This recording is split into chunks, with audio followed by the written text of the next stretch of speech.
Hey, how's it going?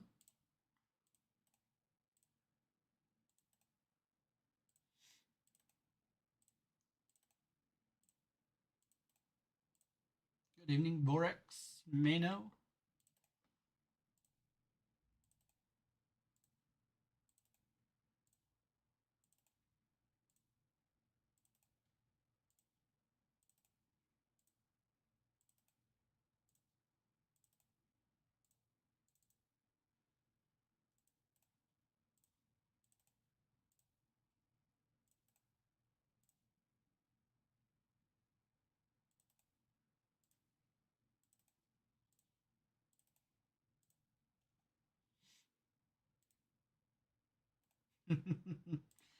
Yeah, we'll be getting to that one here very shortly. We're going to do Stranger Things first.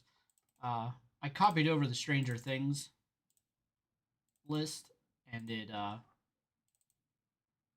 went goofy on me. I, like, put a space in between everybody. So I'm just trying to fix that up for the screen here.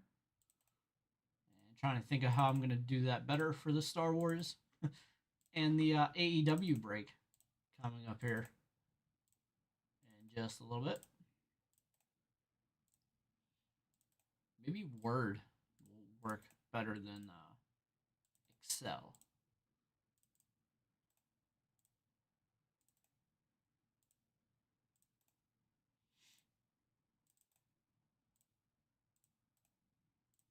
At least I had this small one first. The one that's only 19 spots.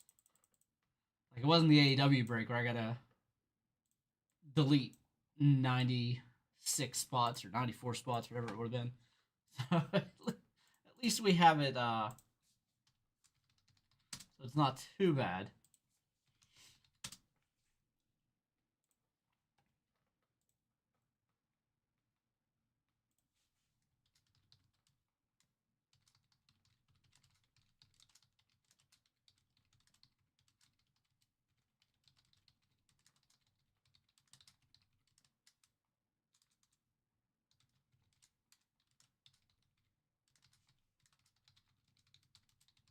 19.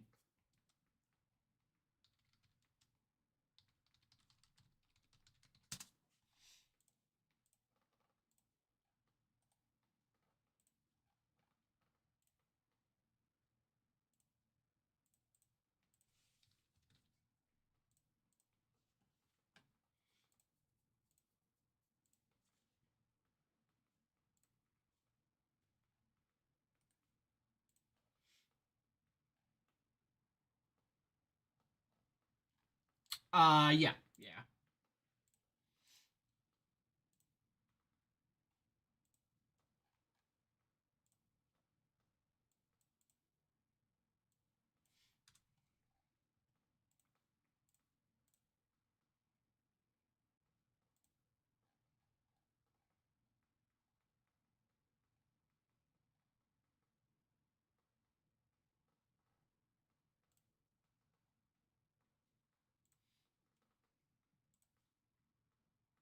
All right, we are ready to roll. You can see here tonight's giveaway is going to be winner's choice between an AJ Burnett Yankees jersey, Luis Robert White Sox, Dwight Gooden Mets, and Gary Sheffield Marlins jersey. And the reason for that is they are the 4 games that are going to be going on tonight, or the 2 games that are going to be going on tonight while I'm breaking. The Marlins Mets first pitch around 7:10, and the Yankees White Sox first pitch around 7:40. We may have more baseball prizes along the way, but I think we're going to be moving to a lot more football because starting next week we'll have Thursday night football every Thursday. So look for the Thursday night prizes to become a little bit more football heavy as we move forward. And then we'll probably still have baseball options. Maybe do like 1 game of baseball, 1 game of football for the options, and then there's only 1 game of football, and then we'll have basketball starting up in October, and we'll have hockey. November? I think is hockey, maybe late October. So we're gonna have a lot of options there for everybody. Let's get the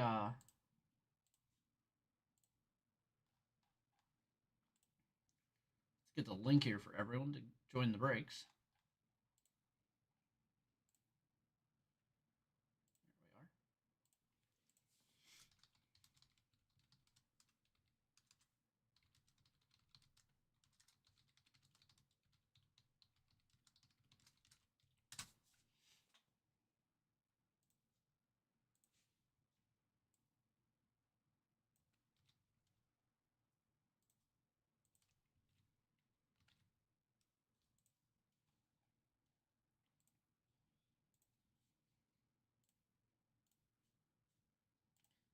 So again, we do have 3 breaks filled. That's going to be the Stranger Things that we're going to do right now. Then we have a case of Star Wars Chrome. And then the break with RJ City tonight at 8 p.m. RJ City, of course, of AEW fame.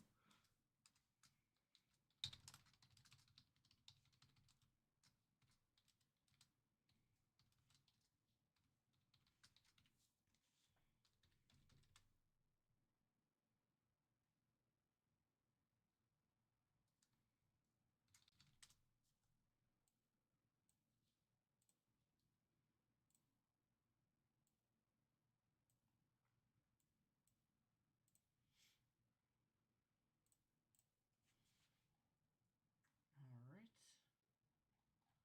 I think we're good to go here.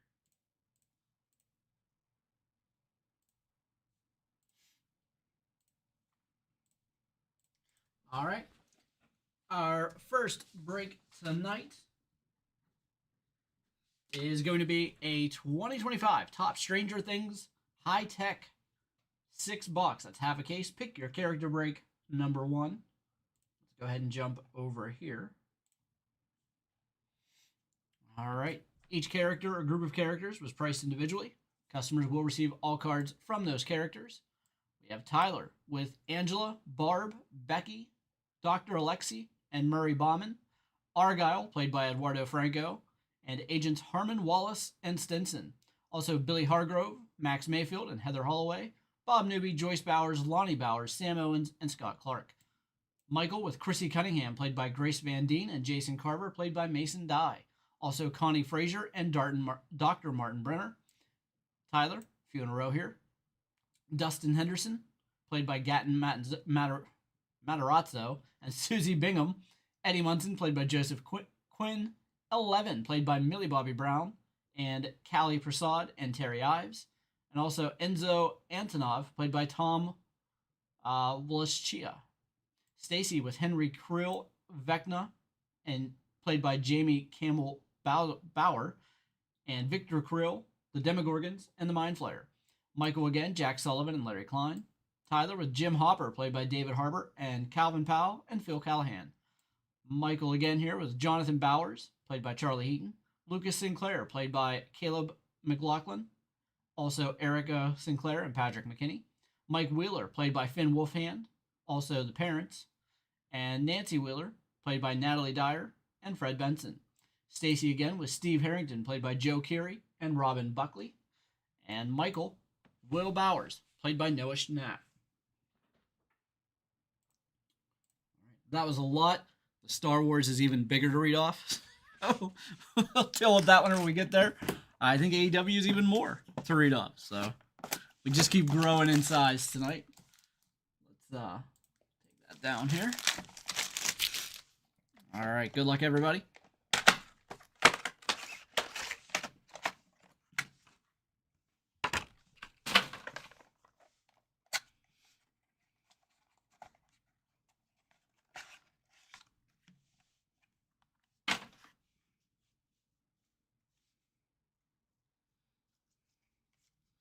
Got a Demogorgon, Fred Benson, Callie Prasad, Nancy Wheeler insert here.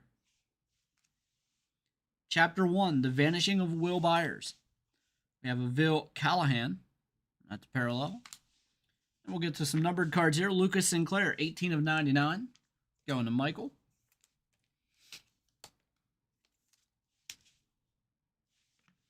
And Argyle, 24 of 50. Going to Tyler.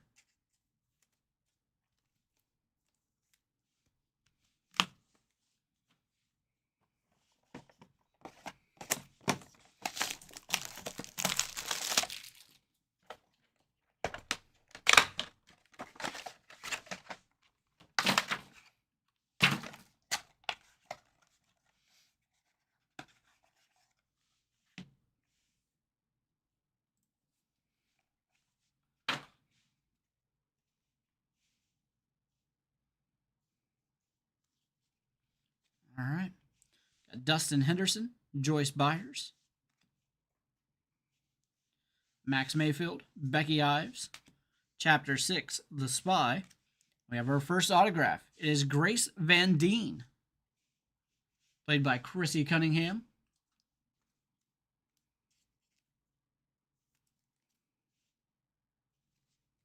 I had that backwards. It's Chrissy Cunningham, played by Grace Van Deen. I looked at my list. I was like, I think I had that wrong. Grace Van Deen autograph as Chrissy Cunningham. Going to Michael. Max Mayfield, 24 of 99. Max Mayfield going to Tyler. And we'll get Agent Wallace, number 10 of 11. And Agent Wallace, that's here somewhere, goes to Tyler.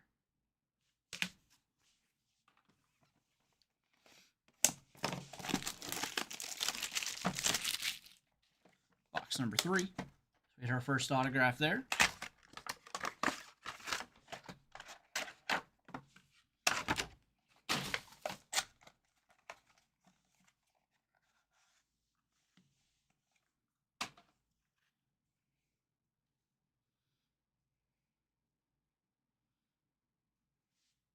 Got another autograph.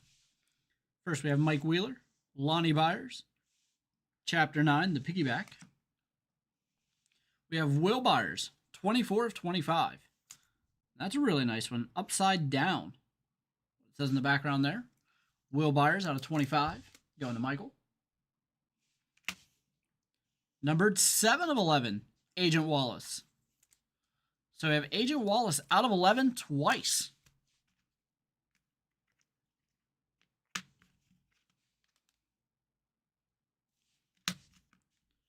Martin Brenner, Murray Bauman, and our next autograph is Joseph Quinn as Eddie Munson. And that's a really nice hit as well. Joseph Quinn as Eddie Munson, going to Tyler.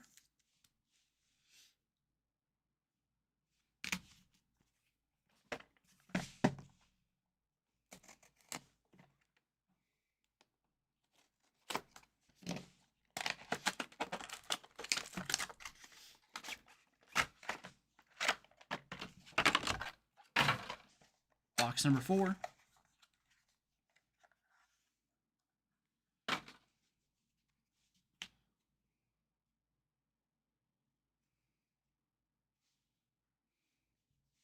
Bob Harlan, Dr. Alexi, Mad Max, Chapter 1, Scott Clark, parallel.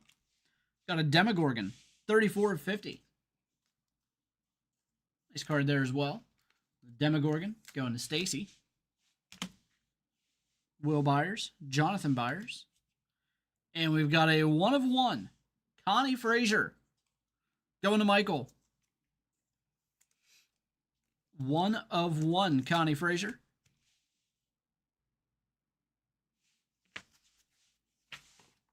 So we are getting some nice hits here in this break. Again, it's a half case break.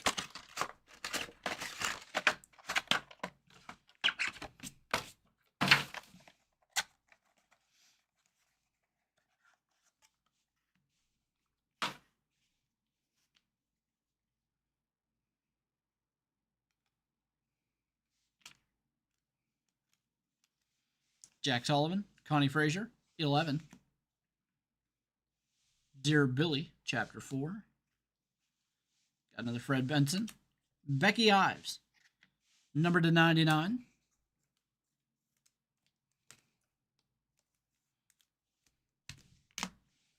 The Lost Sister, 55 of 75. It's going to be Chapter 7. It's going to be 11 there on the card. Since she's the only person on the card, we have no reason to randomize it. That's going to Tyler. And we got a Mike Wheeler.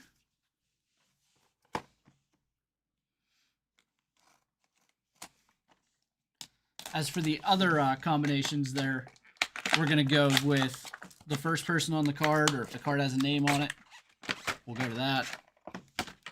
But if they're serial numbered and there's multiple people, we'll randomize between the characters.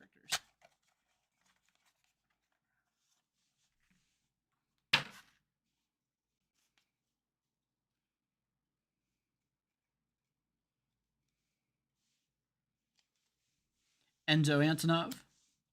Chapter 1, Susie, do you copy? Oh, that's a nice hit, too. Jamie Campbell Bauer as Vecna. Another nice autograph there. And that goes to Stacy. Calvin Powell, Henry Creel, Vecna. Terry Ives, 87 of 99. Let's see. Terry Ives goes to Tyler. And number 3 of 50, Nancy Wheeler. Going to Michael. All right, that'll do it. So we had some really nice hits there. We had the 101 Connie Frazier. We had the autograph of Jamie Campbell Bauer. We had the autograph of Joseph Quinn. We had 2 Agent Wallaces out of 11. We had a Will Byers out of 25. And we had Grace Van Deen as Chrissy Cunningham. Autograph there as well. All right, thanks again, everybody. Get that one uploaded, and we've got Star Wars coming up next.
All right, first hit pull is live over on YouTube. Let me grab that Star Wars case. That's our next break.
Hey, that worked.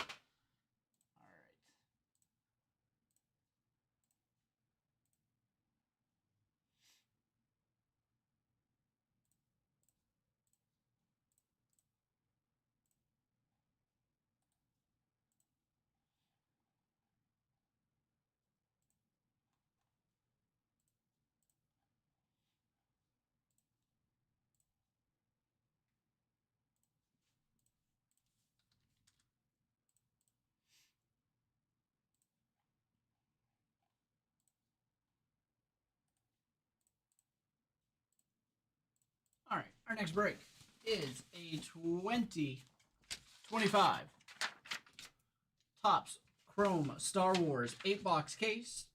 Pick your character break number 1. And it's not going to appear on my screen very easily, so we're just going to read them off like this. So we have Colin with Beru Lars, Deidre Miro, Sully Stark, Zori Bliss, Gunter, Linus Mosk, Pegla, and Wilman Pack. You can kind of see it there. Dalton, got 2 in a row here. Jackie Lawn, Jod Nanewood, Pocket and SM33, Neil, Wim, and Wendell. David, going to come in with Bazine Natal, Captain Phasma, General Hux, Beaumont Ken, Cato Conics, Rose Tico, Bo-Katan Cries, and C1D1. Dulce with Darth Maul, Darth Vader, and Emperor Palpatine. Jorge with Shin Hati and the Armorer. Rebecca with Bix Colleen, Cassian Andor, and Casa. Robert K, Ahsoka Tano, Sabine Wren, and Ezra Bridger. Yanni, Admiral Akbar, and Mon Mothma. Zach, Indara, Jord Fander, Soul, and Torben. Also The Stranger, and Vernestra Raoul.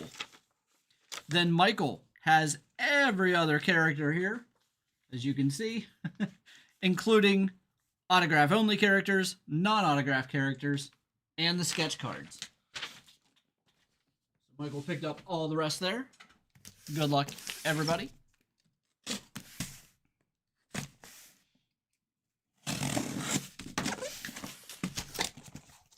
And again, if you're in this break, you had 19, or you had 1 entry for every spot into the giveaway.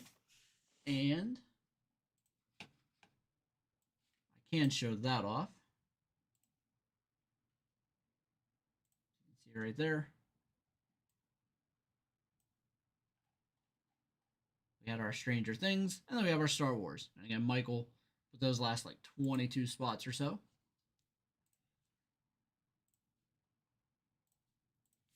All right.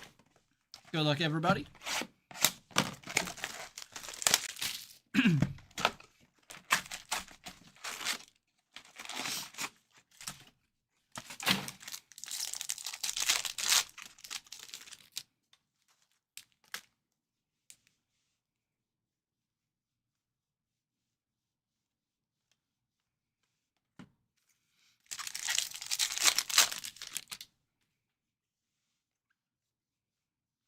Got our first autograph. It is Nian Nun, 30 of 199. Let me pull that back up. Can't, so I have it over here. Nian Nun. I was going to go to Michael.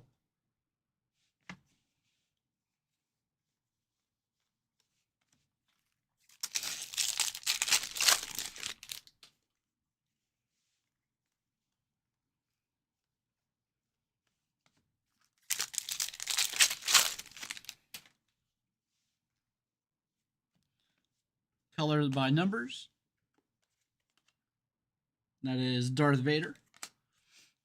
83 of 99. It's going to be Trash Crab. I do believe Trash Crab is going to Michael as well. Erebush is the language that is written in.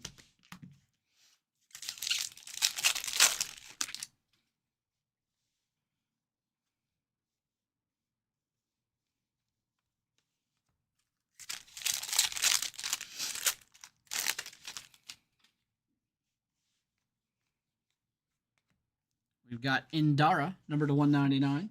Indara goes to Zach.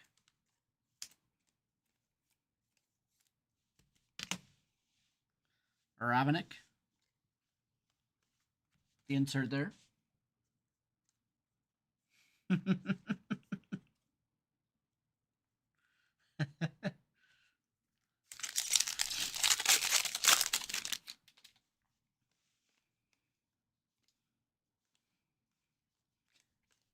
I like that because I use that line all the time when my wife dressed me. She'll say something ridiculous, and I'll say that was my nickname in high school. We've got Mace Windu. Again, going to Michael. Numbered 18 of 150. Got a Shimmer refractor here. Fern. I believe Fern goes to Michael as well. That's one of the non-auto characters, I believe.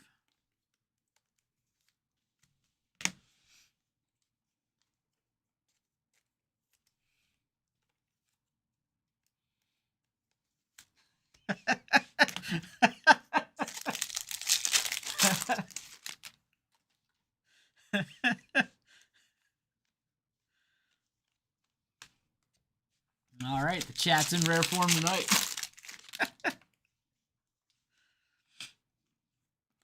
And we have Mother Coral, number 13 of 99. And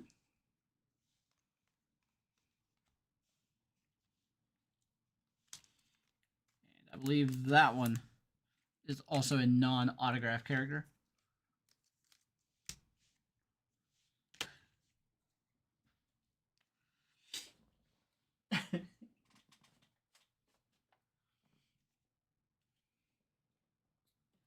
Yeah, I tell the wife that kind of stuff all the time.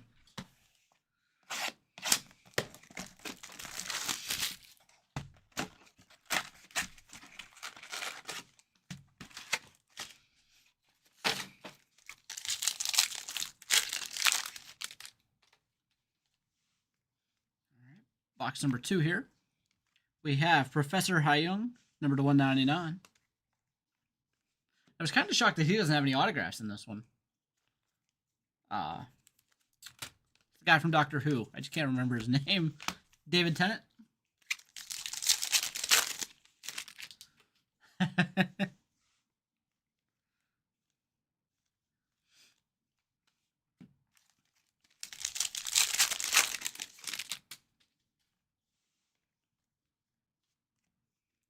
Supreme Leader, Kylo Ren, number to 150. Fifth Brother Inquisitor. Kylo, going to Michael.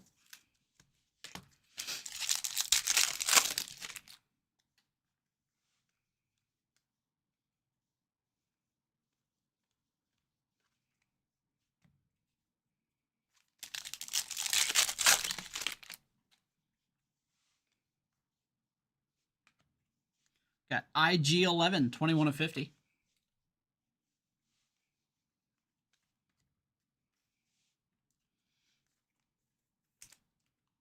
IG-11 going to Michael.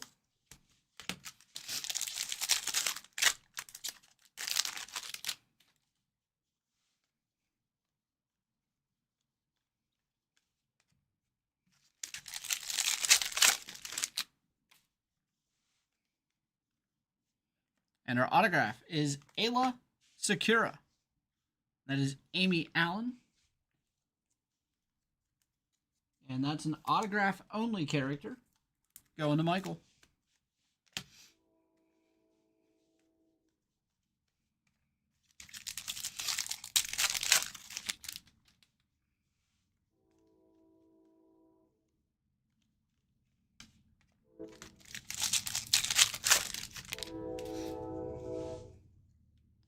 We've got a sketch from Mike LaPeruta, and it's Mace Windu.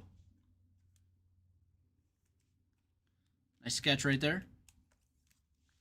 Going to Michael on the sketch. And numbered 1 of 5, we've got a red Erebus, and that is the Stranger. The Stranger, numbered to 5. And the Stranger goes to Zach.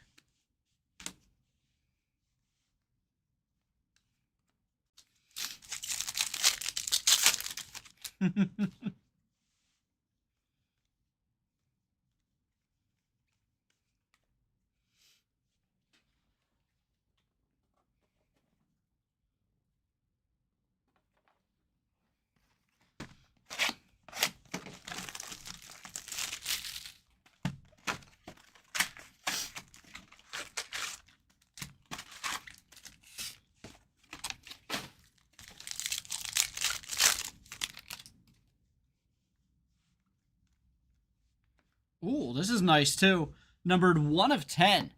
Padme Amidala. Very nice hit here. Padme Amidala. And that's going to Michael.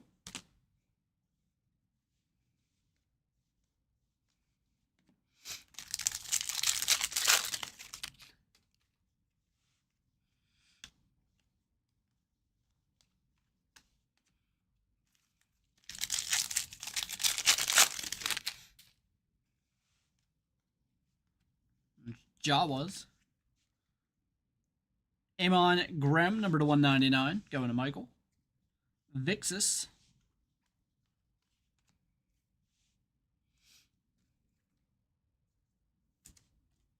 Nice. And this one's numbered 1 of 5, so it'll be a little bit higher.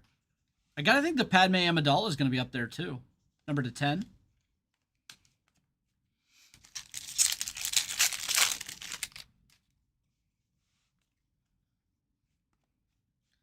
Sabine Wren, numbered 64 of 150.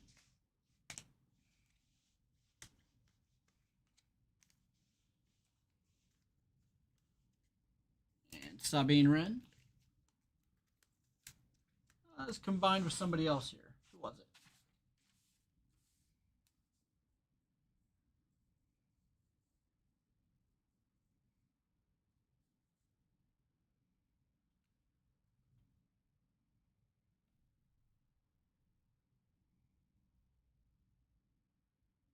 All right, you know what? I'm not going to find it. There it is.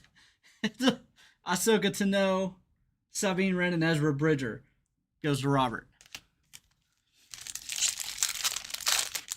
I don't think I'm going to find it. We're just going to figure it out during the sort. I'm actually caught up. Everything that was ran before today is packaged. I think most of them are shipped, if not all of them. Here we have Logray, signed by Mike Edmonds. I don't know where Logray is. I think he's an autograph-only character. I do have that list here.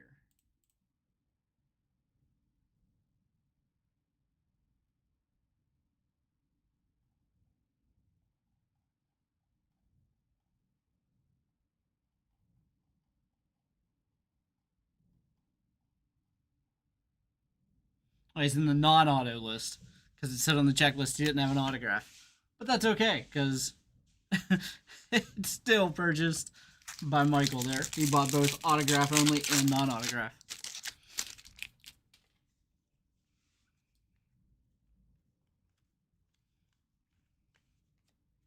I think I got the checklist directly from Pops too.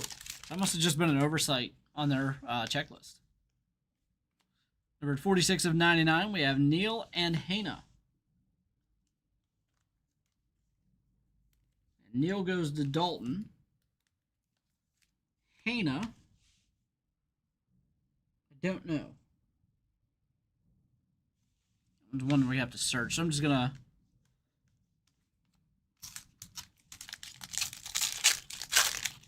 I'll randomize it here as long as they don't go together. They don't, so I'll randomize it, see where it goes.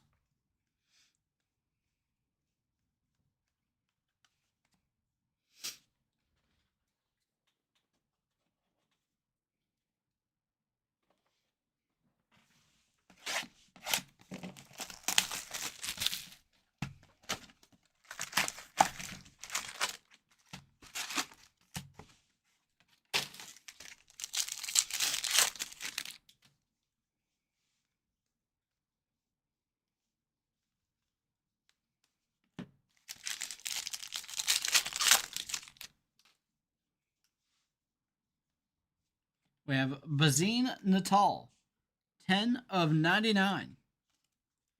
Autograph there going to David. That is Anna Brewster.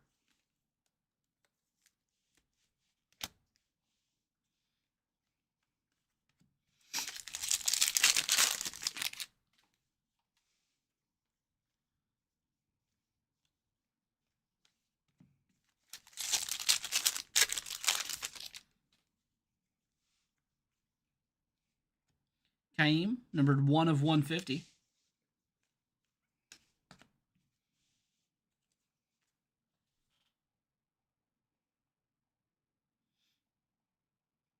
Kaim goes to Michael.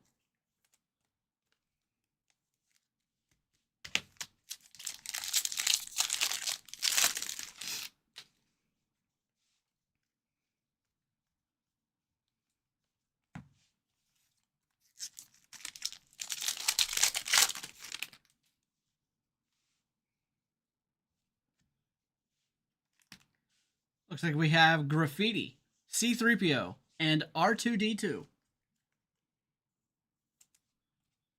C-3PO goes to Michael. R2-D2 goes to Michael. So our Graffiti card goes to Michael.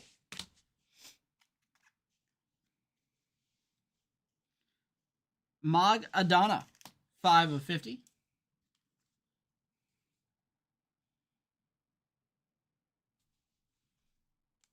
That 2 goes to Michael.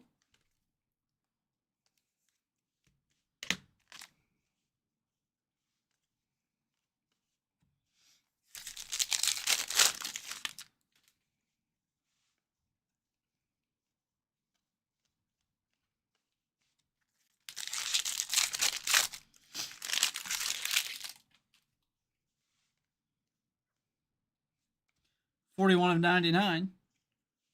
Looks like IG-11 with the Erebush. And that 2 goes to Michael.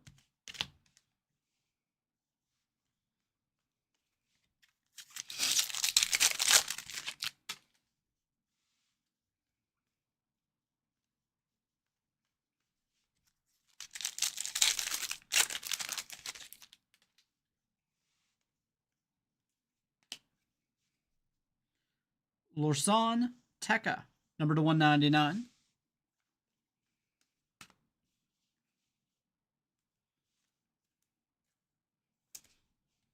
I think that one goes to Michael as well. It does. Another one without an autograph, just a base card and parallels. I think he has 23 of the 38 spots, so it would make sense that he hits a lot of them.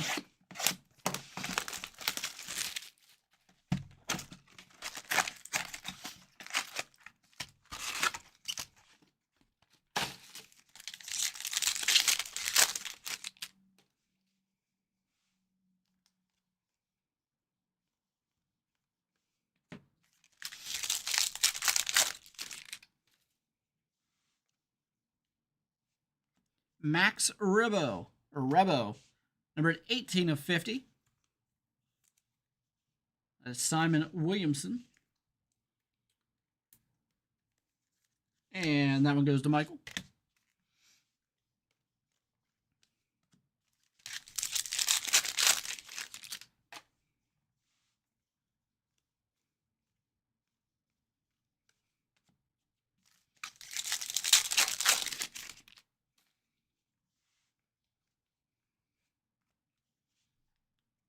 Erebush, number 36 of 99, Balin Skoll.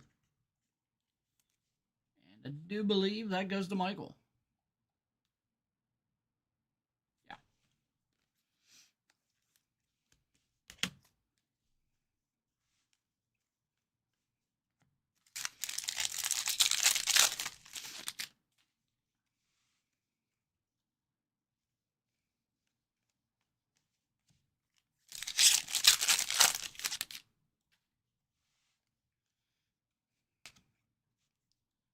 Qui-Gon Jinn, 32 of 50. That's a non-autographed character.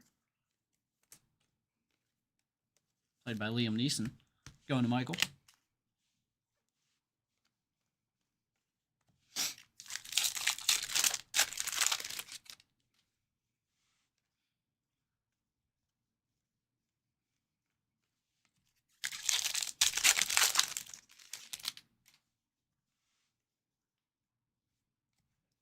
K2SO, number to 199. I think that one is on the list here somewhere, but I'll double check. K2SO. Oh no, that's a non-auto character. Going to Michael.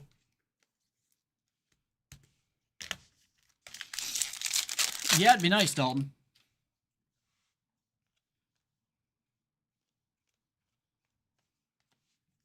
I think Mercedes Verano is non-autograph as well. Plays Mercedes Monet on wrestling. Got an Ice Spider, number 18 of 25. Of course, an Ice Spider doesn't have an autograph, so that's going to go to Michael.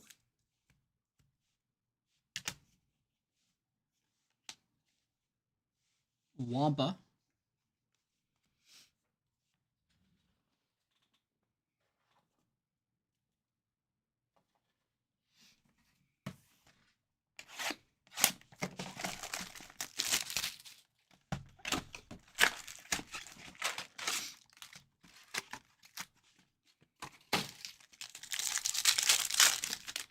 All right, box number 6.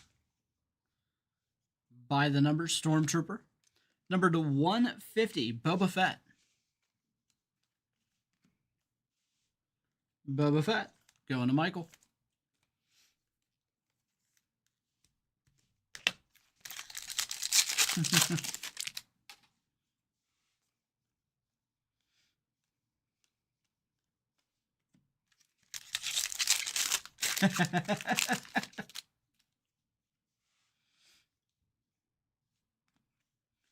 Obi-Wan Kenobi, played by Ewan McGregor, 35 of 50.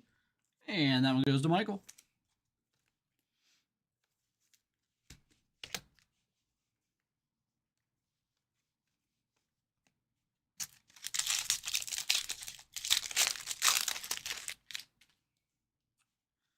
I can check with shipping.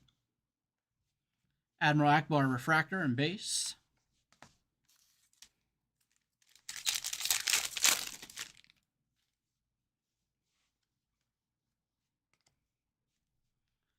Got Erebush. I think that's Danger. 58 of 99. And Dengar.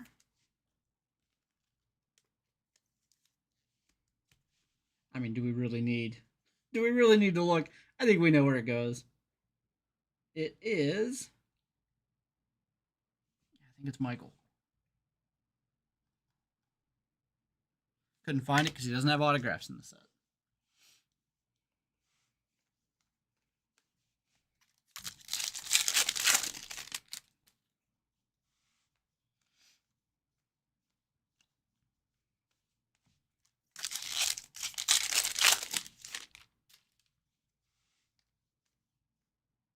We've got a red autograph, and that is Merrick, numbered 5 of 5. Merrick, played by Paul Darnell.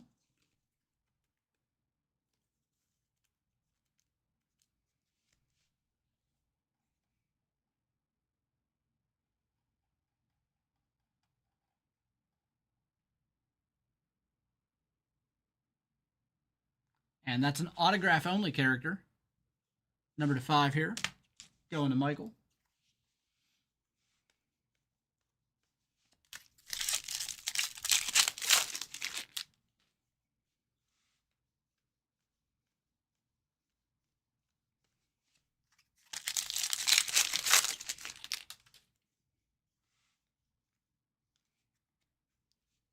Wendell, number to 199.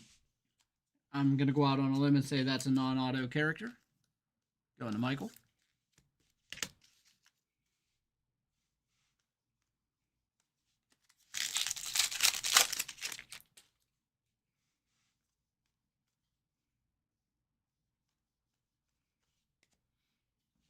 All right, on to box number 7 here.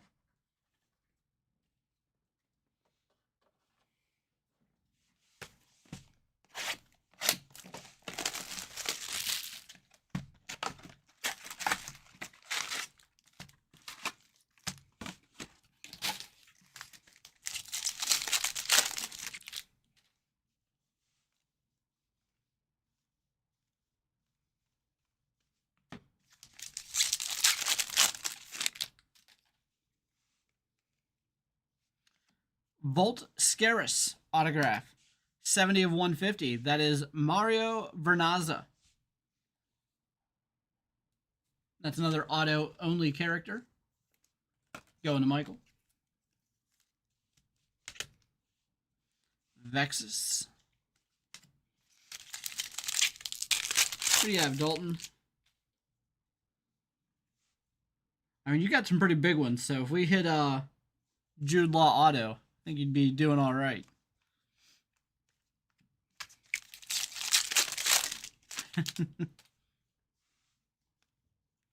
Number to 199, Luther Rail. I do not remember where he is. Let's see. All right, so he's on the list. Luther Rail is for Michael.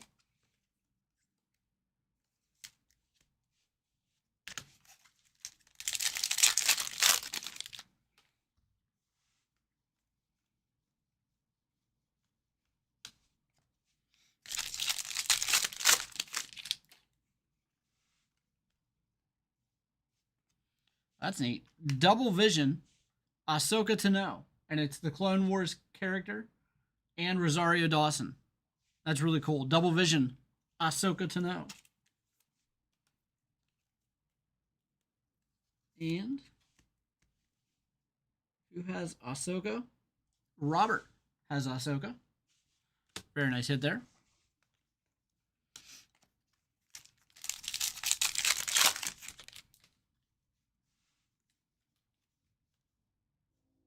Skeleton Crew Refractor.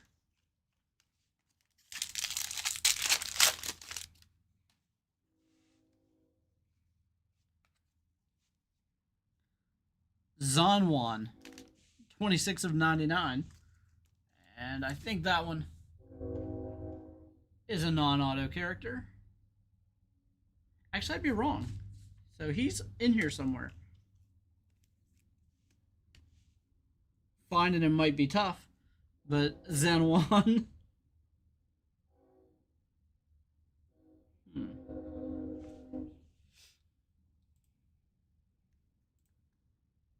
See if I open this up and then search. Might be able to find out where he is. There it is. Going to Michael. Brainworm. Always fun.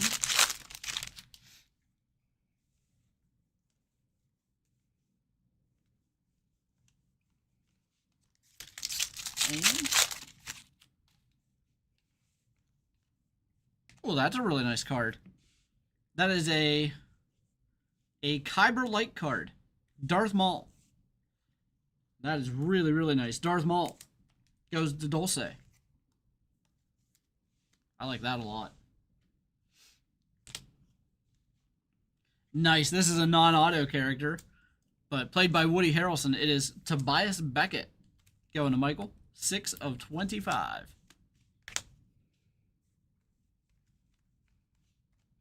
All right, and we have one box left.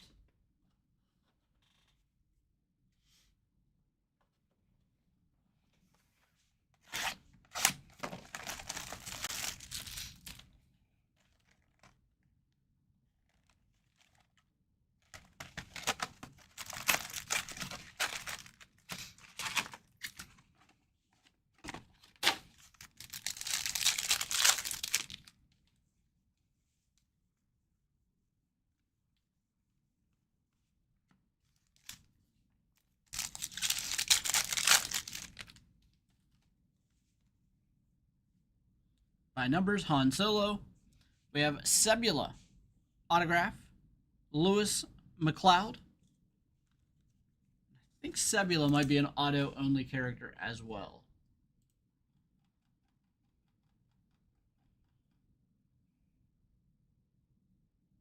Nope.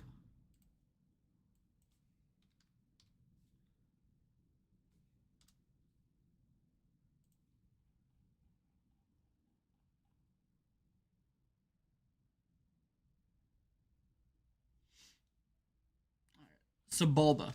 That's who it is. And I have no idea where I put Sebulba. But we'll look whenever we find out here.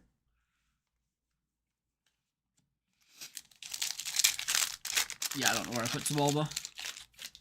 It's just really hard to read the names on the list because I have them like all kind of jammed together there so they fit on one paper. So I'll figure that out at another time. I mean, I could just say thing 1 and thing 2. Thing 3, thing 4. Terra Sinube, number to 150.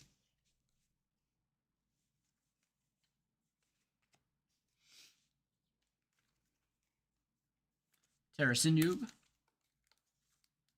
is a non-auto character.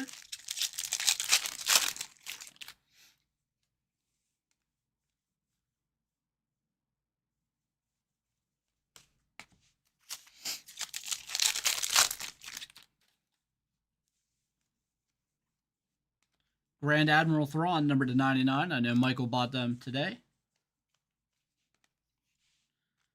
Grand Admiral Thrawn comes with Grand Moff Tarkin and Clothal. I know that was part of the final spot set that Michael picked up this afternoon.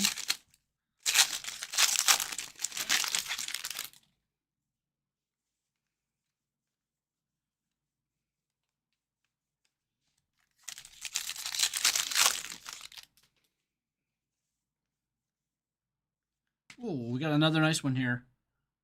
Colin Roken, number 10 of 10. And that is O'Shea Jackson. And I only know that because he complains about AEW all the time on social media. Maybe we'll ask RJ City how he feels about O'Shea Jackson here in an hour.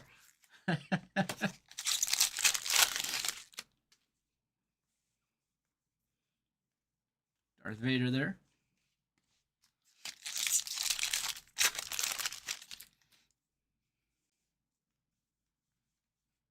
And we're going to get Aerobush, and it's the character played by O'Shea Jackson again, number to 25, and that goes to Michael.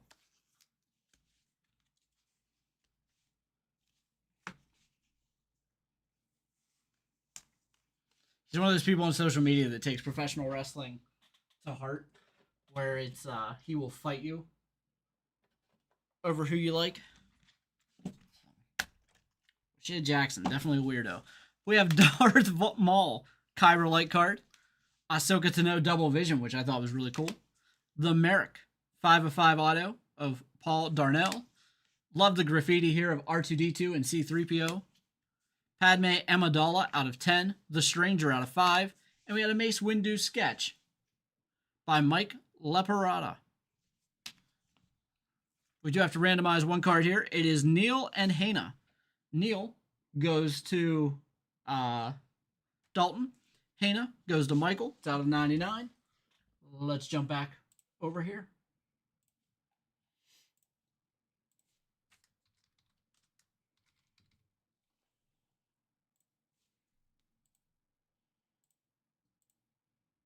And 5.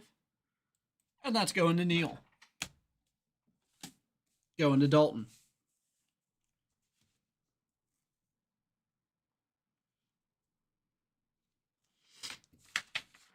All right.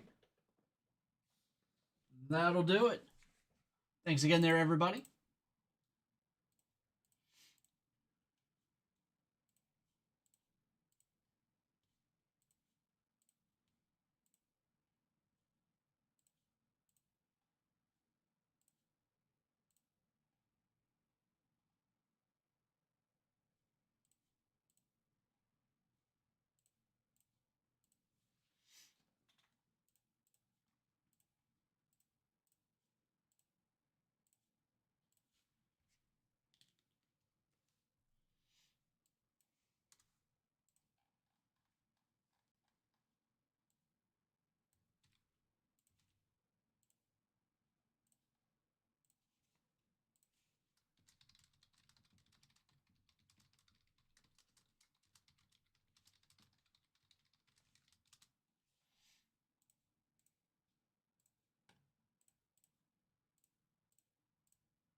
All right, we're gonna have some personals here. We've got David, Chris,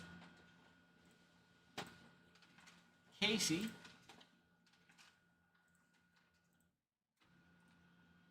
and Jason.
And we have one here for Brandon as well.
All right, guys, new hit pull over on YouTube.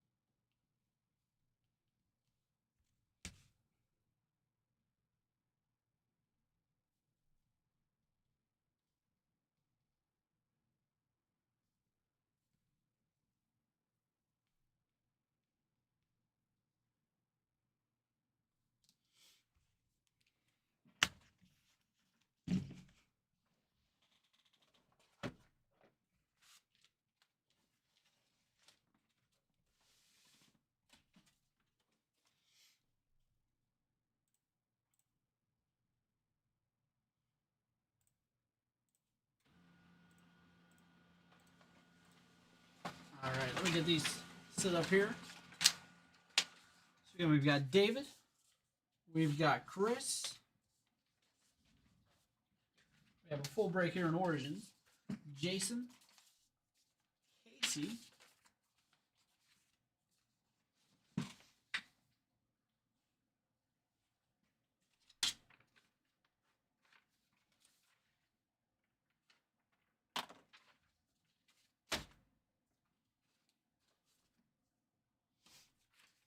and then Brandon.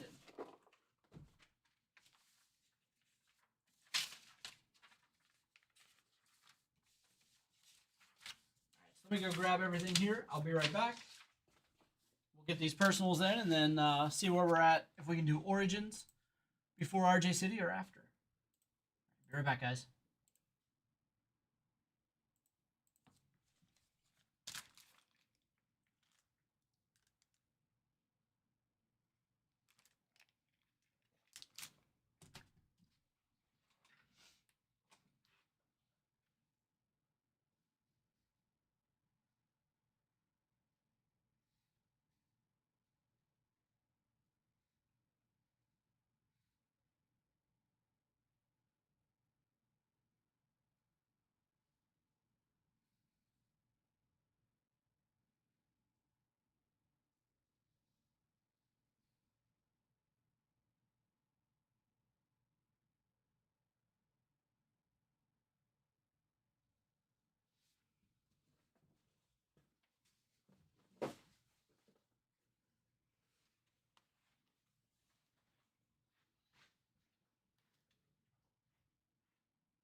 All right, our next break is for David. It's a 2025 Leaf Glory of the Game football box. Good luck, David.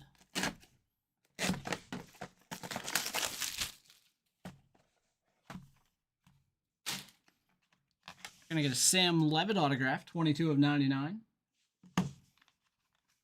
Autumn Wind autograph, Steve Grogan, 13 of 20. Prep All-American, Darian Williams, 75 of 99. And Autumn Wind, 1 of 5, Roddy White. All right, and that'll do it. Thank you, David.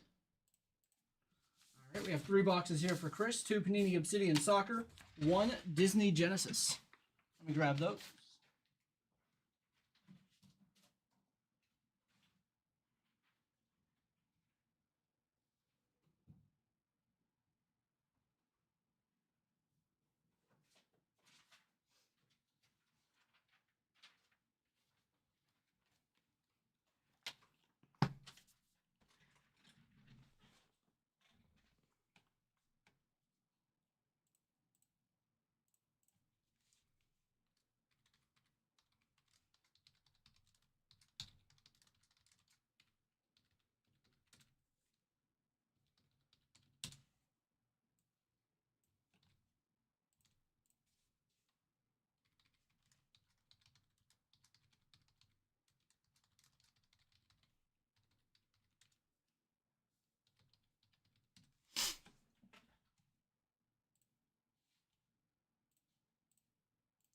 All right.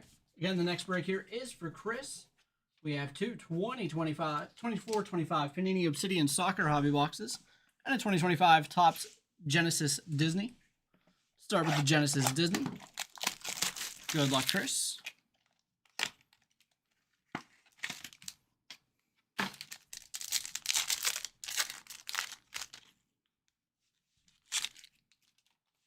Numbered 10 of 99, Donald Duck.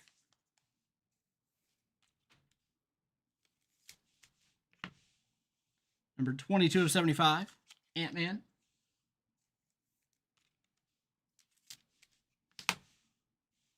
C-3PO Gold, 49 of 50.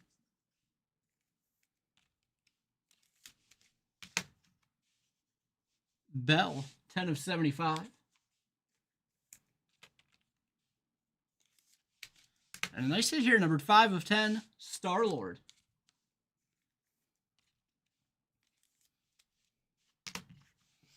Now our 2 Obsidian boxes.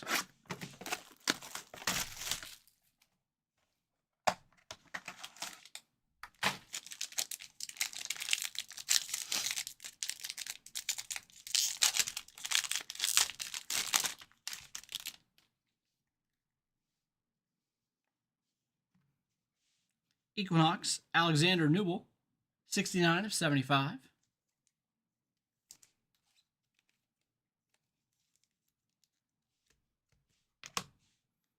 Julian Alvarez, 16 of 30.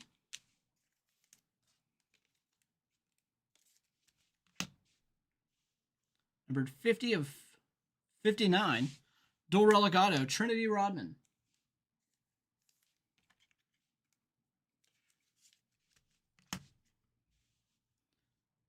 $59 of 199, dual relic auto, Sergey Dominguez.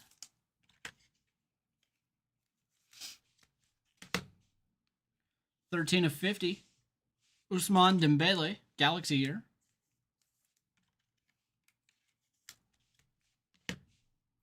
Galaxy Gear, Matteo Retegui, 97 of 99.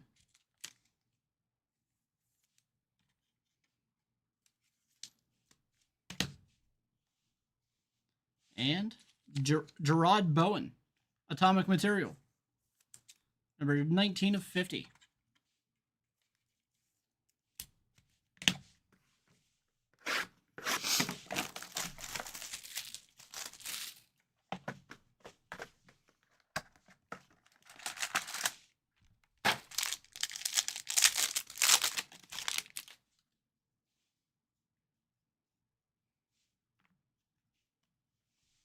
Jarrell Hato, 6 of 20.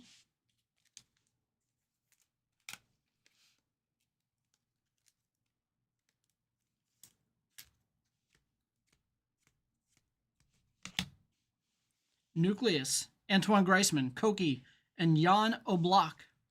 44 of 49.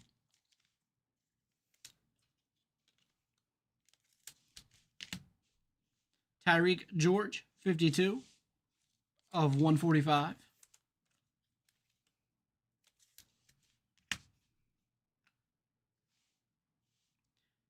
Iridescent rookie, Lily Johannes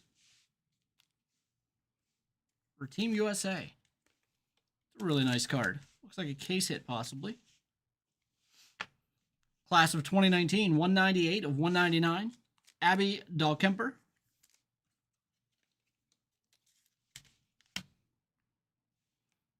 Uh, 24 of 99. Dual Relic Auto, Luis Enrique.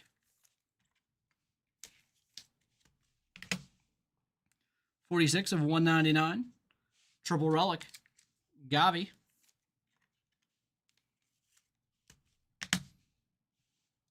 And number 10 of 199, Trifecta, Robert Andrick.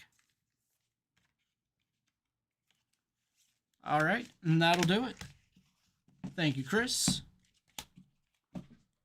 We have Jason coming up next.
All right, next break is for Jason.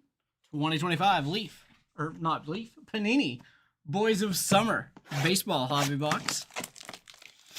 Good luck.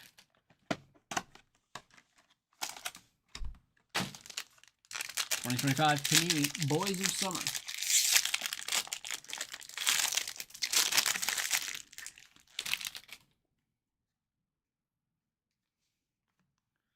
Got Big Poppy, David Ortiz, numbered 4 of 10.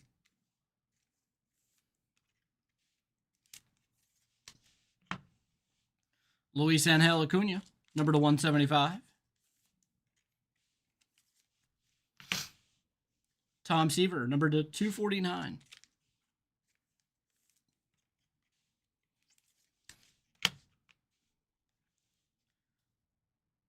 Not sure what the insert set is, but it's Bryce Matthews auto, 147 of 199 from the Astros, their top prospect. Sebastian Walcott, 40 of 99. Top prospect for the Rangers there. Get back into the autographs with American Glory. Ian Kinsler, 7 of 49.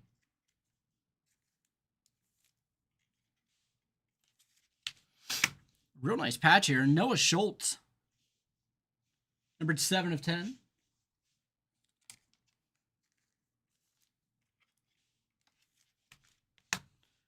And Tyson Neighbors, autograph relic, 10 of 99. I believe he was part of one of the trades the Padres made at the deadline. They brought in some really good players there. Our next break is going to be for Casey.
All right, our next break is for Casey, and it's a 2025 Gold Rush autographed baseball jersey. Good luck.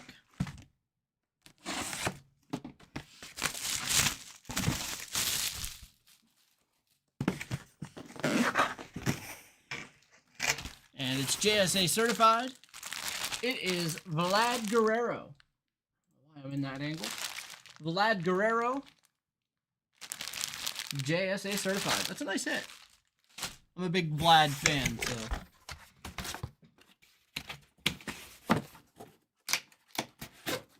All right. Thank you, Casey. All right, we have another personal break here for Brandon. Let me grab that.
All right. Our next break is for Brandon. It's a 2024 Panini National Treasures Racing hobby box. Good luck.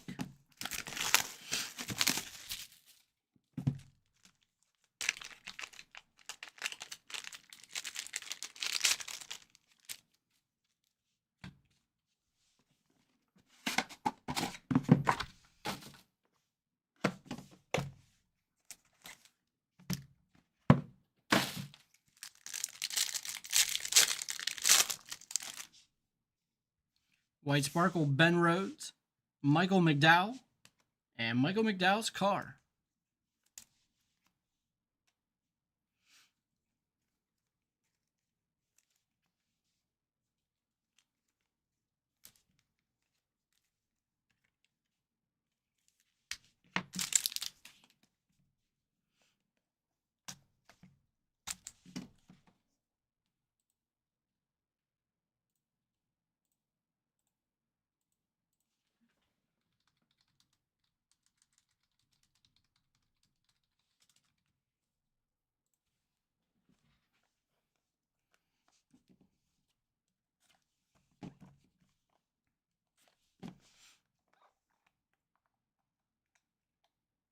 There we go.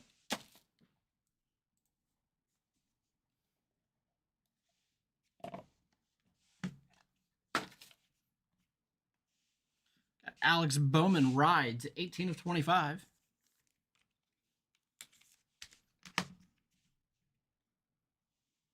'23 of 49, Greg Biffle.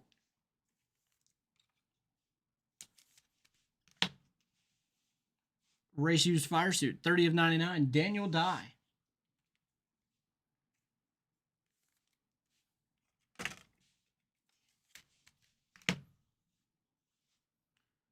Track gear, Denny Hamlin, 62 of 99. I know the horizontal cards don't really show up the best on the Instagram feed there. I have to hold them back quite a ways for them all to fit in. Got a tire booklet, 25 of 25, Ricky Stenhouse Jr. Ricky Stenhouse. Race Used Tires, 10 of 25, Jimmy Johnson.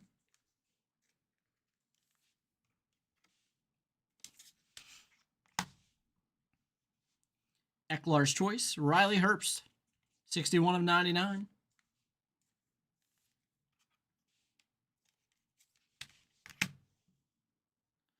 Autograph, Parker Chase, 70 of 99.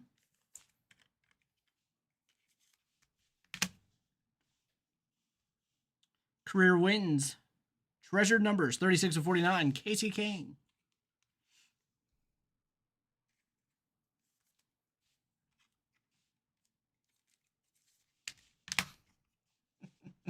Treasured Numbers, Cup Champion, Ryan Blaney, numbered 6 of 10.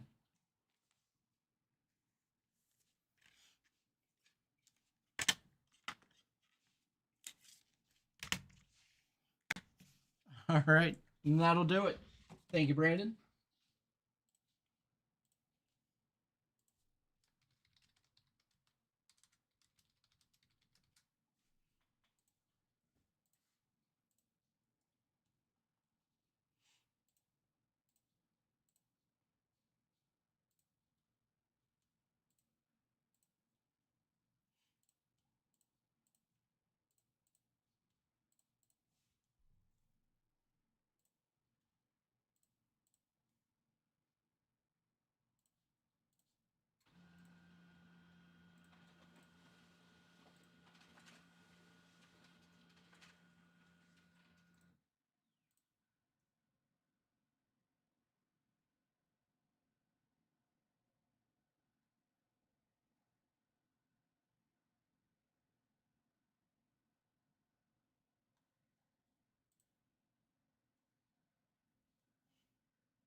All right.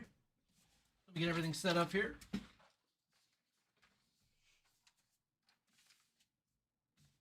right, we do have RJ City in just over 10 minutes.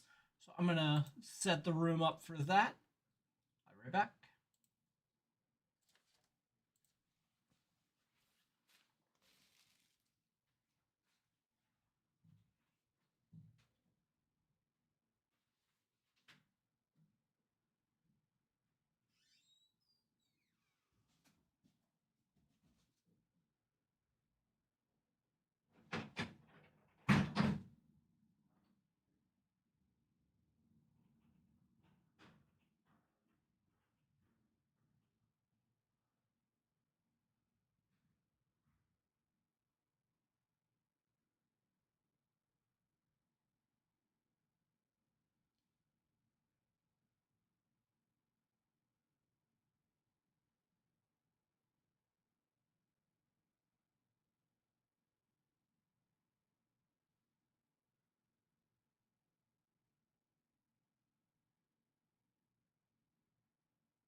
See if I can get this working here. Oh yeah, that's gonna work. Yeah, well, whenever I do the meetings with everybody virtually, I have to like use the same camera for the setup, and it always makes me change everything. And then whenever I go live with the break, it might be on the right settings. It could be on something else. I have no idea. It's just we'll find out as we go. All right, everybody. Our next break is our special guest break. Before we get to it, let's go over the spots here. We have Josh with Action Andretti, Darius Martin, and Dante Martin. And you're going to notice some of these because the set was produced a little bit ago. Some of these might not make sense with current storylines. Paul with Adam Cole. Ole with Anna J and Queen Aminata. Gary with Anthony Bowens, Max Caster, and Billy Gunn. I don't think they're getting along too good these days. Phil with Anthony Ogogo, Shane Taylor, Lee Moriarty. Bishop Khan, Toa Leona, and Brian Cage. Chris with Brody King, Buddy Matthews, and Julia Hart. Zach with Brian Danielson. Eric with Bullet Club Gold. Sean with Chris Jericho, Big Bill, Brian Keith. Justin with Daniel Garcia, Matt Menard, Angelo Parker. Sean with Darby Allin, Sting, and Cope. Phil with the Dark Order. Jeremiah with the Death Riders. Justin with Deanna Peraza, Kiera Hogan, Red Velvet, and Taya Valkyrie. Frank with Britt Baker and Jamie Hayter. Justin with Dustin Rhodes and Sammy Guevara. Phil with Dutch, Vincent, and Lance Archer. Brendan, Eddie Kingston and Commander. Justin, Emmy Sakura, and Serena Deeb. Colt with FTR. Zach with Hangman. Phil with Harley Cameron. Douglas, Hikaru Shida, and Rio. Justin with Hook, Samoa Joe, Shibata, and Powerhouse Hobbs. Phil with Private Party. Sean, Jay Lethal, Jeff Jarrett, Satnam Singh. Eric, Kenny Omega. Zach, Chris Statlander, and Willow Nightingale. Eric with Kyle Fletcher, Takeshita, and Callis. Zach, Kyle O'Reilly, Mark Briscoe, Orange Cassidy. Phil with the Lucha Brothers and any unnamed people from the list. Also, Matt Taven, Roderick Strong, and Mike Bennett. Frank with Mercedes Monet. Phil, MJF. Gary, Nyla Rose, Serpentico. I figured they was a good pairing. Chris with Penelope Ford and Thunder Rosa. Phil with Rocky Romero, Trent Beretta. Eric, Roosh, Dralistico, and the Beast Mortos. Sean, Sky Blue. Eric, Swerve Strickland. Phil with the Butcher and Wardlow. Jason with the Patriarchy. Sean, Timeless Tony Storm, and Mariah May. Phil, Tony Nese, Ari Daivari, Josh Woods. Sean with Will Ospreay. And Paul with the Young Bucks, Jack Ferry, and Okada. And at this time, we'll bring in our guest, the one and only host of AEW, RJ City. Welcome in, RJ. Hello. Oh, thank you. So wait, I'm not on the list at all? They did not put you in this set. What is this? What is the you understand the politics of this? Why am I not in this set? That's what I asked in the email. I said, "What? This is the newest set, is it not?" It is. I said the first thing we should go over. I said the first thing we should go over. Why did they not put RJ? Hour. Oh, great. Thanks a lot, guys. I really, really appreciate it. Well, I do got to be the bearer of bad news. I believe Renee is in the set. Good for her. Maybe I should marry a murderer to make it into a deck of cards. Murderer. Now, is that official, that razor blade there? I want to walk me through this process. All right, this is the Steel City Collectibles blades that we use.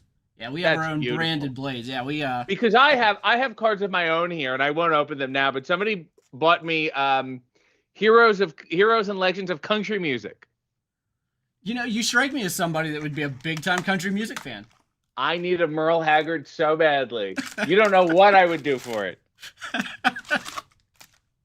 Now, I open a bunch of old ones on my YouTube, and I've yet to open a me. But there's two versions of me out there. One is one of the worst pictures I've ever taken in my life, and the other one is quite handsome.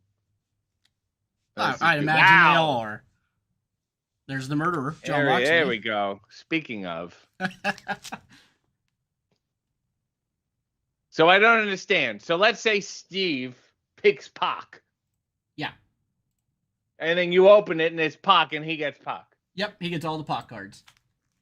That's incredible.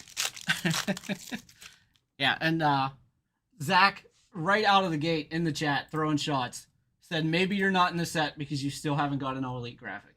Where is this chat? Let me see this chat. YouTube. If you pull up the Steel City So I have to Collectibles go to YouTube? Oh my god, this is this is I mean, egregious. it's gonna pop up on the screen for you, but it's gonna be really small. I think. It's Okay, gonna be I'm all gonna go to me the in the YouTube and I'm corner. gonna read the chat. This is just this is hard. This is heartbreaking. I will also say it's been explained to me. It's been explained to me by Tony Khan that the reason let me pop out the chat here. There we go. That the reason I don't have a graphic is because he doesn't want to be held responsible for any accidents and incidents that happen on AEW. I don't think it works that way. Yeah, I don't think it works that way. Yeah. But I guess I'm his own personal lights out match. That sounds like some bad legal advice coming from the team that are AEW. Let me see what these awful people are saying about me. Well, Amanda Rose is my wife, and I'm a fan, but she might be a bigger fan. We watch AEW every week. Love the show. I do. You know, Amanda said I deserve a graphic and a figure, and I at least agree about the. Sorry, did that say? Can we go back to the thing that said smooth? It did say smooth. What is smooth about that? Do you touch his chest? I don't think so, but it is an insert. I don't know why it's a smooth insert, but that's because like he's like a suave guy. Is that maybe he's just really smooth with his moves. I mean, Shibata is a Amanda master. Said, I deserve an action figure. I picked Jazzware to have the most boring action figure possible. I want to have a Hey W playset, and I want to have notes in my hand, and you can't take the notes out of my hand. Well, that's really my dream. I have talked to Jeremy about being on here with me as well. So yeah. Whenever I talk to him again, I'll make the pitch. Hey, sorry, I think that guy can be gotten to. What is this? Can we take a minute here and talk about Wardlow's hair? Yeah, I don't know what was up with Wardlow there. I mean, he's looking smooth now that he's with. Yeah, well, you're so strong. You give him a blow dryer and it just goes haywire. We got a Cope here, numbered to 61. So only 61 of that card. And he's no longer Cope. I think he went back to Copeland. He did. He went back to Copeland. Yeah. He couldn't cope with Cope. Maybe. That might be the issue. Bruiser Cab said, speaking of Hey W, what guests are coming up soon? I will say the next guest is very timely given what we've done in the past 2 weeks. And he was one that was not born on this continent. And I will leave it at that. Not born on this continent. Yeah. Woo said on air, and mugs too with figures. I know. The mugs, I made a thing on Pro Wrestling Tees. I was like, nobody's buying these mugs. It went on the bestseller list. So everyone in this chat continue to buy my mugs at shopaw.com. You got to buy the mugs. You should buy the mugs. We do have some of the Q&A here that I got from beforehand. So I've heard that you don't like to take credit for it, but I have heard that you had a lot of work in it. The timeless Tony Storm gimmick. Well, I mean, first of all, I will say it doesn't seem to be a gimmick. Once that happened, I did not see any on or off switch. That is that person, and that's it. That's what Juice Robinson recently said as well. Well, he would know better than me, certainly. At no point would I say I'm responsible for that that insanity, that magic insanity. There's so many people involved in it, from Tony, obviously, Tony Khan, to even let any of that happen in the first place in his sick world. Luther. I mean, so many odd things all happened at the same time, and even the music, all that stuff came together so beautifully. Ben Mankiewicz, which is the only thing I'll take credit for. I'll do you that. That I'm responsible for Ben Mankiewicz being on AEW, and if Tony Khan tells you otherwise, he's full of shit. I'm the Ben Mankiewicz hookup. All right. So, and then Mina Shirakawa. It's an endless. It's a vintage verse. Do you know what I'm saying? Yeah, I do. And so the question is, did you ever expect an angle based on 1950s film to do so well? And have you pitched any others? No, I don't pitch anything. I have enough problems with Last time I was a backstage interviewer, I got the shit beaten out of me by Jon Moxley. So I've learned that's perhaps not the avenue for me to go down. I've pitched. I would not say I picked storylines or angles. I picked very small things. I've pitched a song for us to get for when we come to Toronto for All Out. I have also, somebody tweeted, now that we're in the 2300 arena, why don't they have the giant bushes they used to have at the entrance? And I'm going to be pitching to Tony Khan that we bring those back. Let me put it this way. I send a lot of texts that don't get responses. I feel that. I feel that a lot. And then we have Phil here. All right.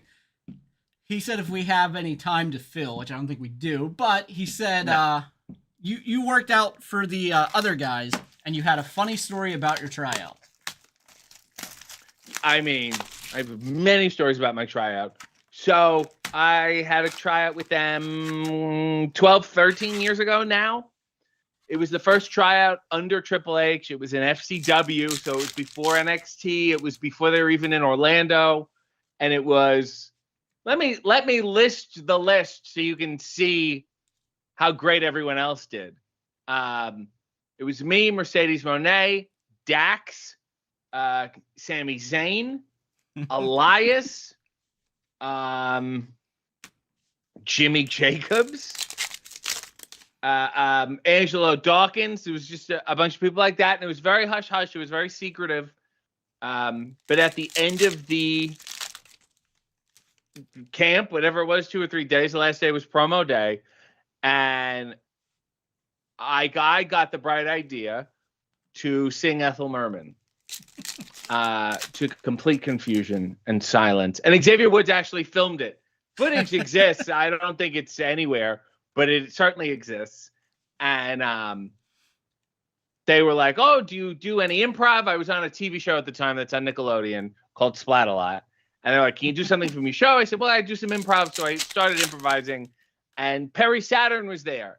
And he had, stone face, Mike Tyson tattoo. And I said, Perry, can I just see the back of your hands a moment? And he went like this. And I said, I just wanted to see the rings of Saturn. And silence, just total silence. And I think that was it for me. But I went out swinging. What am I going to do? What am I going to do? Say, oh, I loved wrestling. I love Hulk Hogan and The Undertaker when I was a kid, and I wanted to do this, and I hope you'll let me do this. What kind of shit is that? I swung, I missed, the bat went flying into the stands, and I went on with my life. But I'm sure the people that said they loved Hogan and Undertaker probably got called back. Absolutely. I want to be on that podcast. When's The Undertaker having me on? You seem like his kind of guy. Yeah, I don't know if you know this. I was an understudy for his one-man show. I did not know that. Yeah, so when he gets sick, or if he says, I want to go to the Alps, I want to go skiing with Michelle, I hop on, I put on the bandana and the glasses, and we have a good time. That sounds like it makes a lot of sense. Yeah. Due to food poisoning, the role of The Undertaker will be played tonight by RJ City. What is this eye shit? What are we doing with these people's eyes? Are we running out of gimmicks? You don't like for the inserts? Energize? Never mind pitching storylines. Can I pitch some inserts? Yeah. I think we should do an insert for like wrestlers who have chest hair and put a little like fuzz on the card. I tell you what, you shave it and you shave a patch of their hair and put it on the card. Those things are going to sell like hotcakes. You wouldn't get that Daniel Garcia tuft. That might be the highest selling cards of all time. I know how to move merchandise. Yeah, I mean, we saw the commercial. I will say this. There have been some discussions, although I haven't seen any tangible movement on there being a AEW insert in an upcoming deck. Well, that's what we need to see. And my demands were that I pick the photos and I get to write the back of the card.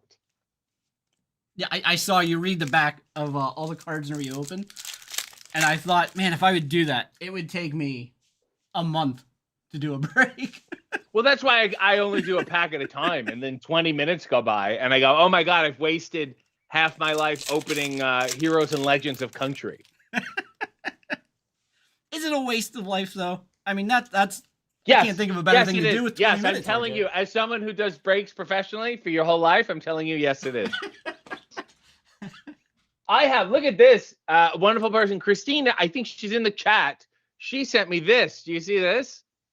Oh, I love those. The Isn't that Hollywood Walk of beautiful? Fame cards. If you go on eBay, a lot of those are signed, inserted.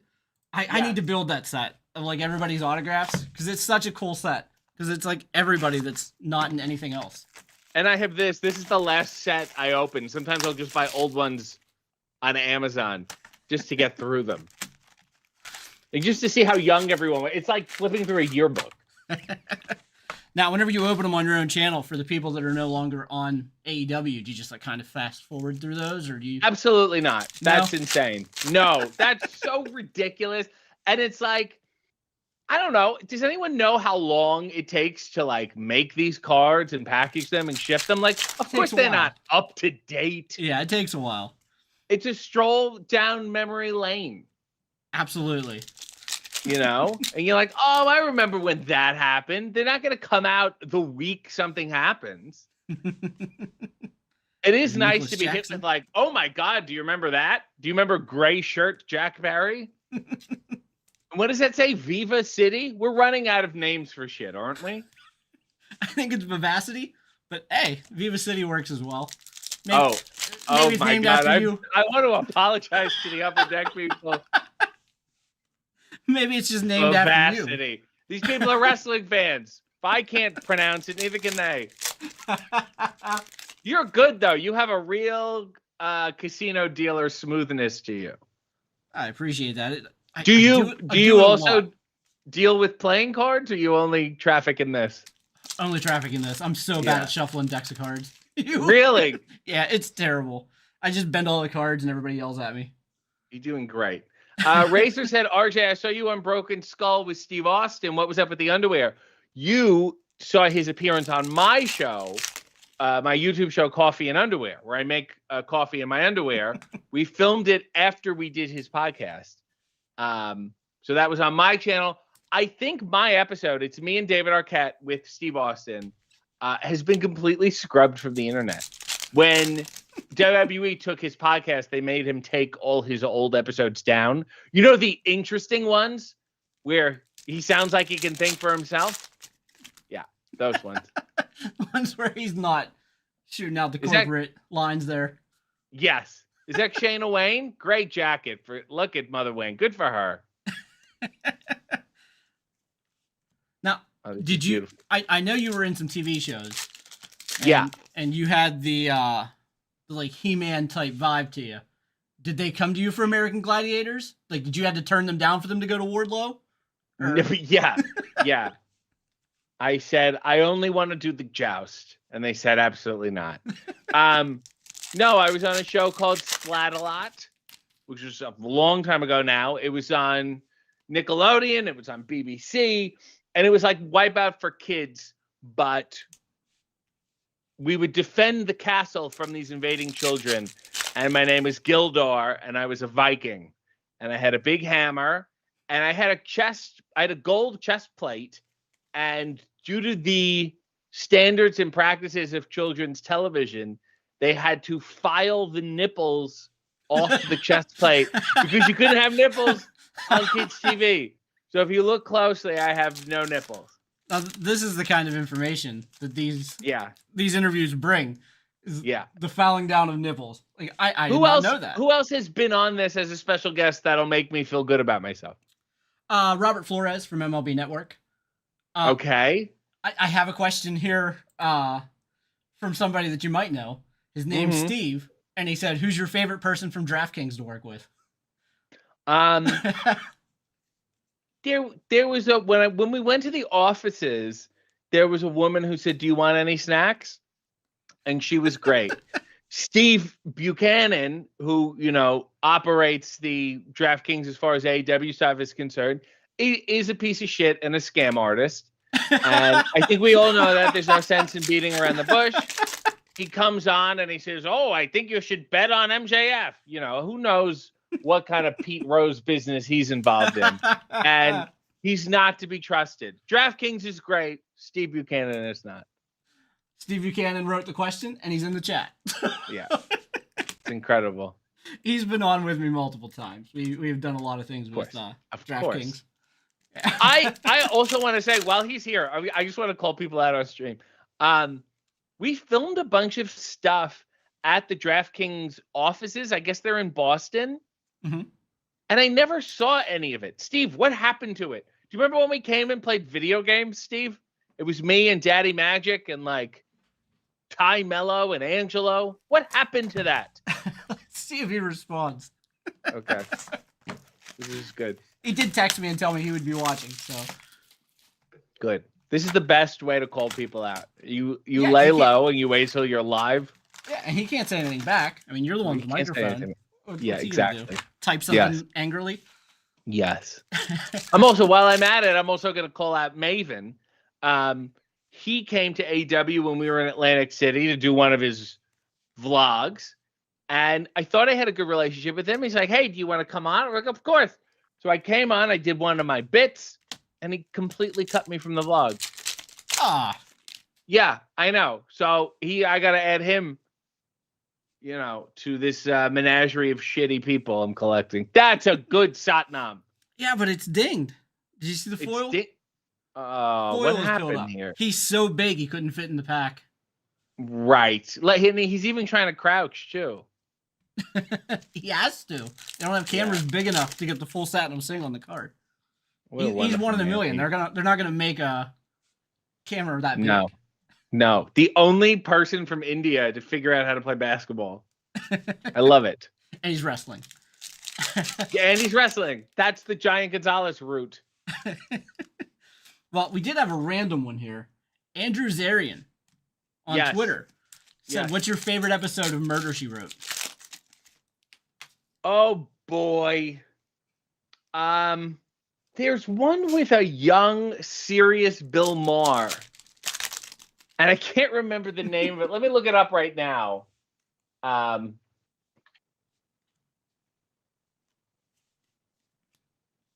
he smoking a cigar there and just like calling people names? Let me see. He was on twice. Oh boy. How did that show ever go off the air? Here we go. This is the one I'm thinking of. Goodbye, Charlie. And he plays Frank Albertson, a down-on-his-luck private investigator. And I think it was a backdoor pilot, and it went nowhere because he's not good at acting.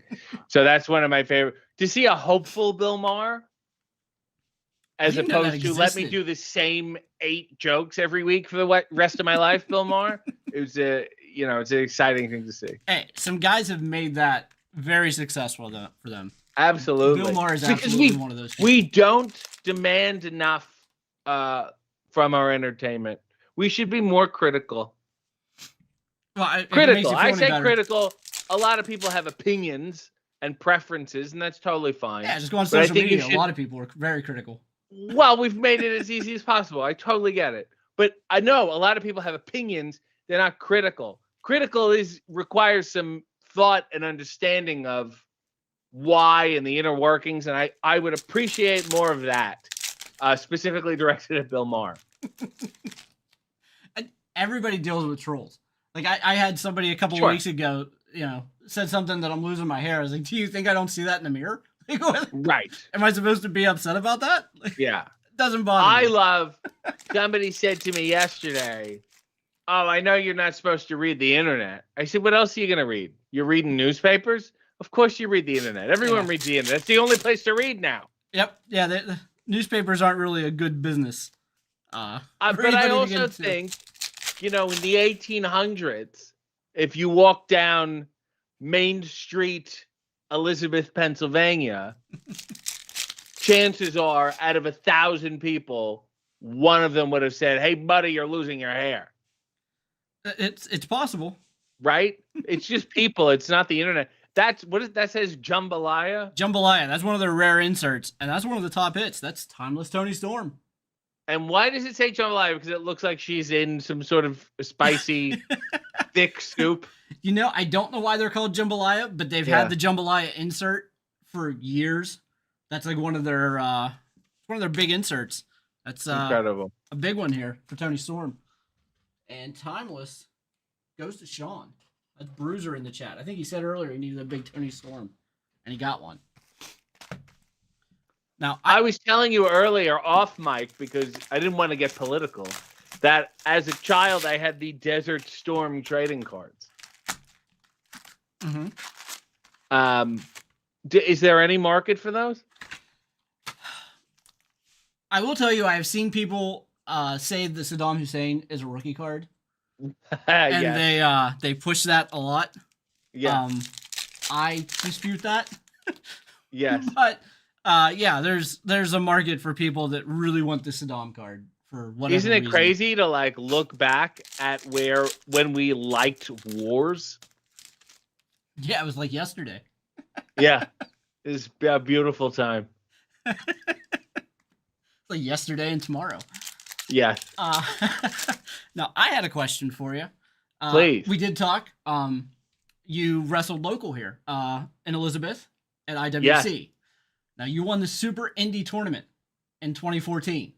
Let me correct you. First of all, it's local to you, but not local to me. Not local to you. Not at all. It was a monthly schlep, but we loved wrestling there. Me and Dalton Castle and Matt Taven and Colin Delaney and Bobby Fish. For some reason, I had the best time there. And I was the Super Indie champion. And my understanding is I was the first, I don't know if it's changed since, but I might be the only person to be the Super Indie champion and successfully defend through the Super Indie tournament. Now, that's impressive. But yeah. I was going to say, whenever you won the Super Indie Tournament, did that like put it above the G1 that year because RJ City was the winner of the tournament? Let's look at that tournament. Let's see who was in that tournament. It's going to be a surprising amount of people who are popular now. Yeah, so I was looking, and the people that came after you as the Super Indie champion, RJ, you held the title for 308 days. So you were like the Athena to IWC. All right. Now, the people that came after you as champion, let's go over some of these names here. We had AJ Styles, Colt Cabana, Jerry Lynn, Tony Nese, Josh Alexander, Adam Cole, and Wardlow. Do you think they all went after that title because of how prestigious you made it? Hey, I'll say, some people, actually, Dunk Alice walked by me a couple of weeks ago, and he said, when you wrestled, were you good? And I said, I wasn't bad. But I would say, if I was going to have to argue for myself, this is probably an IWC, the Super Indie stuff is probably my best work. Zima, let's see who was in this thing. RJ City, Angel Palace, Matt Taven, Lowrider, PD Williams, Sammy Guevara, Lewis Linden, and Ethan Page. That's who was in my tournament. Okay. Not bad. Not a bad tournament to win. Not a bad tournament to win. Hey, also, Brian Pillman Jr. won it, so maybe it is a bad tournament to win. I mean, he's hiding his face on TV right now. He's doing well. He's doing all right. Yeah, let me look at the list of Super Indie champions. I'm proud of myself here. It's a long list. I did not check the reigns, but I did check that yours was 308 days. That's a very impressive reign. Yes. Low-key, the fact that me and Low-key are connected at all tells you times. The great Larry Sweeney, Gargano, Tony Nese, Elias. There's a lot of vacated. Things were vacated. There is a lot of vacated in there. Yeah. I guess that means they signed. They had to forfeit after they signed. And a few people that were canceled, too. No, see, I didn't pay close enough attention to see who was canceled. Yeah, which is just a joy. I could probably Let me guess see if some I of can those. find the, yes. Let me see. There's also the IWC World Championship, which I held. Yeah, but the Wikipedia page is not correct on that one. Oh, no. It says you were a luchador. Well, I'll take it. CM Punk held the title. Colt Cabana, Sterling James Keenan, Balls Mahoney. the Sandman, Ray Rowe, Dalton Castle. So it went Elias, John McChesney, Dalton Castle, RJ City, and then I immediately lost the title to Tommy Dreamer. Immediately lost it to Dreamer. Yes, the same day. Like I would say within the next 10 minutes. Yeah. Real hot stuff. So I the second I touched the belt, everything went downhill there.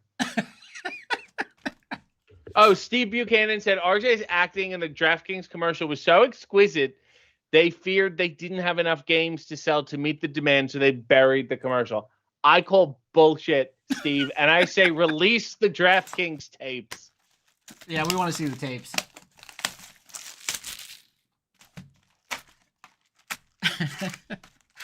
Now, talking about your in-ring career, now you said you don't pitch much stuff. Have you had that discussion in AEW for RJ to step into the ring? No. God, no. I think we also, some people have thrown it out, especially like, hey, we're coming to Toronto. Why don't we? And I realized very quickly, I'm so much happier in my own world doing AEW, and I'm allowed to do so many different things. And I think it would be unethical to even attempt wrestling on top of it. I think it would just be fucking bad. Not everyone has to wrestle. You know what I mean? You don't want to see Renee lock up. You don't need that shit. Nigel come out from behind the booth. They could definitely use you. And I feel bad for him every fucking time. Every time he loses, it's sad. And then he's got to go back to the booth and pretend he's not disappointed. He wins the big match to get to the next big match where he loses. You know, it's crazy. Who was I just saying it to? Someone was saying, do you still wrestle on the indies? And I did. When I first started at AEW, I was only coming in once a month. And I would block shoot Hayes, and you can tell by my outfits. And I did maybe 3 shows. And I think my last show, oddly enough, one of my last 3 for sure, was IWC. And I was just like, this is way too crazy. It feels wrong to do this. And hey, it felt like insider trading to me. Now, didn't feel good. Also, I loved the idea of, you can retire and still have gas in the tank. Yeah, not many do that. No. Now, I do have to ask, because we, of course, one of the big things about you coming on tonight, you guys are going to be in Pittsburgh next month on the 24th. Do you have anything like favorite memories of Pittsburgh coming to IWC once a month? Yeah, we used to. So it was a long drive from Toronto to Pittsburgh. It was anywhere, depending on the traffic, it was anywhere between 5 and 9 hours. And we used to just stop at Sheets. And we loved it. And my cousin went to university with her name was Diane Sheets. She's like the heiress of the Sheets fortune. And I thought, my God, if I could marry that girl and own all the Sheets. We had Sheets loyalty cards, and the Sheets Twitter would tweet us, and it was a great time. We were so young, we were so naive. My favorite memory was we would drive on the way back. We had the whole day. We were taking our time, and we decided to stop in Erie to go to the beach. Well, hot tip for anyone who hasn't been, the beach in Erie is shit. Very much so. It's hard gray sand. It's lake water. It's just goose shit everywhere. It's awful. Yeah. So we thought, well, this is bad. What are we going to do? And lo and behold, we stumble upon this Waldemere amusement park. Okay. Are you familiar with Waldemere? Do you know about this? I'm not. You must go. We're like, do we want to go? Should we not go? It's expensive. This woman said, hey, we're having a corporate party and we have 4 tickets. Do you want to go? And it's like, well, of course we have to go for free. And we got on this ride. The first ride we went on was, I swear to God, the greatest roller coaster I've ever been on in my life. It was called the Ravine Flyer 2. And we went on so many times that me, Matt Taven, Colin Delaney, and Dalton Castle have affectionately referred to ourselves ever since as the Coaster Club, because we were so enthusiastic that the woman thought we must have been pen pals from across the world who reunited to just go on roller coasters. That's great. I go to Erie a lot. I like to fish, obviously southwestern Pennsylvania, a little bit outdoors, but the beach in Erie, it's not a beach. If you go now, like part of it says like the sand is contaminated, so you can't be out on certain parts of it. Contaminated with what? What do you think happened there? I don't know. I don't know. I mean, there's people pissing and shitting themselves. They're getting drunk. They sit in the sand. They say, "I'm gonna shit." No one's gonna know. And now look, now we have half a beach left, thanks to you, beach shitters. I blame it on Cleveland. Everything just floats over from Cleveland. That makes a lot of sense.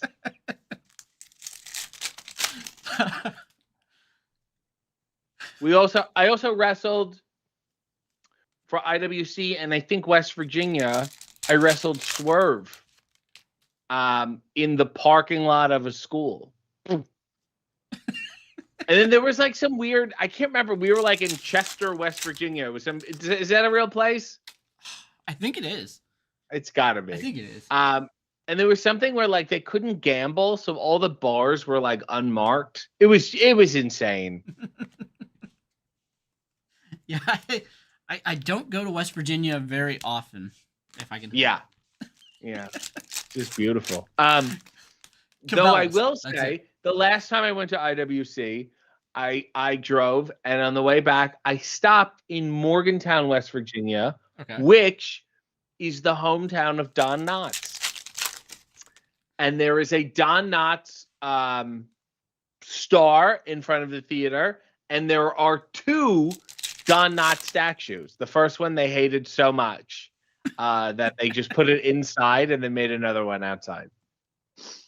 Oh, you gotta make sure you have the right Don Knotts. Yeah, that's where he was born and where his bipolar father used to chase him around with a knife. So it's nice to look back on things. Now that actually brings up something that I'm really curious about. Yeah, you make so many references to the old stuff. Yeah, but you're my age, so you weren't around for this stuff. Yeah, so you and I are 16 years old. Exactly. So what's your infatuation with the old school film? Well, it was always accessible to me. I was like a sociological experiment for my grandmother. She would say, "Here, watch this. You need to watch this. You must watch Abbott and Costello. You must watch Laurel and Hardy." And I agreed with her. I thought, well, why isn't everyone watching this? This is so funny. What's going on? Why are we? I don't know what we were watching at the time. Crank Yankers. Why isn't everyone watching? Laurel and Hardy. I don't understand. So that was my infatuation. I never, at no point did I not have it in my life. Okay, yeah, I get that completely, because I grew up, my dad was a pastor, so like we didn't watch a lot of different stuff. So like Three Stooges, Blondie and Dagwood, a lot of Bob Hope movies. Like that's the kind of stuff I grew up with as well. Yeah. It's very, very fun whenever on AEW you throw out a name that somebody has no idea what you're talking about. Yes. For every Japanese guest, I've mentioned Tony Shalhoub. Yes. Because I think they love him over there. Monk's a hit. Nuts about that guy. Never mind Monk. They're still getting through Wings there. They just got the final season of Wings. And they're going to be shocked with that ending. Yeah, it's a rough one. Now, we did just see. Here someone says the Waltons and Little House is what they grew up on. Yes. Let me tell you about Little House. Michael Landon, ended up basically running the show at the end. And he wanted to end the show. And he found out that the network or the studio had already planned to film other movies in that big, that big land in basically a town. And he thought, well, fuck them. They're going to make money off of my show. Like, that's bullshit. So that's why in the last episode, they like blow up the town. I didn't know that. Yeah. It's great. Nice. That's good trivia. I mean, it's a double joy for me to like, you watch that shit when you're a kid and then you become an adult and you realize that Michael Landon blew a town up out of spite. Yeah, because you wouldn't put that on Michael Landon. Like, right. That's not the kind of guy that you would see as a spiteful, revenge-filled guy. So, yeah. That's very good. I like that. Yeah. It's a joy for me.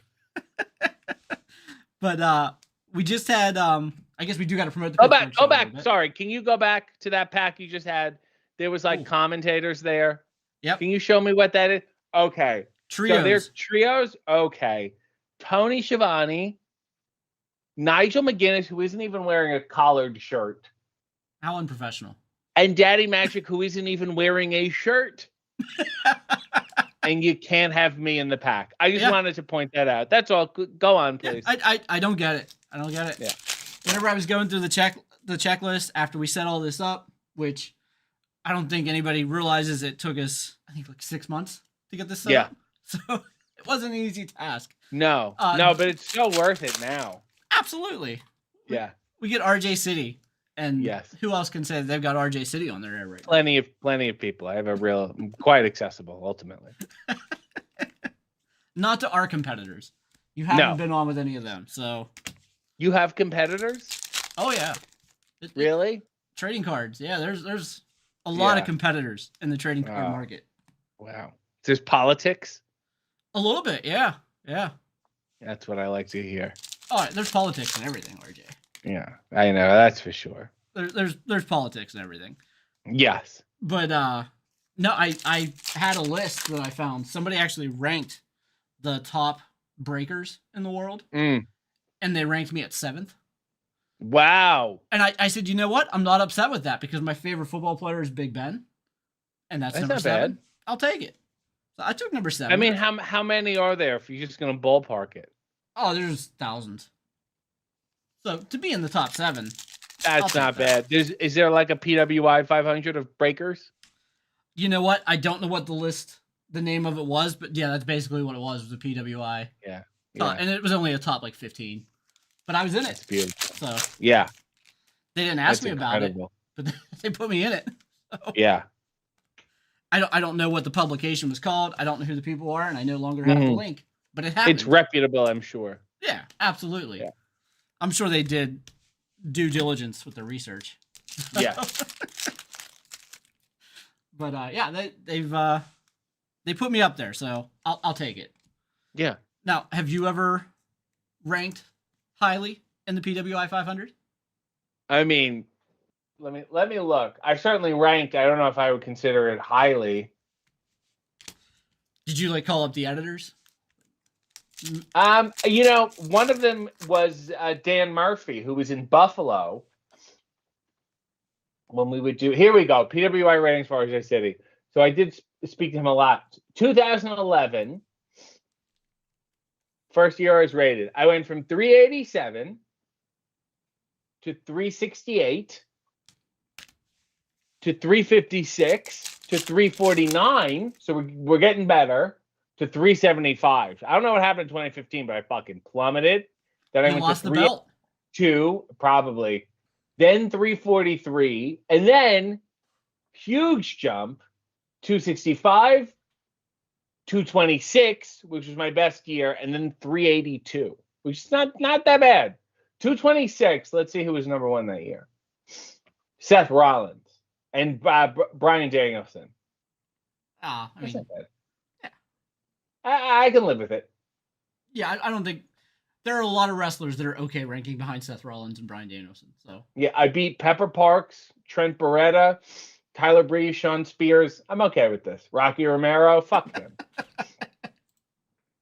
Good. Now Jenny Jacobs, you can go back to TV this week and say, "Hey, John Callis, was I good?" and show him where you rank ahead of Rocky Romero. Yes, I was this good. Where's your PWI, John Callis? Yeah, he never made the PWI. He tried. Well, let me see if he did. It would be better if he didn't. I know, but I need to know now because if I say that to him, he's gonna throw it in my face. I feel like he's the kind of guy that would know everything about that. Oh wow, 2002, he ranked 345. All right then, but hey, you beat him. We all owe Don Callis an apology. Everyone just tweet him an apology right now and don't tell him why. Sorry, Don. Yeah, I'm so sorry, Don. He slams Pittsburgh sports on Twitter so much. He's not from Pittsburgh. I don't think he has any ties to Pittsburgh, but he slams our sports teams like weekly. Him and Mark Madden. I think that's why. Probably one of the few people I would describe in wrestling as a genius. And everything that comes along with being a genius. The madness of it, the insanity of being a genius, that is Don Callis. Everyone always wants to say they have a baby and they go, oh, he's a genius. And I say, first of all, if they're all geniuses, there's no way they can all be geniuses. But also, Beethoven was a genius. Picasso was a genius. And they all lived horrible lives. Why would you want that for your child? You want your child to be stupid. And then they'll be happy. It's true. Yeah. It's absolutely true. Because the more they think, the more they're going to see what is around them. See? You don't want to know what's going on around you. Just live in oblivion. That's the way to do it. Wasn't it? Don't you wish, having a pastor for a father, don't you wish, why did I question any of this? You know what? I was good. So I never did anything still don't question crazy. So I just, there's nothing, I didn't experience any of the other stuff because don't some questions not line up in that Bible? Maybe. The burning bush. Who put out the burning bush? I don't know. Did they extinguish it? Did it go out like a nightlight? What was the deal there? Well, I think it was a miracle. So whenever the miracle was done, it just was done. So the miracle just goes away. Yeah, it's done. He doesn't need it anymore. He's done with I think we're really hand waving the end of a miracle here. Considering it's a miracle, I think we're really being dismissive of. He made the call. Yeah. Whoever was on the other end of the bush answered. Mm-hmm. After they was done, he's like, all right, nice. And then go on Bush. Yeah, and then they hung up, and that was it. Also, I always love bringing up when Jesus flipped the table. That was nuts, right? Of all the stories you heard, he's calm and he's peaceful and everyone he's so nice to, and then just loses it on these guys. What did I do? Imagine you're like bootlegging, you're selling bootleg Ray-Bans in the church, and he's not going to give a shit. The prostitutes, he's in love with the prostitutes, the lepers, he's like, don't worry about it. What am I doing? I'm trying to make I heard stories that it might have been that somebody else took a bite before him or sneezed. Okay. And he said, well, this is just rude. On top of being unethical and illegal, this is just rude. And then my other story, my question is the Good Samaritan. Does that mean everyone else from Samaritan is not a good person? Maybe.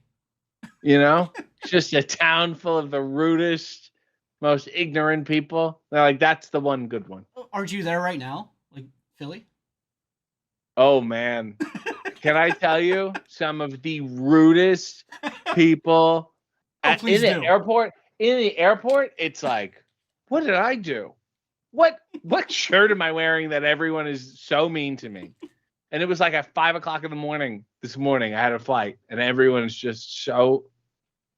It's just like I spit in everyone's face before I started talking to them. Now, I know Tony Khan drinks a lot of coffee, but does he sweat even more whenever you hear the crowd in Philly and the people at TV are like, what are we going to do about this? You know what's crazy? He drinks a lot of coffee. He likes it super hot, which I don't. I've never seen him sweat. Really? And we've been in some really hot buildings, like the 2300 Arena. Always wearing a suit. I've never seen him sweat, ever, which is remarkable.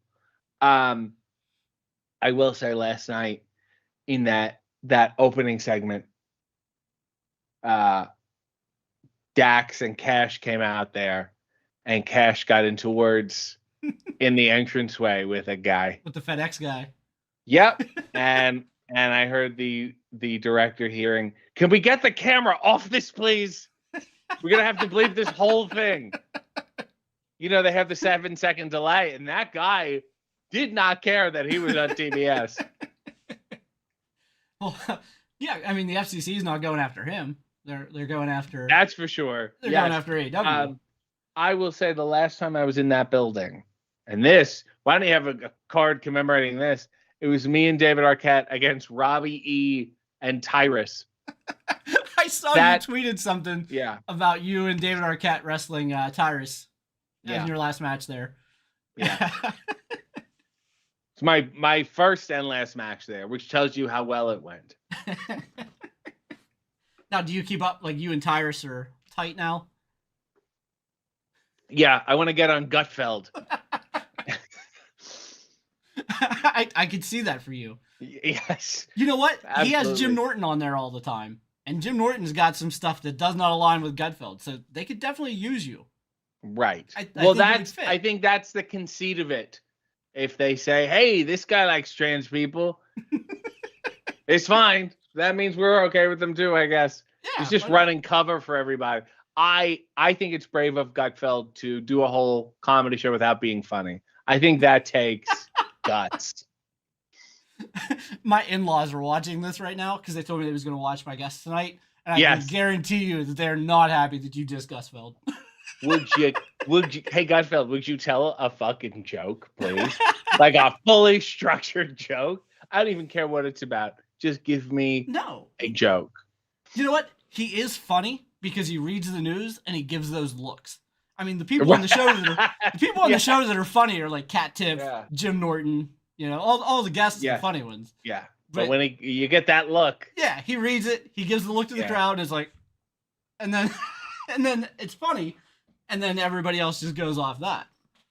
So I mean, isn't it great to like every morning under your arm have a stack of what the show will be?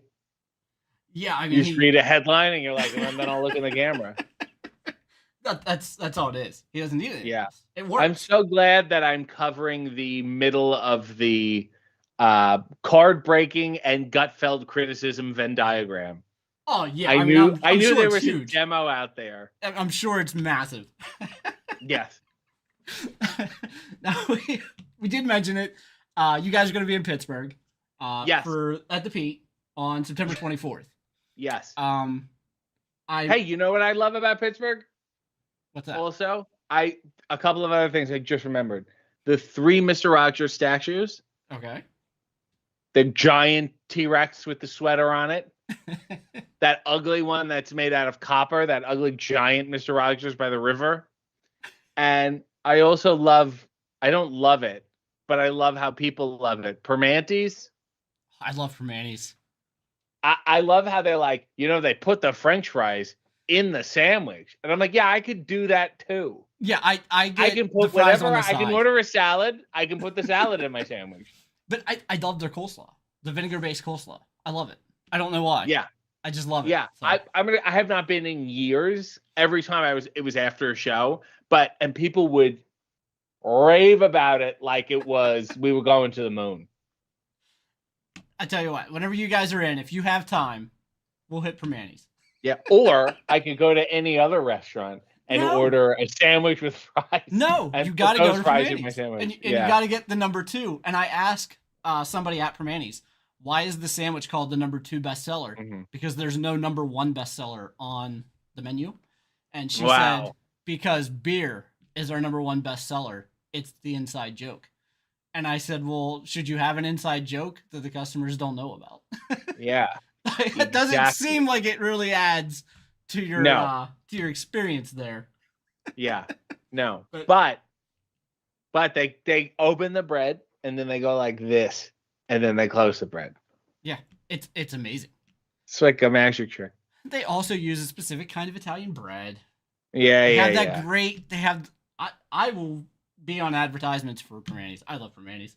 I just get the fries on the side because I'm not a big potato eater. So. There's one guy in the chat here, Tamaska VT, is losing their mind mentioning Permantes. The Permane brothers, though. Let's keep in mind that they're brothers. I don't want to give one Permane all the credit. Yeah, we gotta add brothers there. Otherwise, they're gonna fight over that. Right. It's both Permantes equally. Mario Permane and Luigi Permane. Did you just make that up? Like on the spot? Yes. I assumed you did because Mario and Luigi didn't sound like new names. No. No. Let me look up the Permane. I used to work in they probably didn't have this in Canada. You might not know about it. Schwann's, the food truck? Probably no. Okay. So it was in Minnesota. I didn't think it was in Canada. But we had, and you were in Pittsburgh a little bit, so you may have seen the store, the Gabriel Brothers, where it's like all just jacked up crap. Yes. Yeah, one of the customers on the route was like the sister of the brothers that owned it. And like everybody was like, oh, she's related to the Gabriel Brothers. And I'm like, who cares? That's that fantastic. Abbott, make way, please. Yeah. Like, but I mean, like that house was a big deal on the route because she was related to the Gabriel Brothers. It's something you whisper. Yeah, like you don't let the neighbors know. Like how she got all this money. The Gabriel Brothers. Joe Permane invented the restaurant sandwich during the Great Depression. His brothers Dick and Stanley later joined him. I feel like that should just be Joe Permane's then. So it sounds like Joe's driving it here. Joe, Dick, and Stanley.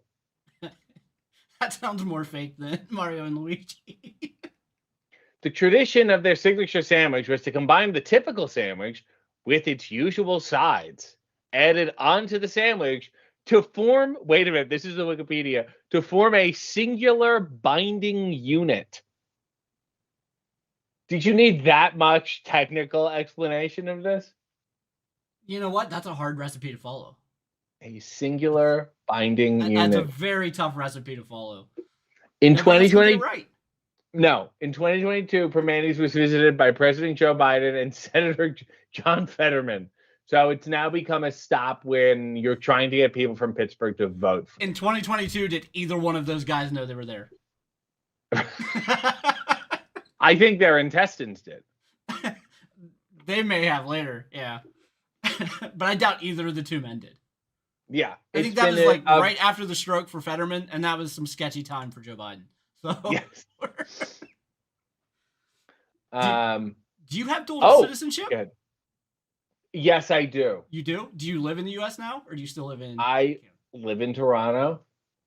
I think I'm the only person in AEW who does.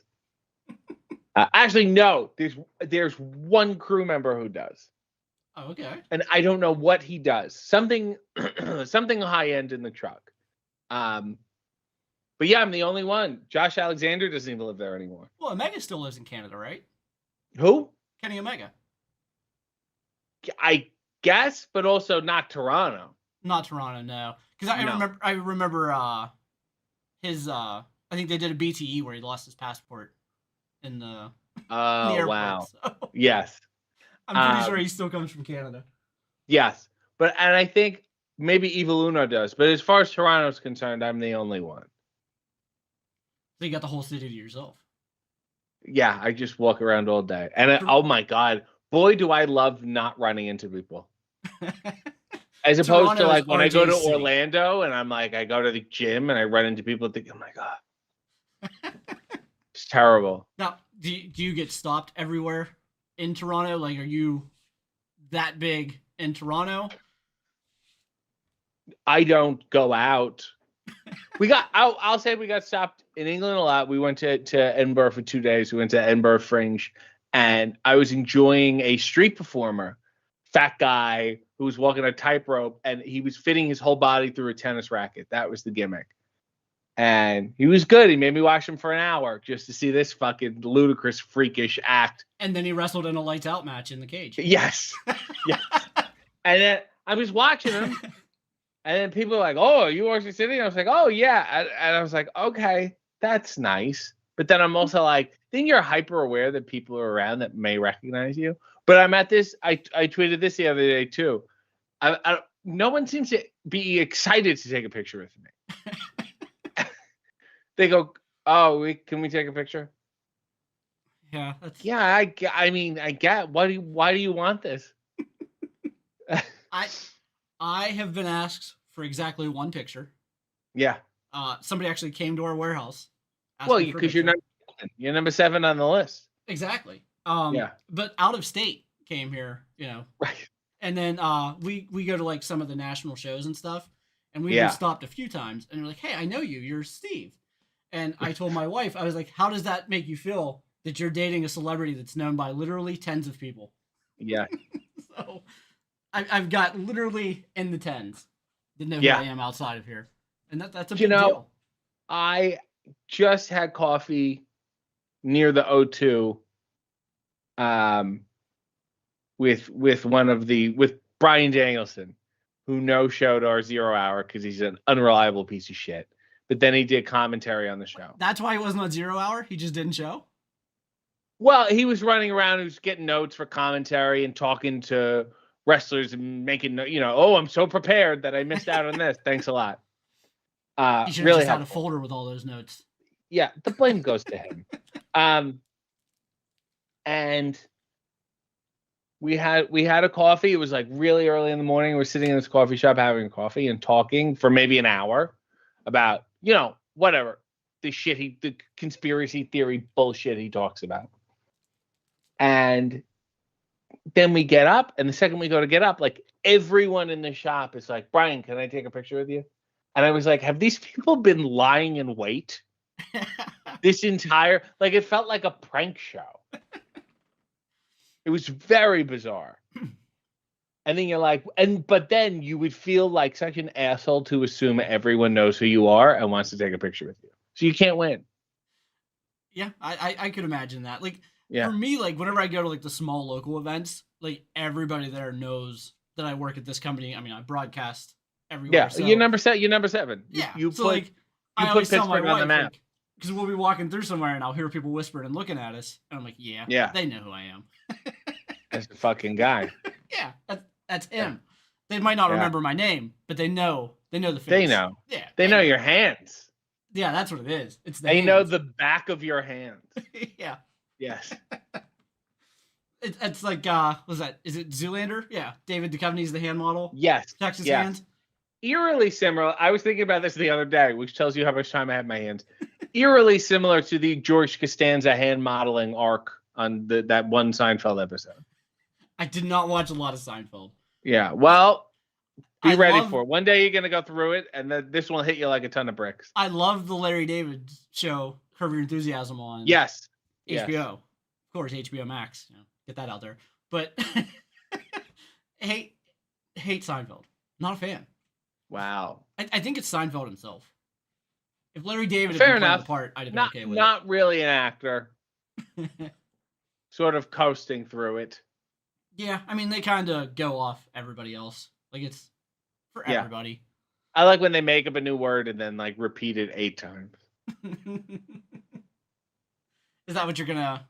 Like, is that a goal for AEW? Is to create your own thing, niche thing? Yeah. Well, haven't I? Am I not fucking living in it? Am I not trapped inside this subculture glass box? You've got the best wrestling show on social media by far. That's right. Fuck you, Stevie that, Richards. Maven, and take that, Maven. Yes. Finally, after all these years. That's why Maven couldn't put you on, because he knew that you would have stolen his entire crowd. He'd have gotten no viewers the rest of the way. It would have just been AEW to the moon with all of Maven's former watchers. He's playing a game of YouTube Risk.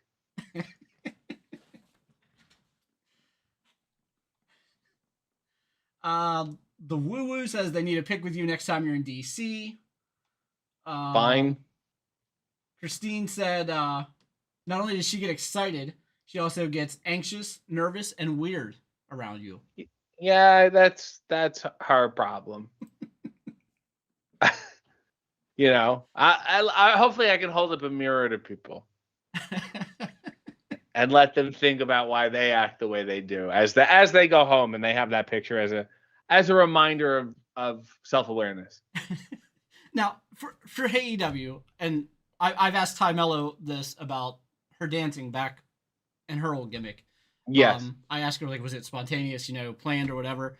Yeah. For AEW, do you go over everything before the show, or do you kind of like blindside the people on there? I mean, I wouldn't say I blindside them. I would say, especially now that we're on episode 150, whatever, people don't want to know. And depending on the person, I'll give them a courtesy. Is there anything you don't want to talk about, or do you want to, whatever? And even when people say, hey, I don't want to talk about this, I'll say, let's just do it. And if you don't like it, we can get rid of it. And then most of the time they're fine. I would say everything on the show is one take. There is really no going back. So there's no cutting room floor for AEW. No, I mean, you can see what a mess it is. People are always like, post the bloopers. I think we maybe have 2 bloopers in the history of the show. Well, it's kind of like the thing is you're trying to get them to break. Like, that's kind of what I feel from it. Is like, especially with the Tekla one that just came out. I mean, you threw some crazy stuff at her. Yeah, but also, I mean, I don't know if the goal is to get them to break. I at least try to get them to places they've never been before in interviews. And I think, obviously, if you throw interesting questions at people, you get interesting answers. And I think it ends up being an odd caricature of who these people really are. We have a question. My wife asked one.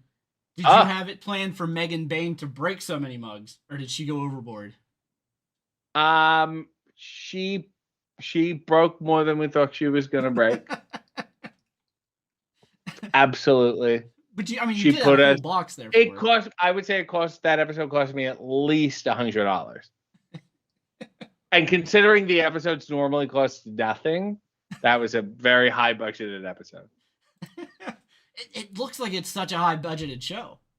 There's so much production value in there. I mean, it's you got the on air sign, you have the Hey W sign, and then Sanjay laughing.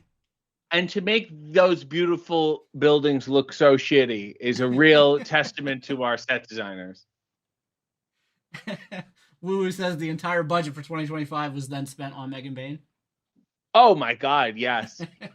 Merch, and we have inadvertently broken mugs before on the show, and Merch was always very mad at us because they would have to supply them. But at least the mug is a bestseller now. It is. Yeah. And I think that had a lot to do with the commercial with Renee takes 10% of everything. Well, I'm a salesman. Yes. Yeah. I'm like, the new Don West. The new Don West? Yeah. Hey, life goals. Yes. You went, you were the IWC champion. Now you're the next Don West. Yeah. I mean, Osprey, Swerve, those guys, they're just looking up to RJ, wondering how they can get on that level. What? Oh, let me guess. You gonna have another great match, fellas? Come on, show some range. You know how many 5-star infomercials Don West was in? Exactly. Unlimited. Yeah. Yeah. Now, we do have to promote the Pittsburgh show here a little bit before I let you go. That would be great. It is coming up September 24th. For everybody watching, where can they buy tickets? Is it a Dynamite or a Dynamite and Collision? It is a Dynamite. It's a live Dynamite. It is. Which is great. And Tony Khan loves Pittsburgh very much and always makes sure nuts shit happens in Pittsburgh. It is. Like, we've always had good shows. I've been at each one. They're always good shows. We had the Osprey Ricochet match last time. I mean, it's always good. Christian beat Omega for the TNT title there. Yeah. Oh my God. TNA yes, title. of course. It's like so many things have happened in Pittsburgh. I mean, it's a great spot for AEW. I can attest to that. Yes. Very excited for it. We just had Forbidden Door. Yes. All Out is going to be right before the Pittsburgh show in the town of Toronto. Any big things? Do you have any expectations crazy stuff that's gonna maybe returned. I don't know if you want to give away returns. I'm trying to think of something that you could say here. Do you think MJF's going to challenge for the title? Do you think there's some big stuff going to be in line for that show? I would say if you're Canadian, and most of the people watching this are not, I would say every Canadian on the show and behind the scenes is working hard for some reason to make this feel like an authentically Canadian show. Okay. I don't know why. Is it like a tribute to Cope and Christian? Well, I mean, they're on it. I think they're doing their own tribute. I think it's beyond that. I think it's bigger than them. I think they're working on it too. I think for some reason coming back here now, especially with them and like me and Renee and Josh Alexander, and it's like it just feels like, oh, this is like a very cool thing. I think we got jealous when AEW goes to the UK. I think Toronto was jealous, which is good. It's healthy. It'll be very good. All Out, to me, I mean, All In is the biggest pay-per-view of the year, generally speaking. All Out seems to always be the craziest. I mean, Darby challenged Mox last night. He did. Fucking squeezed blood out of his ear and wrote All Out on a wall. If that doesn't sell you on a pay-per-view, I don't know what does. Did you know about the Moxley fork in the ear spot beforehand? Like, did you have enough sense to turn away? Or was it just like catching everybody off guard and you like... I watched it with Renee backstage. We're both like... It was great. And then you're like, how long is this going to go on for? And then you feel really uncomfortable. And then there's just this weird silence. I think that's the way it was watching it at home. But at this point, I mean, you got Mox, you got Darby. You got to expect some shit. I think people were expecting Darby to coffin drop to base camp from Mount Everest. Like, right. Is there anything Darby won't jump from? So, yeah, I mean. No, not really. He gets there early and loves looking around the building. He climbed that pole last night like a spider monkey. He was up there and off on Claudio. And if you look at him, he's never wearing the best shoes. It's always the skateboarding His boots are like taped up. They're awful. They don't even look like wrestling boots. They have duct tape all over them. I don't know how he's walking in them. Never mind climbing a pole. He's insane. Yeah, it's for those that aren't into AEW, and I know like we have some viewers that we run breaks here of all sports, of course. So some of our viewers aren't wrestling fans or haven't watched wrestling fans. Yeah. To point somebody into that direction, what All Out might be a great show because we are going to get Darby and Mox. Mox said no. It's going to happen. It's going to be Darby and Mox at All Out, and it's going to be insane. And I would tell anybody, watch that pay-per-view. Also, I saw today, I don't know if you know this, it's Cope and Christian's first time as a tag team in Toronto. They've never tagged in Toronto. That's so. I mean, that says more about the other company than it does about us. Yeah, that's I think maybe that's why they wanted to be so special. That's wild to think about. That's incredible. I don't know who else we're gonna get to come to the show. Maybe Alan Thicke. No to Kane. Maybe he'll hop on commentary. I want to hear his take on Cope and Christian and what's going on there. Maybe Anne Murray. You never know. That is the joy of AEW and of Toronto. Me and Renee, Jeff Jarrett just asked me if we're going to wear something special, and we went, I don't know. So now we're thinking about that. Are you going to let Jeff Jarrett know about it, or is he just going to be the person? Well, let me guess. Jeff Jarrett's going to wear a black polo that has the My World Podcast logo on it. All right, so here it is. It's from Wrestle Purist. Yes. It'll be the first time Adam Copeland and Christian Cage are in a tag team match in Canada on a pay-per-view. They've had a 6-man tag one time in 1998. They've never been in a tag match in Canada. Insane. A 6-man. They had a tag in the Brood? I'm guessing. It was Rock Bottom in Your House 1998. So I'm guessing Gangrel was in that 6-man. I got to look this up now. That's That seems like malpractice to me. It really does. Like, how do you go to the home? I mean, they do shows in Toronto. How do you go there and not have two of the biggest stars tag teaming when they are a tag team? The Brood defeated the Job Squad of Al Snow, Bob Holly, and Scorpio. It's crazy. Maybe we will get Gangrel. Who knows? Gangrel comes out to take out Stoke. I'm for it. You never know. Yeah. Hey, he's got his work boots on. That guy's always good to wrestle. Who did he come out for? Was it the House of Black? You guys had Gangrel came out? Yes. Yeah. So he's been there before. Yes. He knows how to find his way there. Yeah. I'm sure he's allowed in Canada. So sure. Gangrel, we got to have him take out Stokely for the match there. Yeah. So, Stokely's the big influencer on the outside. So sure. Gangrel's got to even the score there. Right. Tomaska says, "Are you gonna do anything to help Matt and Nick Jackson get their pyro back?"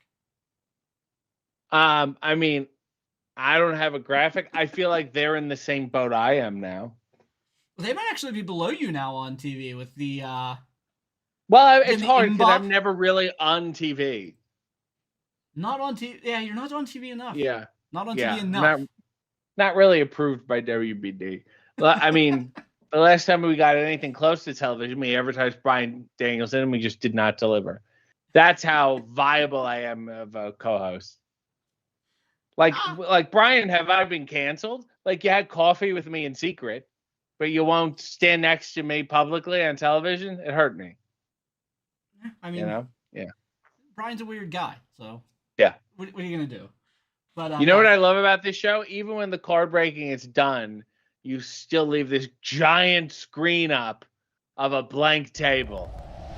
Oh no! What are you doing? Would you like that one instead? I can. I thought it was fun. I left it up long enough.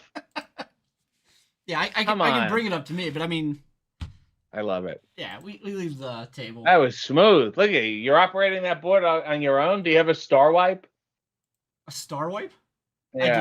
I do not. I have come sounds. on. I have sounds, but I'm extremely lazy whenever it comes to putting the sounds on the board. So I think I have an "Oh yeah" from the Macho Man and an "Are You Ready" from Triple H. That's good stuff. Yeah, and then after that, I don't even know what they are because I abbreviated them and it's been so long I don't know what they are. There's a Borat sound. Nice. That's beautiful. There we go. It just said Borat. I didn't know what it was. So that's really incredible. I do have a Macho Man, and it looks like the "Are You Ready" is gone. You might appreciate this. Oh my God! I have that on the board too. I can't hear anything. You couldn't hear it. No. That was Joey Styles with the "Oh my God" in the ECW arena. That was fitting. Maybe we'll get Joel Gertner to come. We got 2 weeks left. Yeah, I mean, I don't know what Joey Styles is doing. Is he still with the other guys? I remember he stormed off. I don't know if that was real. If that was I don't know. If he's just out there on his own. Maybe he's just we'll lost find in out. Philly. I'll do some poking around. Yeah, why not? Let's get Joey Styles on AEW. Yes. Now, and about that, is there anybody that you haven't had on AEW that you've been trying to get and they're avoiding you? Do you want to call No. I have no interest in having a Kenny Omega or Okada or Mercedes Moné or Don Callis or Samoa Joe or any of those people. Oh no, I lost your video. Do you see what happened here? Do you see me? Back. You're back. Am I back? Is everything okay? Yeah, you're back. Okay. I can keep talking? Yeah, they yeah. Maybe somebody in power cut you once you said Omega. That's what I'm talking about. These are the dark forces that are operating against me. I would also say, and people make a lot of requests for guests. They make them, if I have some sort of control over it, I don't. I'll interview a fucking wall at this point. So ask the guest, ask Don Callis why he hasn't been on. Go tweet Mercedes. They're very online people. Well, I think you got to pay like $99.95 to send it to Mercedes. hold them accountable. I have it written. I'm a researcher. I'm an interviewer just like anybody else. So, or maybe they're just holding out for that Maven interview. Maybe. Yeah. Why do RJ will ruin our chance with Maven? Right. Yeah. That's like the old Leno Letterman. Like you can, if you're on Maven, you can't be on Hay. Yeah, I mean, I don't think you had CM Punk whenever he was there.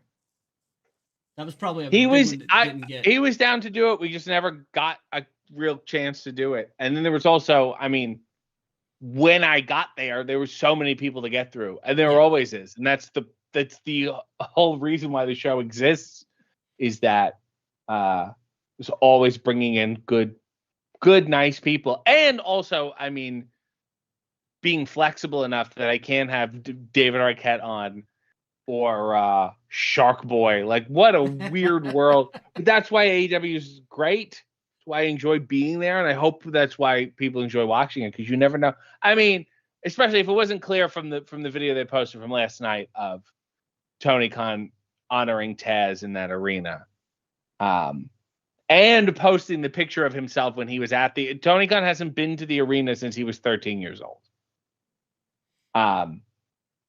Which is insane. And you realize, like, oh, you know, we truly work for the biggest fan of all time, and like that's why AEW is good. So, and at least he's a fan of wrestling, so I don't have to be. It's great. So is that breaking news, or is that something well known? RJ's just done with wrestling.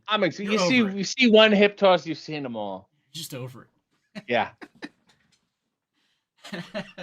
All right, so where can people buy tickets? Because it's not just the Pittsburgh show. Again, we have people, everywhere. I've got some zip codes that aren't even in the U.S. here. So yes, people I mean, we're in the arena for the next 2.5 weeks. We have a live Collision this Saturday. We have the Ring of Honor pay-per-view on Friday, and then we have Dynamites and Collisions the next 2 weeks, and then Toronto. We're going to be in London, Ontario, and then we'll be in, obviously, Scotiabank for the All Out pay-per-view. You can buy all tickets on AEWTix.com, and you can buy my mugs on shopaew.com. It's not about the company. It's about me. There you go. It's all about RJ. Thank you. Well, again, thank you so much for coming on. Of course. Huge fan. This was a lot of fun. Obviously, everybody here enjoyed that as well. Yeah. Yeah. I feel sufficiently broken. Broken? Yeah. Because of Breaker. See, thank you. It's late for me. Like I'm getting towards the end of the shift, and it's just like right. The shift. Gee, thanks. Just I feel good. Yeah. I feel like an obligation. No. Well, my shift is almost up. No. Yeah. The shift is work. The interviews are like, that's the thing that I come for now. The one joy. Yes. Yeah, I understand. I understand. That's the thing you get to. And I was telling you, I don't have anything like written up or official yet, but I may be seeing you again on or around the 24th. Yes. So whenever you guys are in Pittsburgh, talk to some people today. Might be doing something there at the Heat as well. Maybe at the shop. We'll don't know the details. Worst case, just stand outside the building and yell, and someone will come find you. I'll be there. I actually bought the closest I've bought seats for this one. I'm in the 5th row on TV side. It's too close. It's gonna be too close. My face will be there all night until some. And those 3 guys are gonna be like, I took a picture with that guy once. Yep, that's what it's gonna be. Hey, that's the guy. He does the thing on YouTube. Yes. But that's the only thing about the floor seats is the signs. Everybody wants their signs on TV, but then nobody behind you can see. Right. It's okay. Bring the signs anyway. It's not about them. It's about you getting over on television. Exactly. And Justin Roberts will even read it for you. So that's fun. He's a reader, that fella. He does. He reads all the signs. So if Justin Roberts is there, he'll read your sign. And if it's Kenny Omega is cool. Very good sign. Very good penmanship. Yeah, he'll do that. Yeah, and if you swear on your sign, he giggles. So it's perfect. All right.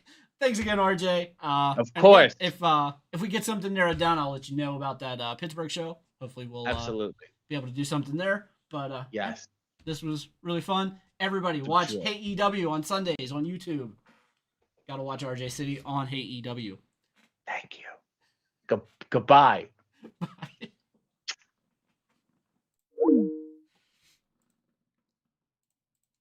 All right, guys, a lot of fun there. RJ, absolutely one of my favorites. So yeah, that was really fun. We will go back over some of these. I don't know if anybody was paying attention to the cards. We had Thunder Rosa, numbered to 98. We had an Anna J autograph. We had Truth Magnum, numbered to 62.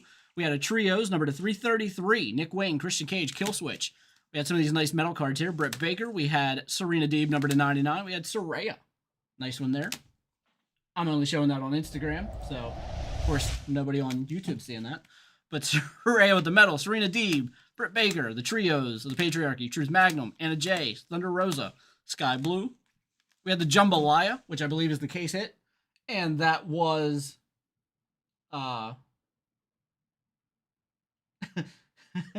yeah, I was showing it on Instagram. I wasn't showing it on YouTube. See, that's the thing about having multiple streams going, is I don't always pay attention to what I'm doing. So the Jambalaya case hit of Timeless Tony Storm. We had a Powerhouse Hobbs, numbered to 99. We had a lot of bronze here. We had a 1-of-1 printing plate, Energized Serena Deeb. And then our 2 PMGs. Timeless Tony Storm and Anthony Bowens, both out of 100.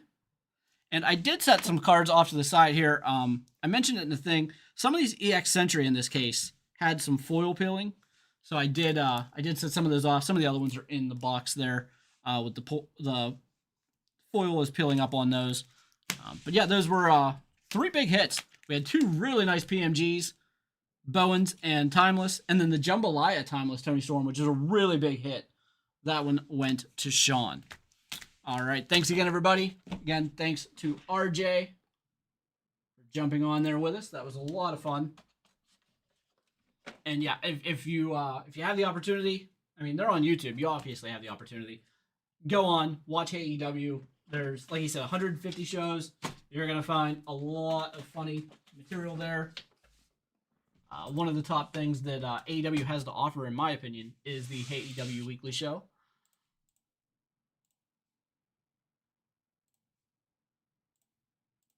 All right, we do have some orders in. I had some personals in before that, so I have some extra personals in now. Let's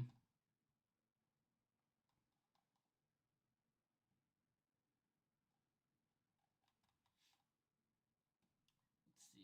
I did not have the Instagram. I didn't have the Instagram feed up for comments, but I had it up for the video. So, yeah, I was all over the place on that one. But let's get these orders in. I have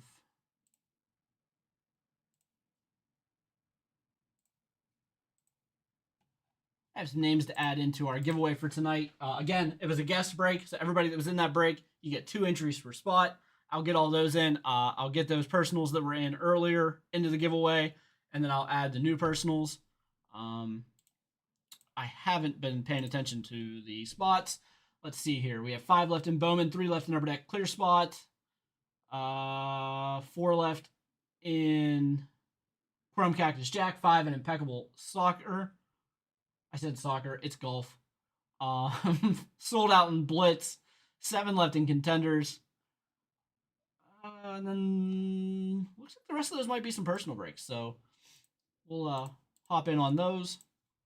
Again, thanks again, everybody. That was fun. I'm a huge AEW fan, so as I do not know yet. I have 1, 2, 3, 4, 5. I have 5 personals in. Chris just put 1 in, so I have 6. I will have 6 personals to run.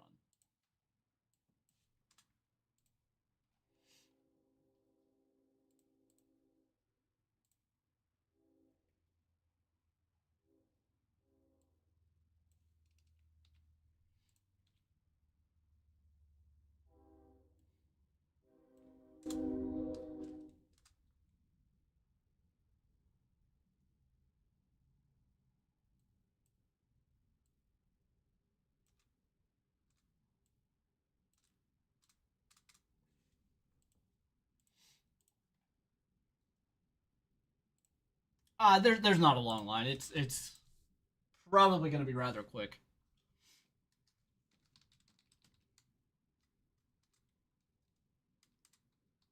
I have not yet.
Yeah, I think he said you're the one who hit the Gretzky.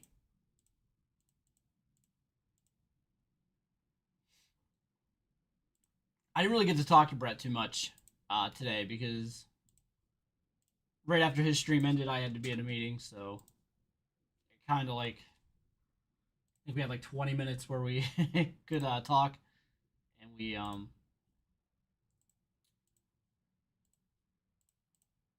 didn't really get to talk a whole lot. But he did tell me about the Gretzky hit, so I did see that. I also saw it on social media too.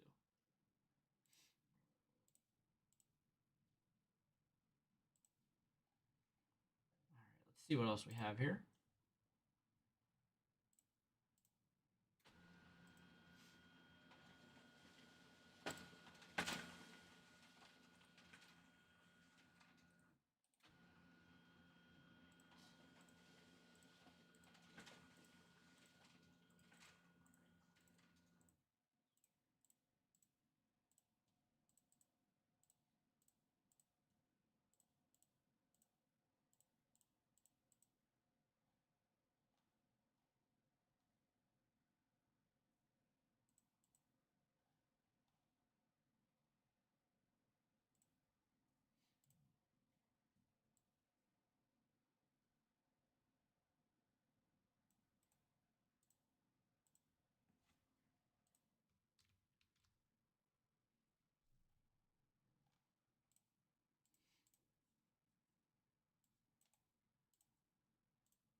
All right, guys, we're getting spots into the giveaway here.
everybody's into the giveaway.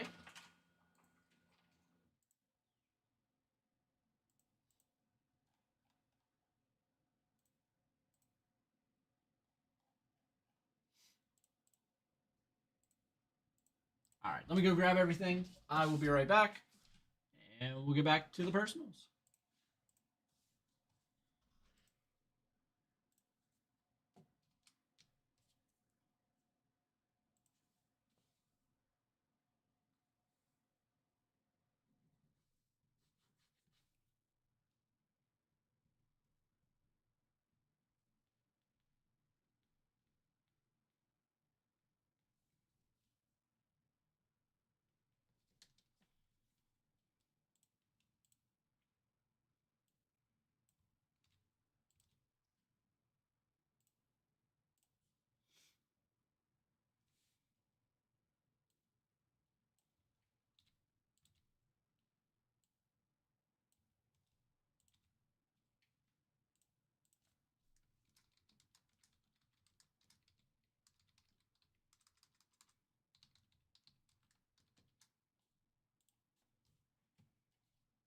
All right, I have a new hit pull there as well.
All right.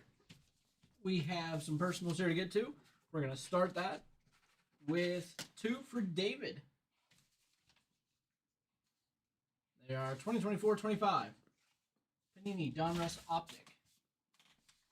There actually should be another David here, too. Oh, no, I already ran it. The other David already ran his break. Like, I think we have 2. All right. So good luck, David. 2 boxes of Optic.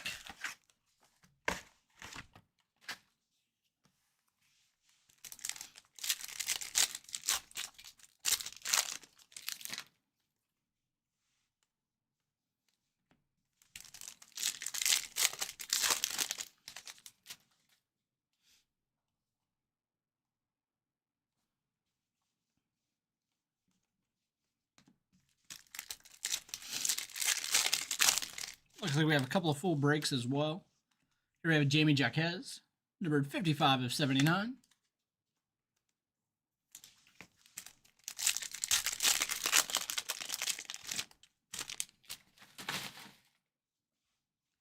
Our rookie autograph, Pell Larson, Miami Heat. Yeah, these are hobby boxes of Optic.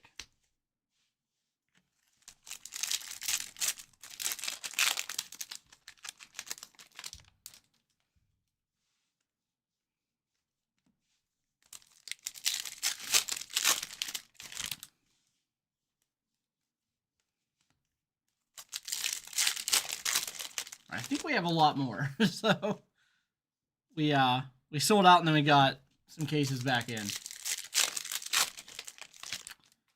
Can you email it to me? Because for whatever reason, it won't let you enter it in the chat. If you put a number in, it doesn't come through.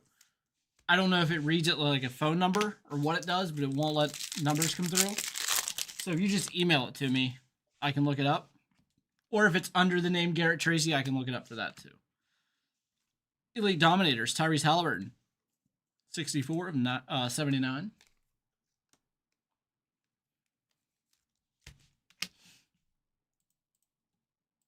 Nope, I actually have it here. It's under Edwin. Or Edward. Yeah, I have it. All good on that.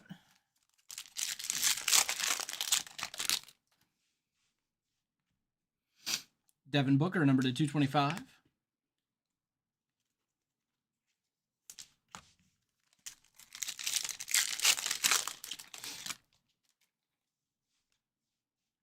Yves Missy, rated rookie red, number 70 of 99. Yeah, I have you here. Type that in the chat.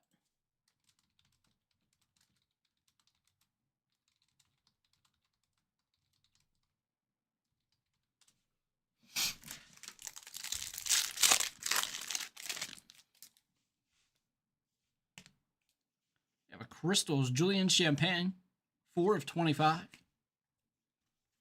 For the Spurs.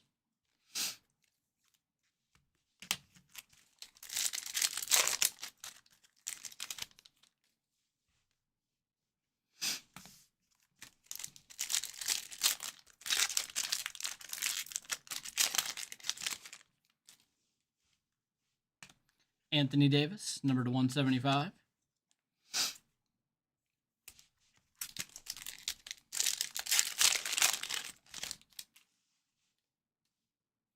Jared McCain, Hollow Net Marbles.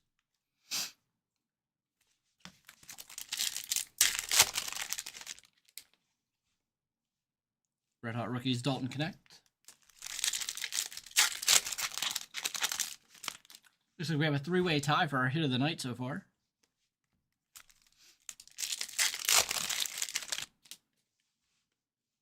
The rookie, Zachary Rishisher.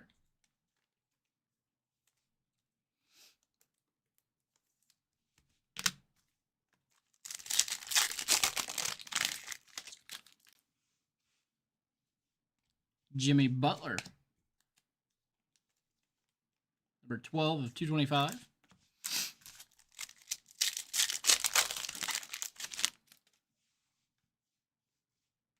Rated rookie, Alexander Sarr.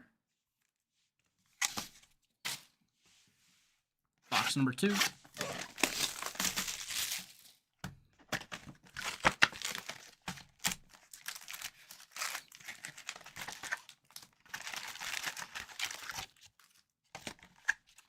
As far as hit goes, there's only one auto per box. It's Pell Larson there.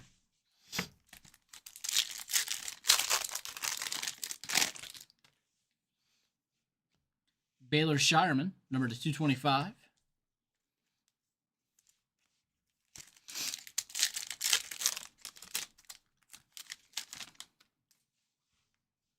Lights out, Alexander Sarr.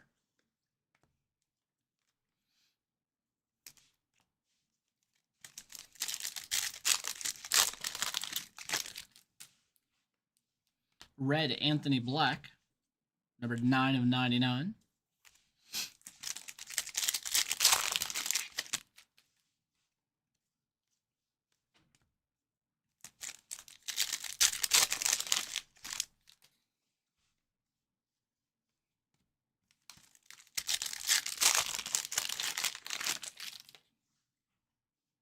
Rising Stuns Hollow, Stephon Castle, Bronny James, rated rookie.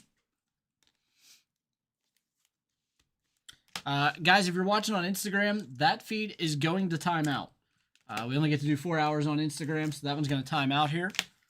But you can jump into our YouTube channel at Steel City Break Room. You can also catch us at SCC Live Breaks on Twitter.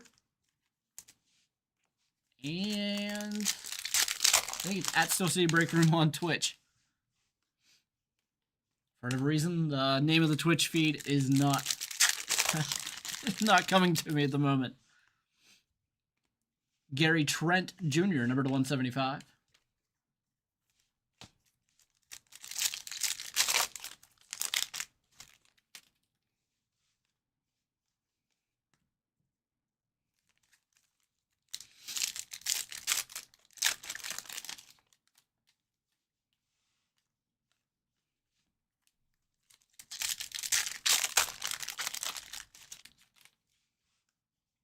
Lights out, Jason Tatum.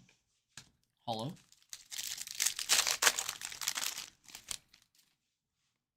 Hollow, Karl Anthony Towns.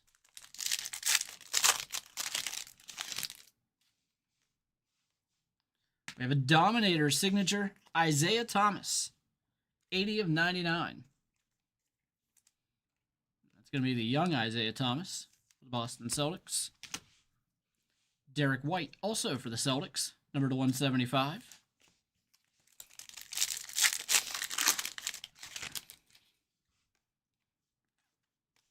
That dang Tom, Sizzle. Yeah. Doesn't want anybody stealing his thunder. Terrence Mann, number to 149. He's not a good friend. He's not a good friend.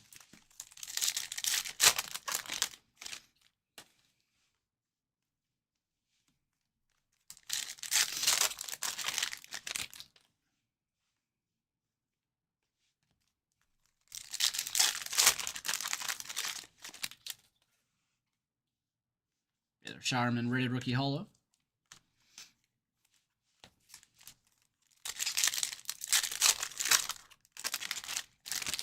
And our final pack of this break, Dominators hollow, Klay Thompson. All right, and that'll do it.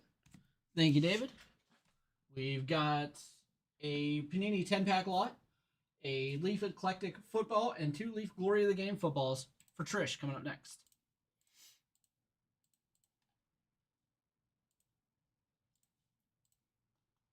Again, the Instagram feed is going to time out. Remember, we do have our hit of the day, which right now is a 3-way tie. Winner gets 5,000 rewards points. We also have tonight's giveaway. Enter any break or send in any personal, and you get entered into the giveaway, and you'll get to choose from one of the 4 prizes shown there. We take these out of the way. Let me grab Trish's boxes. I will be right back.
do have to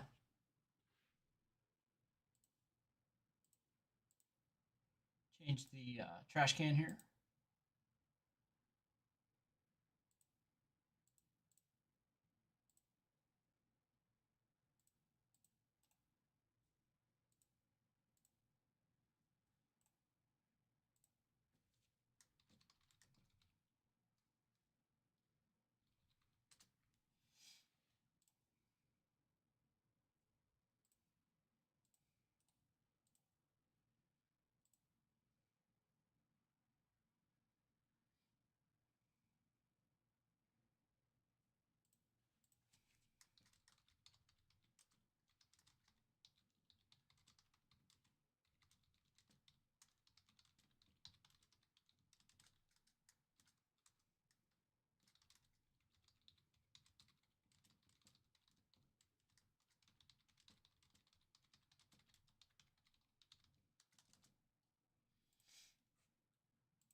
All right, our next break is for Trish. We have two 2025 Leaf Glory of the Game football boxes, a 2025 Panini National Silver 10-pack lot, and a 2024 Leaf Eclectic football box.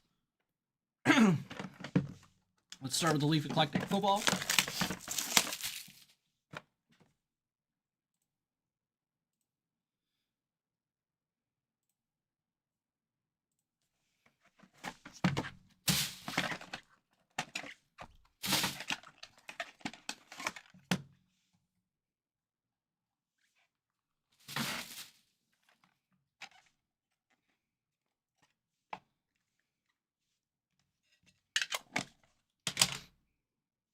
High ceiling signature Luke McCaffrey. Commanders wide receiver, number 2/8.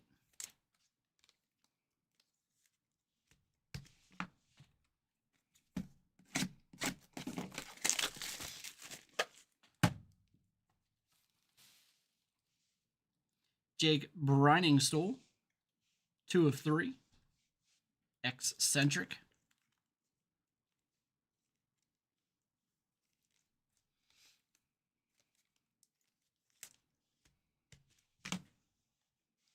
Montori Foster, numbered 5/9.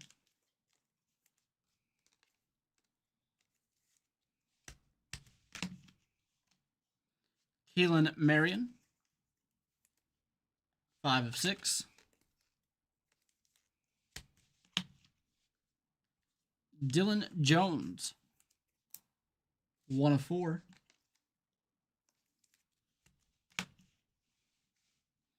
Rodney Hill and Andrew Armstrong. Duo graphic. 8 of 8.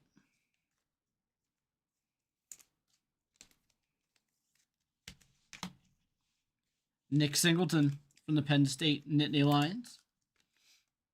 Numbered 6 of 6. A lot of people expect them to win the national title this year. And an inscription. He signed his name and crossed it out. And then he put 4-star and signed his name again. Peyton Houston. I don't know that I've ever seen that on a card before. He scribbled out his own signature. I don't think I've ever seen that before. Numbered 70 of 100. It says 70 of 100, but that has to be a 1 of 1. I can't imagine there's a lot of scribbled out signatures out there. That's pretty crazy. All right. Our 2 Leaf Glory of the game. Right back to Nick Singleton and Penn State, 70 of 99. Zach Katz, high schooler, 4 of 5. This is nice. Raymond Berry, Peyton Manning, and Marvin Harrison, 1 of 1. Tradition, triple patch. Nice cold triple patch there.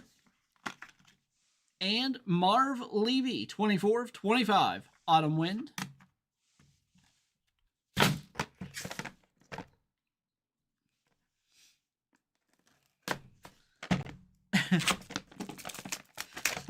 I wish that was with a break with Josh so I could ask him about the decision to put it in. Riley Leonard, numbered 89 of 99. Quarterback for the Colts. Got another high schooler here. Jabari Brady, numbered 1 of 99. Michael Strahan, memorabilia, 19 of 40. Ooh, hand numbered 5 of 7. We've got a booklet duel. I don't want to give it away, but I think you're going to see it. Well, I'll try to cut the sticker here.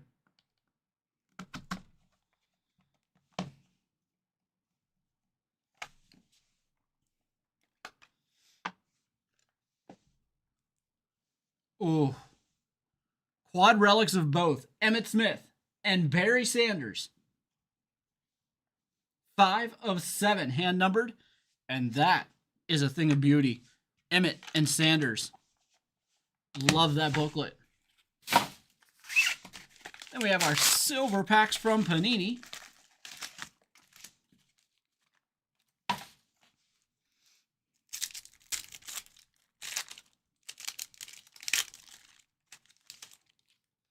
Anissa Moro silver, Bubba Watson.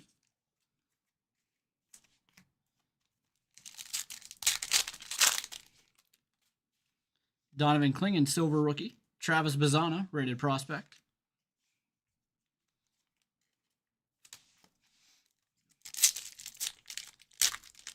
Yeah, I think that's the nicest card I've pulled from Glory of the Game so far. Got a Paige Buchers rookie, numbered 98 of 99. That's really nice, too. Paige Buchers out of 99.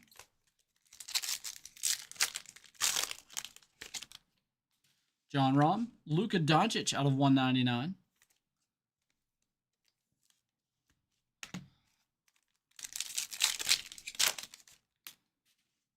Ethan Holiday, silver rated prospect. Tataroa McMillan, numbered 9 of 15, and he's your wide receiver 1 in Carolina. They traded Adam Thielen, so McMillan is the guy. That's a nice hit.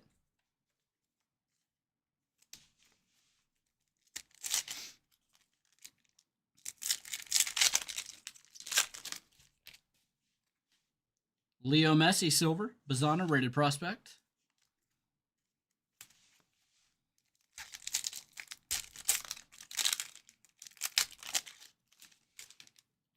Christian Pulisic.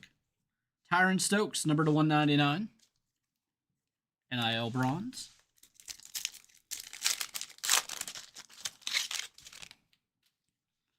Sergio Garcia.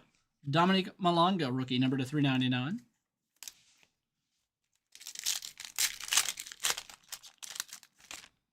Paige Bucher silver, Walter Payton.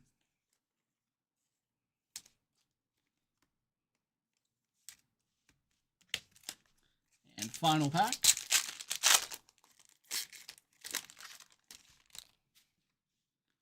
Tony Breidinger rated prospect silver. And a red Kelsey Plum, 92 of 99. All right, and that'll do it.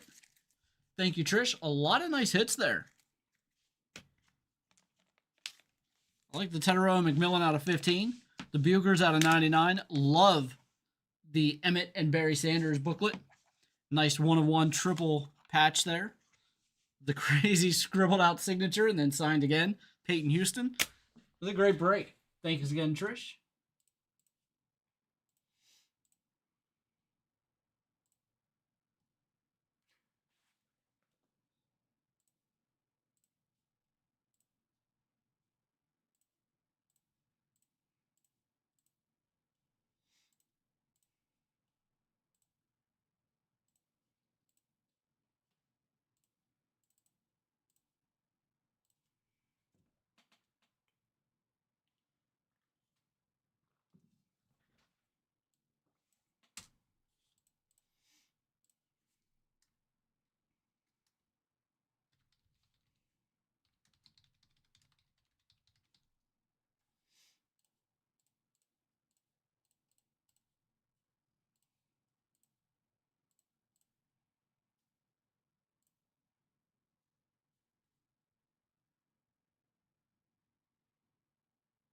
Yeah, I can do that for you.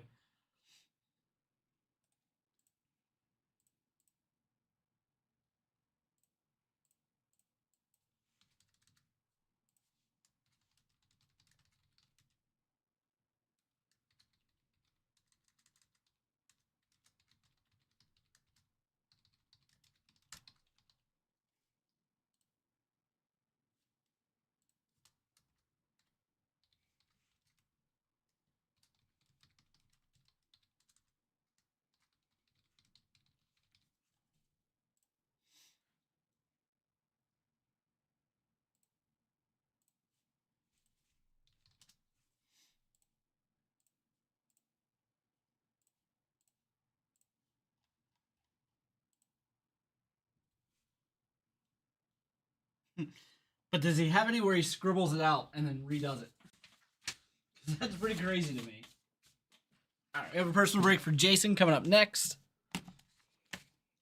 I still can't believe that they actually used that one. I was like, oh, already produced. Let's just roll with it.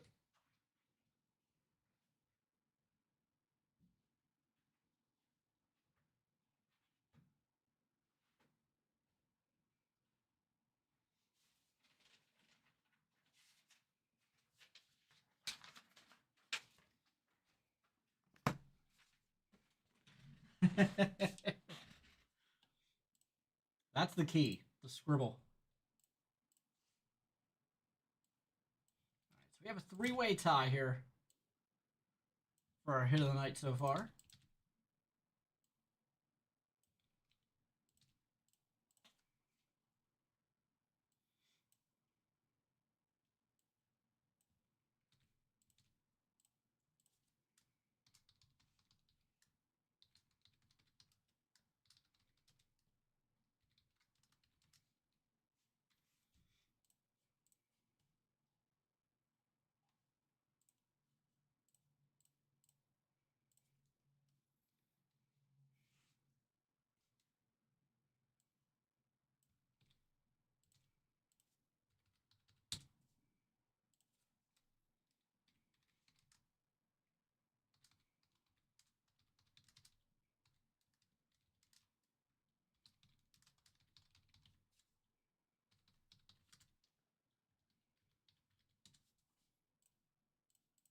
All right, our next break is for Jason.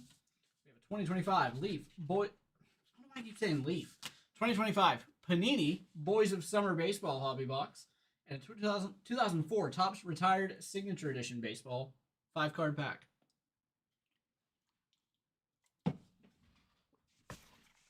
Good luck, Jason.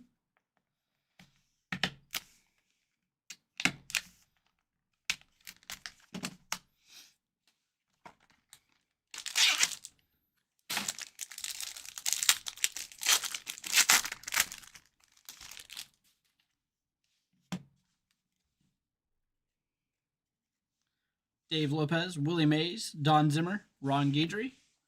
And our signature is Vida Blue.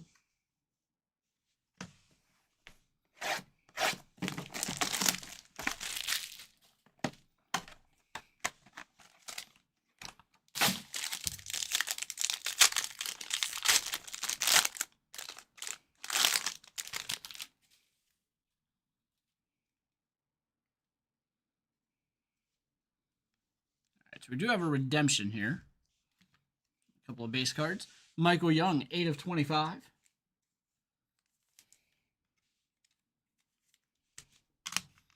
Yadier Molina, number to 175.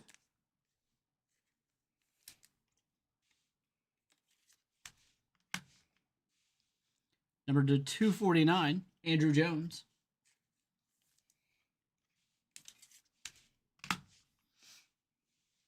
American Glory, Austin Wells, 62 of 99.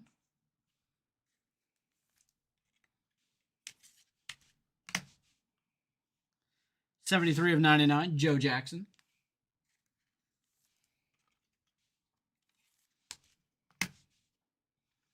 America's Best, 42 of 99, Andrew Jones.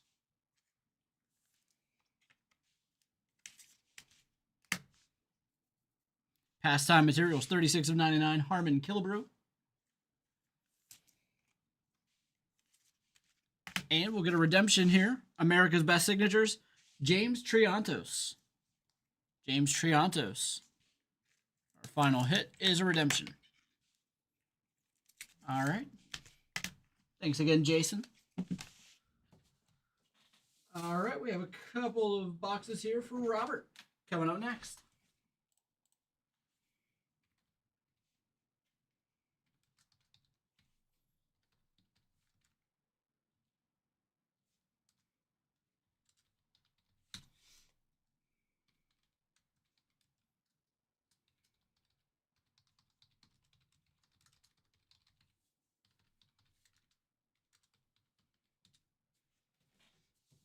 Be right back with that.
All right.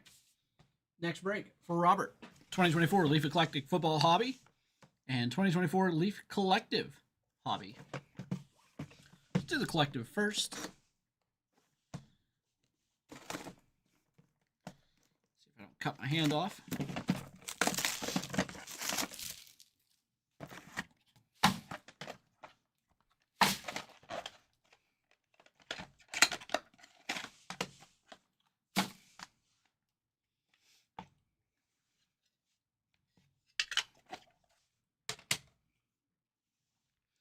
Marcel Reed, numbered 6/6.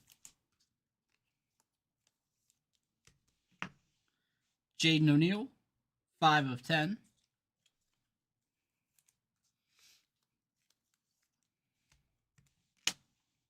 Dier Hill, 19/20.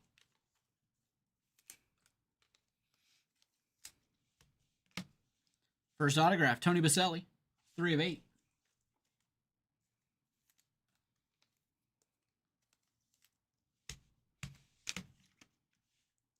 Verzell Shepard, 10/20.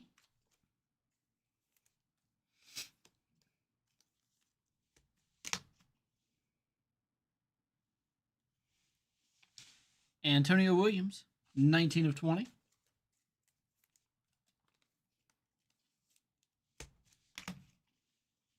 And Pixel Bowl, Joe Montana, 13/25.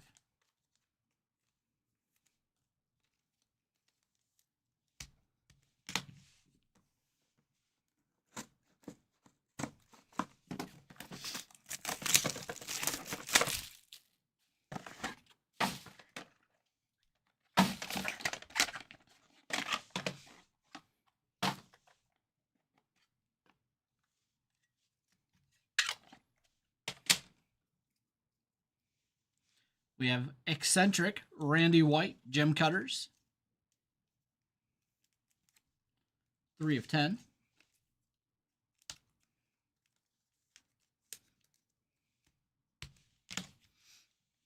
Jaden McGowan, 1/6.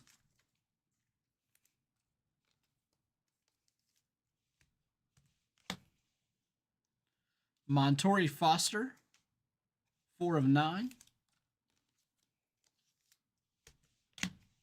And flash forward George McIntyre, 5/6.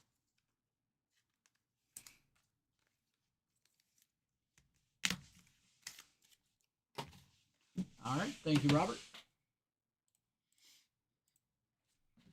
Our next break is for Patrick.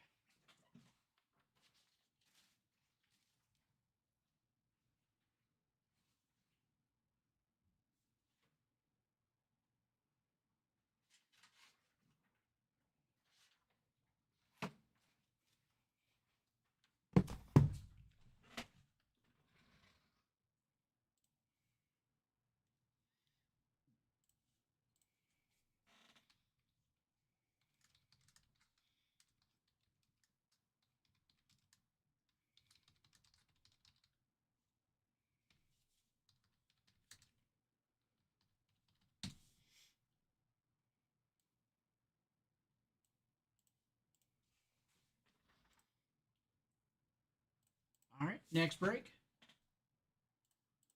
is a 2025 Gold Rush autographed 8x10 baseball edition, 10-pack case. Good luck, Patrick.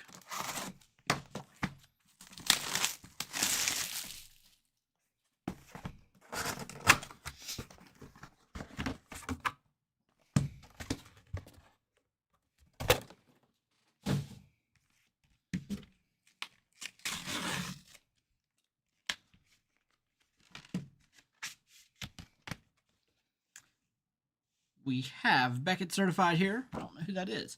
Frank Robinson. Frank Robinson for the Orioles. Beckett certified. Pack number 2.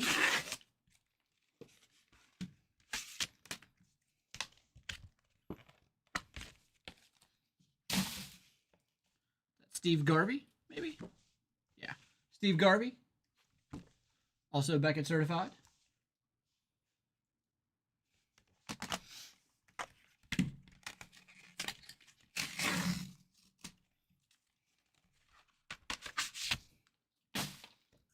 Beckett certified, John Smoltz.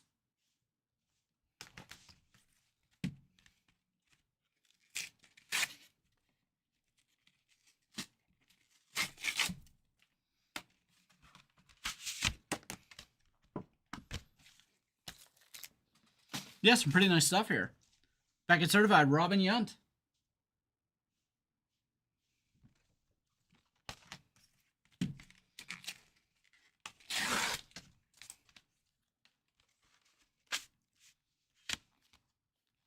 PSA certified for the Mets.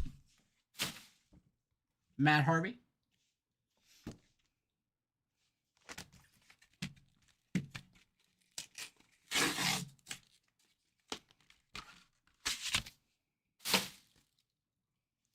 Beckett certified. For the Orioles here, I'm not sure. Marty Cordova. Beckett certified. That's what it looked like. I just don't know who Marty Cordova is. So I wasn't 100% sure I was right.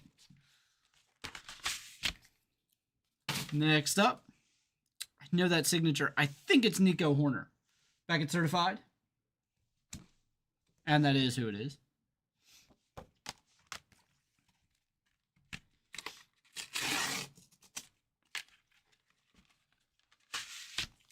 Next one here. Bob Friend, I think. Beckett certified. Also Steel City Collectibles certified. That one was from an in-store signing, I'm guessing.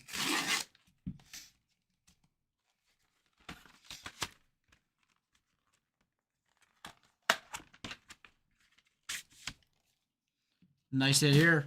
JSA certified. Sammy Sosa.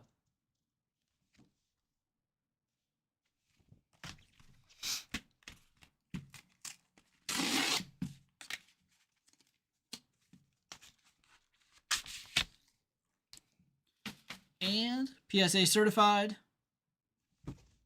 Evan Longoria. Evan Longoria, PSA rookie graph. So a nice case there. I like the Sosa for sure. A lot of nice hits. Good names. Thanks again, Patrick. All right, next up, we've got Leaf Metal Baseball for Chris.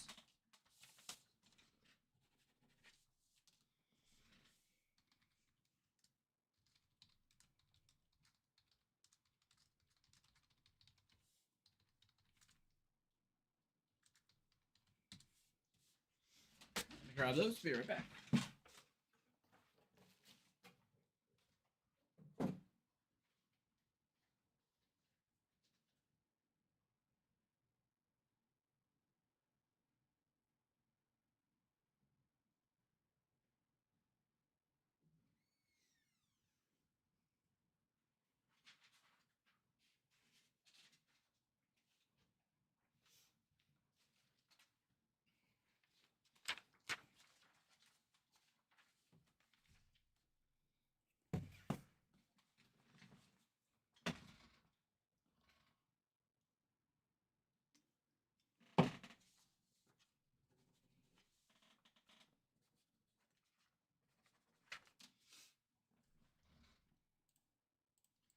All right. For Chris, 2025 Leaf Metal Baseball Jumbo Box. Good luck.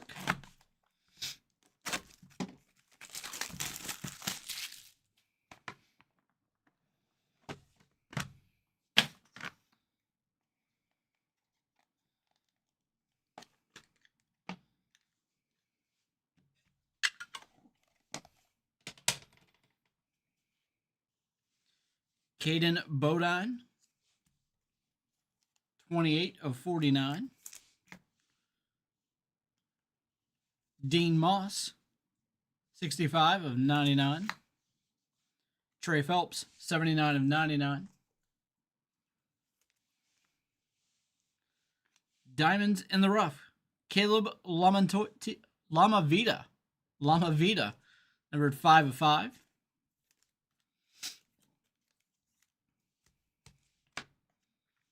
Cash Mayfield, 14 of 35.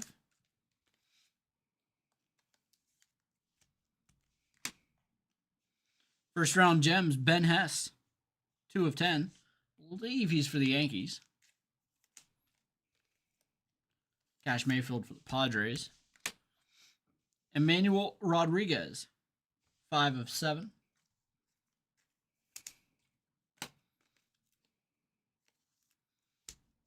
Got a nice hit here for the Angels. Christian Moore, 10 of 10.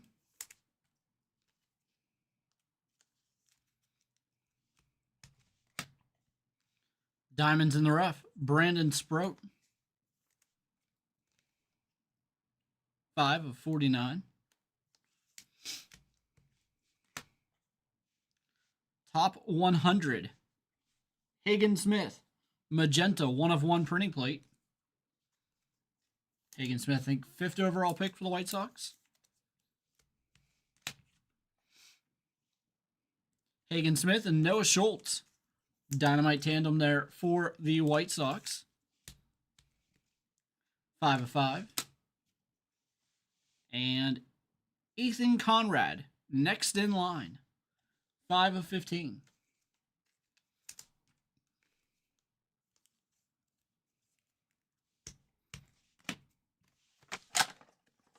We have 2 hits here.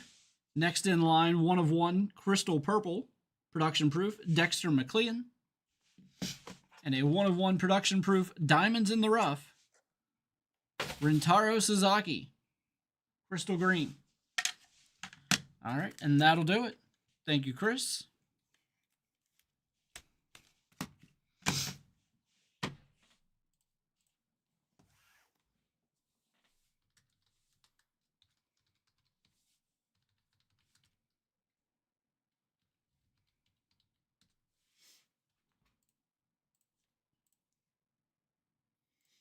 All right, our next break is for Brian.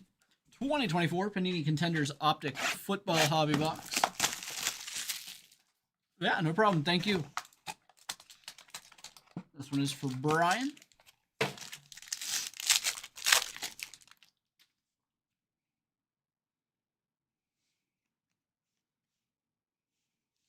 Jalen Polk rookie. Josh Downs. Blake Corum rookie. That's a holo. And X's and O's rookie holo Xavier Legette. No numbering on any of those.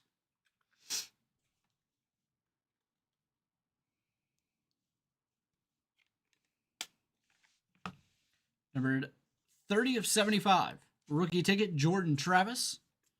It's the variation. And 79 of 99, Trey Knox for the Vikings. All right, and that'll do it. Thank you, Brian. All right, we have Adam coming up next.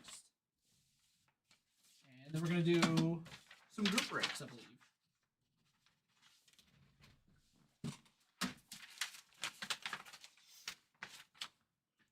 We're back with that.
All right. Next break is for Adam.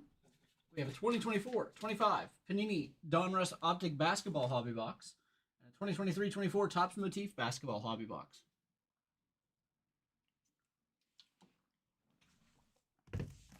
Good luck, Adam. Start with the Optic.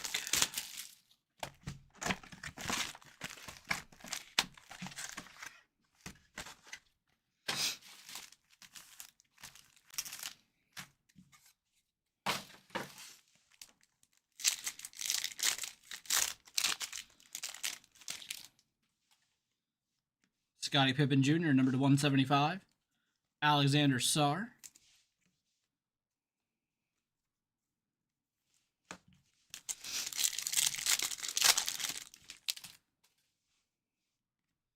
LaMelo Ball, number to 225.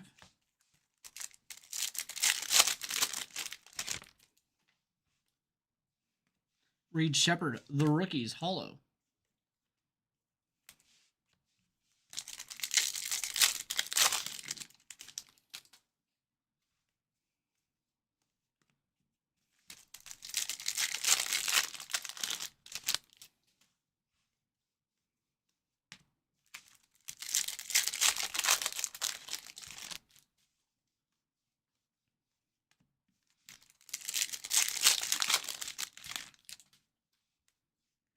Dominators, Dalton Connect, Ricochet rookie.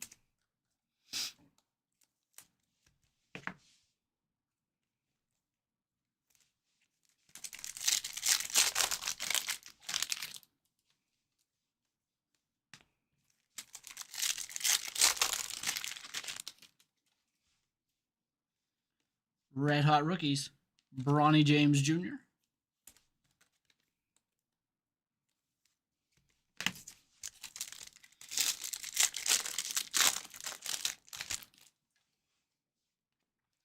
Peyton Watson, number to 149.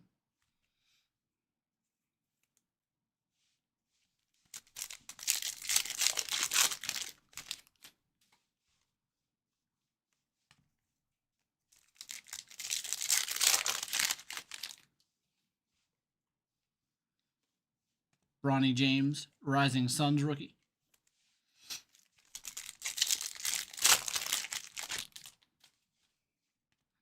Terry Rozier, red, 5 of 99.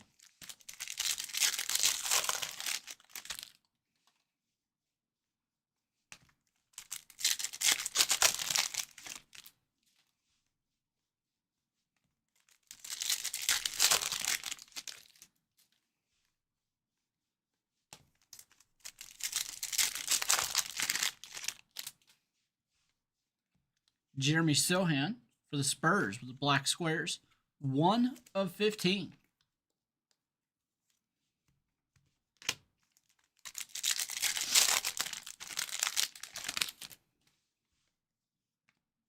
Rated rookie hollow, Oso Iguodaro.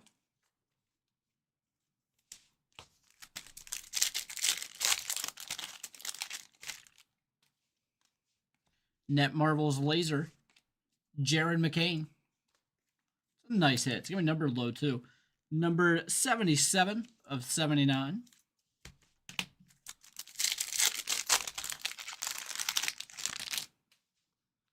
Oh, that's nice. Harrison Ingram, rated rookie autograph black, 6 of 25 for the San Antonio Spurs.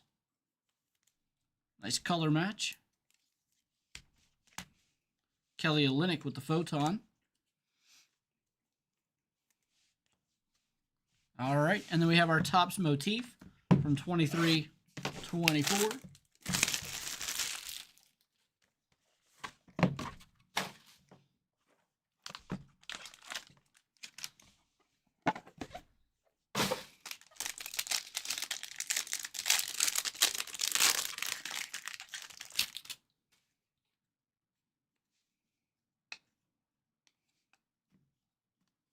Kyle Kuzma, 13 of 25. Rookie memorabilia, Brandon Miller, 31 of 49.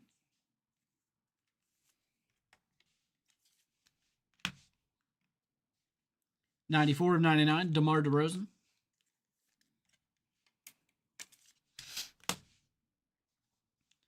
Headline signatures rookie, Scoot Henderson, 15 of 25. Nice card there as well. Headline signatures, Marcus Smart, 24 of 49.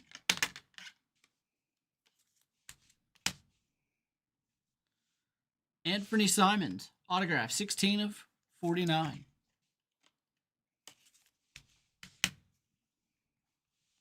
Endorsement signature, Zach Collins, 66 of 99. And endorsement signature, Walker Kessler, numbered 8 of 10. All right, that'll do it. Thank you, Adam.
Yeah, no problem. Thanks, you. All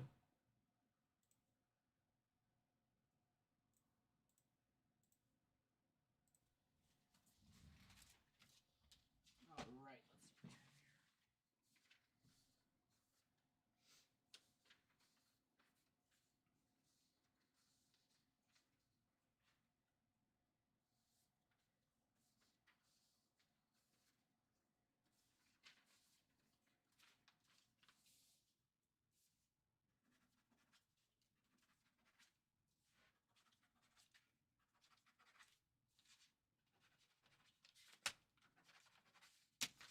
All right, so we have Edward, Michael, and Joseph.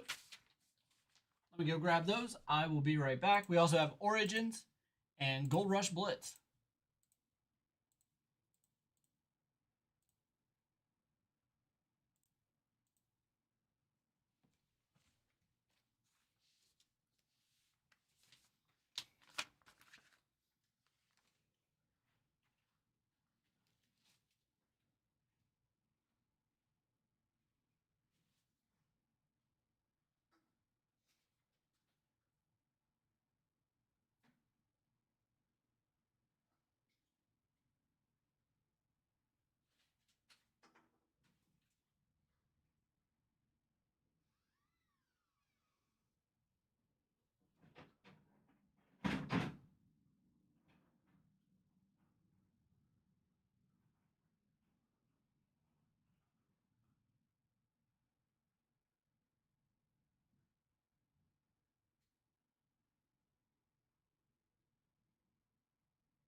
Oh, you said you just ordered it.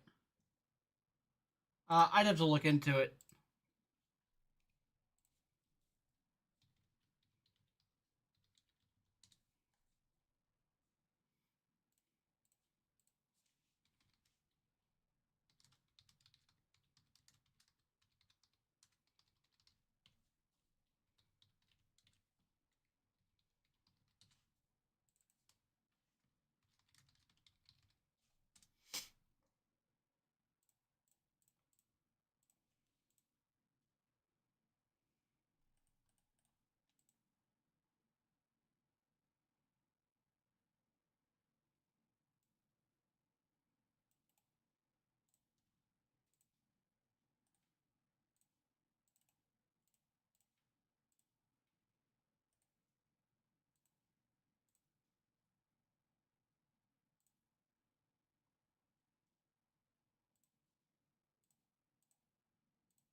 Yeah, I can't say that they'll definitely be in.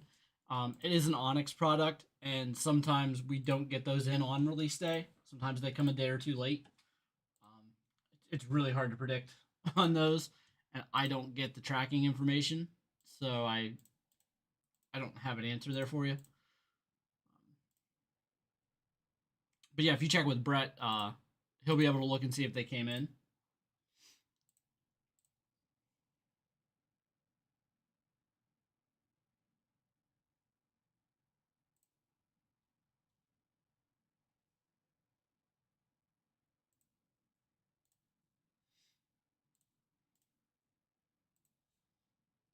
All right. Our next break is for Edward. We have two 2025 Panini Origins football boxes, three 2024 Upper Deck Marvel Rendition Spider Man boxes, and a 2025 Super Break Rolling Stone Jimi Hendrix 6-box case. Start with the Spider Man renditions. Good luck, Edward.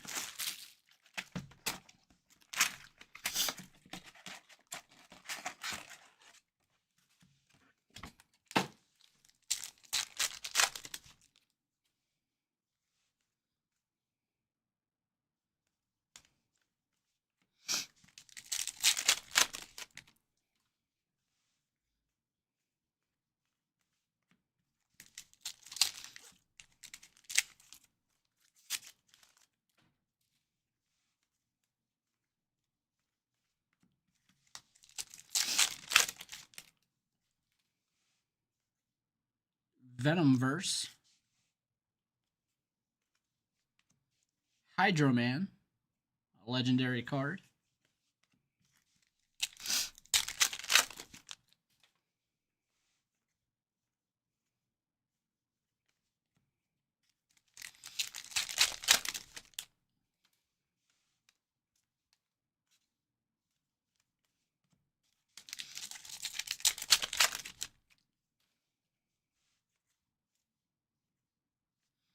We have a green Agony, number to 399.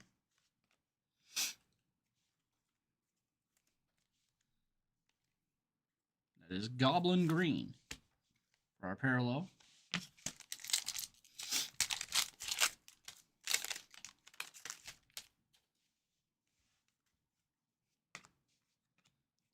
We have a green Goblin, Goblin Green, number to 399.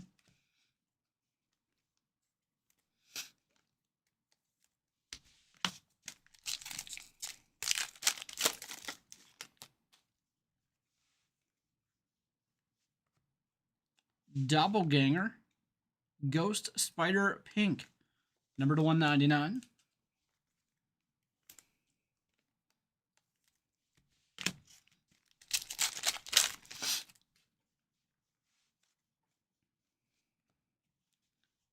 We have Hobgoblin Orange, Spider-Man, number to 299.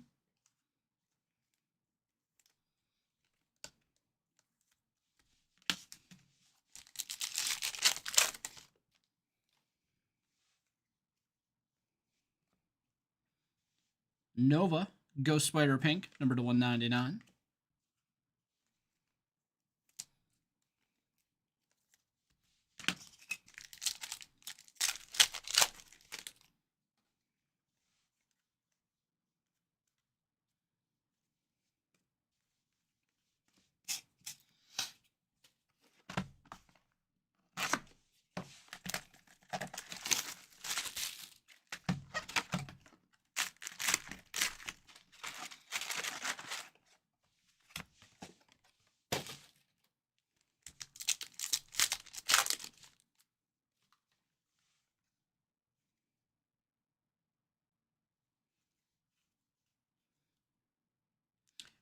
We have a sketch card of Spider-Man.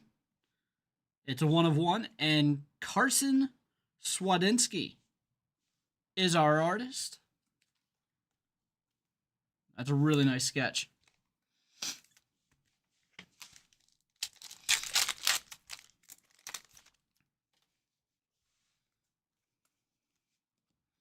Kingpin with a Tombstone White, 29/35.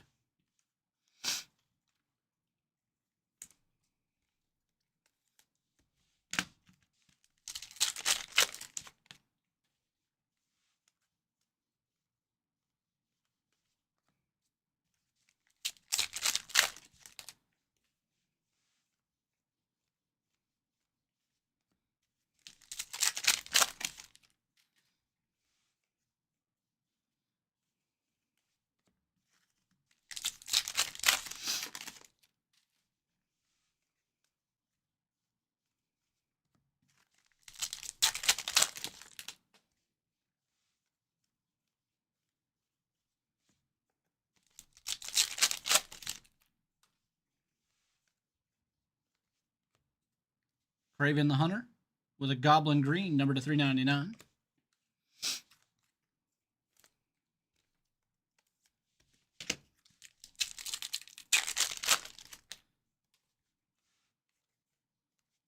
Goblin Green, J. Jonah Jameson. Again, number to 399.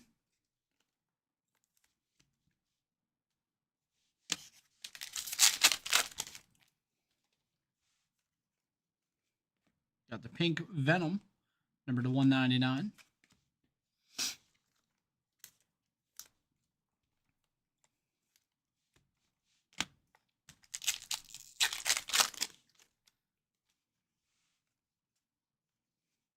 Orange Venom, number to 299.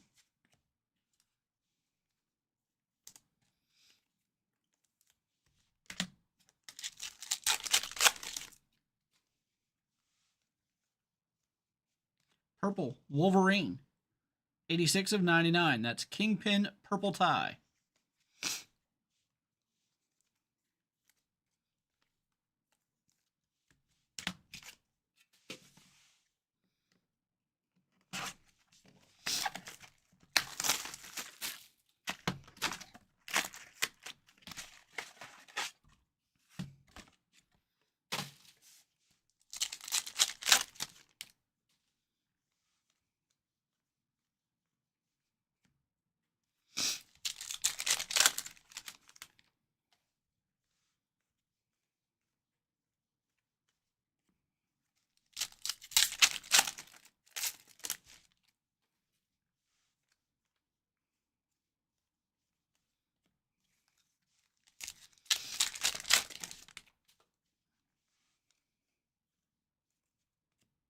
Black Cat, numbered 14/35, as that's the white parallel.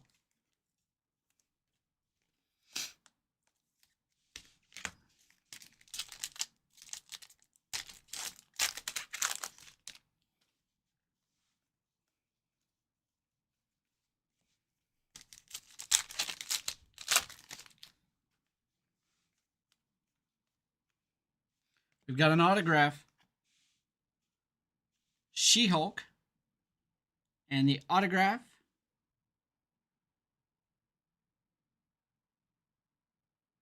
is Toya Bentz, numbered 7 of 35. Artist autograph there.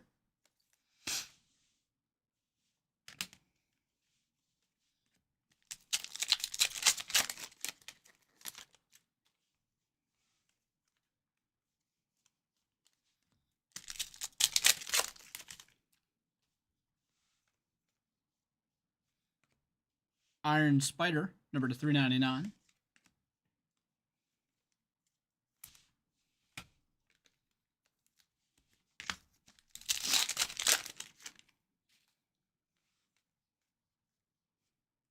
Spider-Man, once again, number to 399.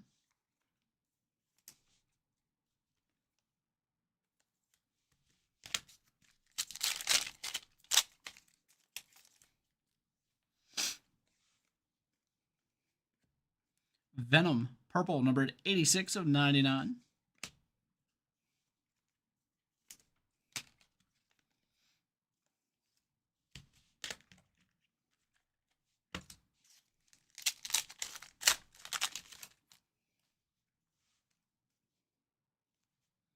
Spider-Man orange, number to 299.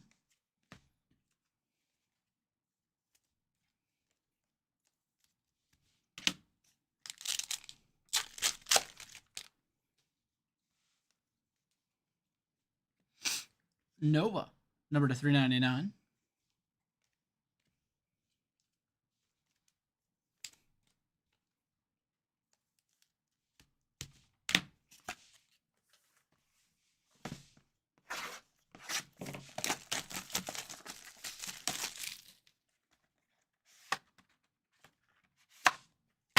We have 2 boxes of Origins football.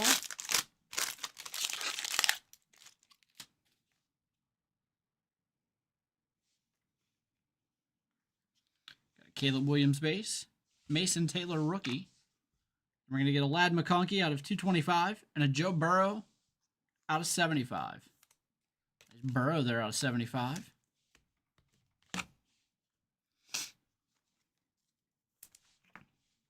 Mason Taylor rookie as well.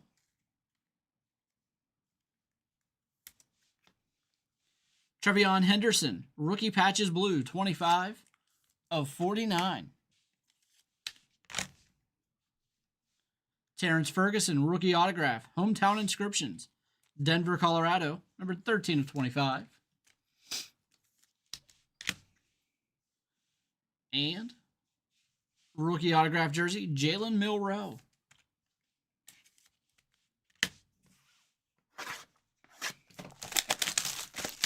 Next box of Origins. And then we have our Jimi Hendrix case.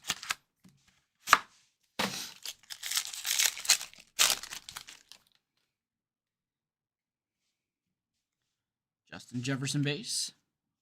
Cam Scatterbo rookie. Parallels, Hunter Henry, number to 149. Josh Allen, number to 225.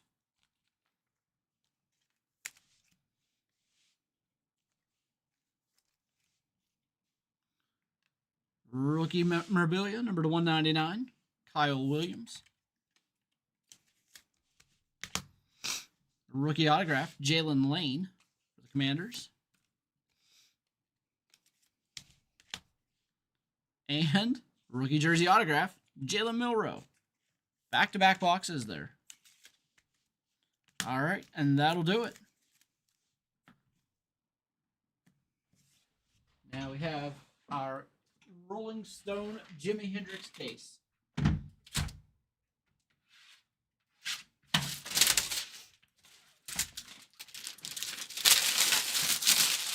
really big case for 6 cards. But get film here.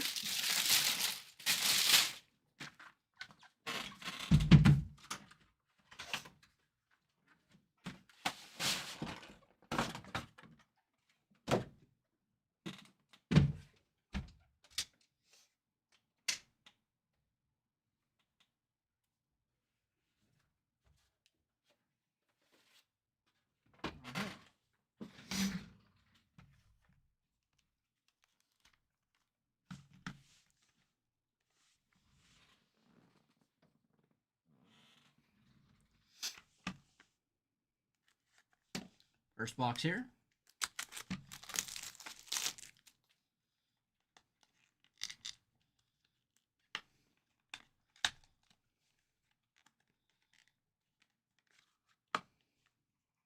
We've got a Jimi Hendrix patch, numbered 4 of 10.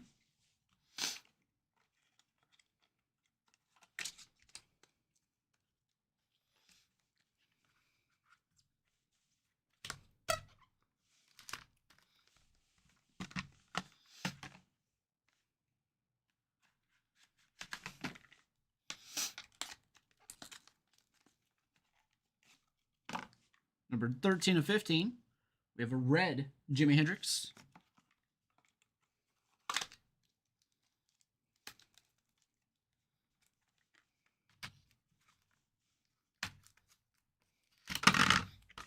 Guess I don't need to say that they're all Jimi Hendrix. We kind of know they're all Jimi Hendrix.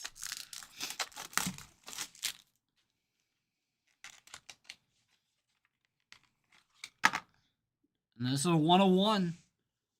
Very nice card there, playing the guitar. Really like that one.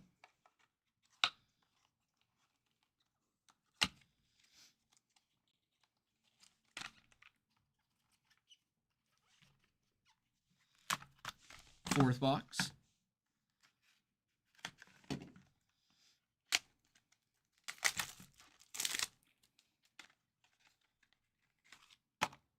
Number 3 of 15. Looks like British flag there. British colors.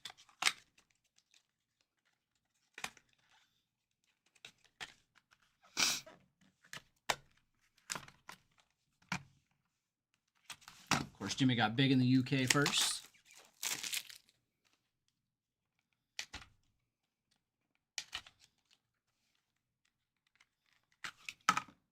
Number 3 of 15. We got a blue with a peace sign in the back. Blue piece.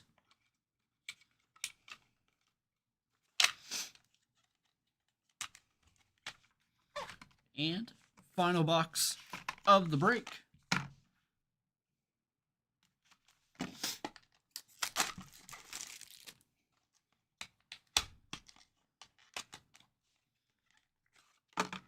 Number 2 of 5. We have another red. Like an explosion red, maybe. 2 of 5. And that'll do it. All right. Thanks again, Edward.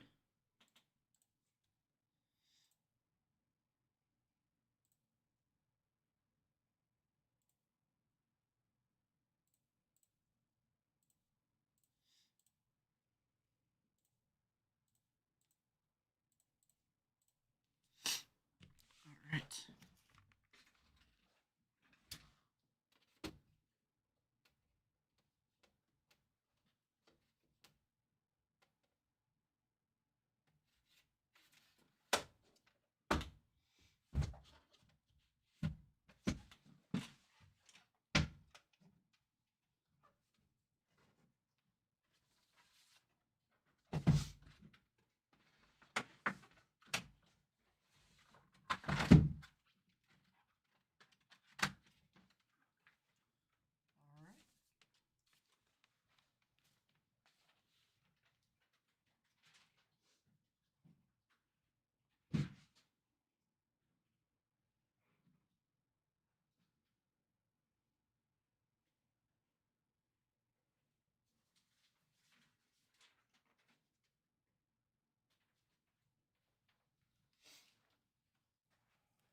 All right, our next break is a 2025 Panini Luminance Football Hobby Box. Good luck. This one's from Michael.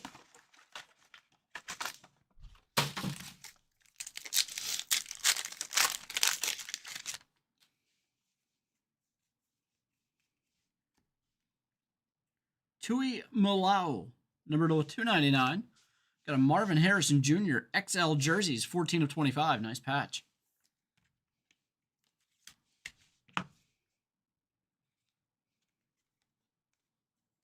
One thing we didn't discuss tonight is the Micah Parsons trade to the Packers.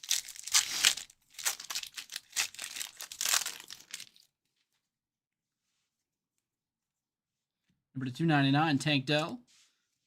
Year 1 signatures for the Cowboys. Phil Maffa.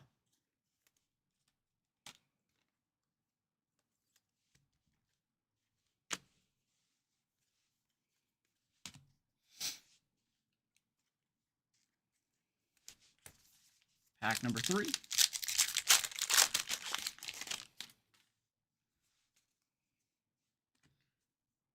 Prather, numbered 63 of 100. Sawyer, numbered 150. Lightspeed, 11 of 15. Autograph, Jamison Williams.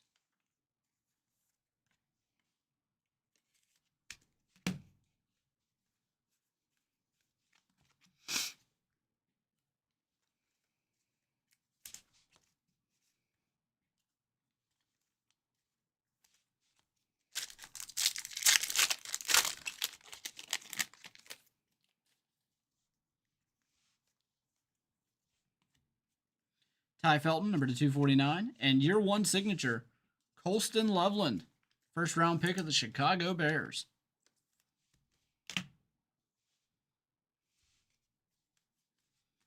Yeah, in terms of big trades, the Vikings getting Thielen and the Packers getting Michael Parsons. It feels like the Packers might have won that.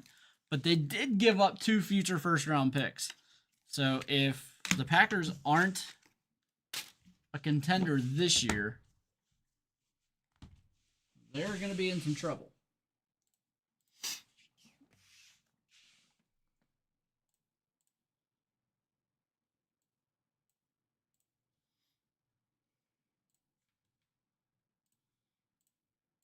All right, our next break is for Joe. It's a 2025 Panini Origins Football Hobby Box.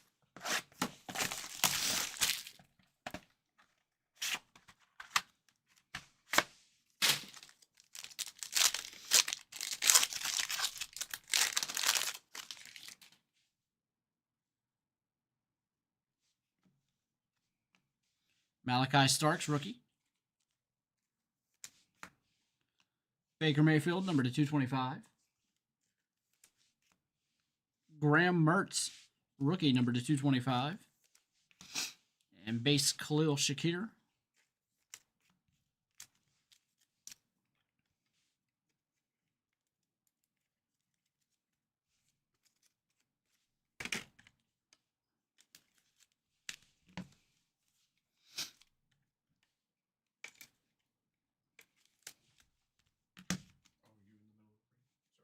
You good?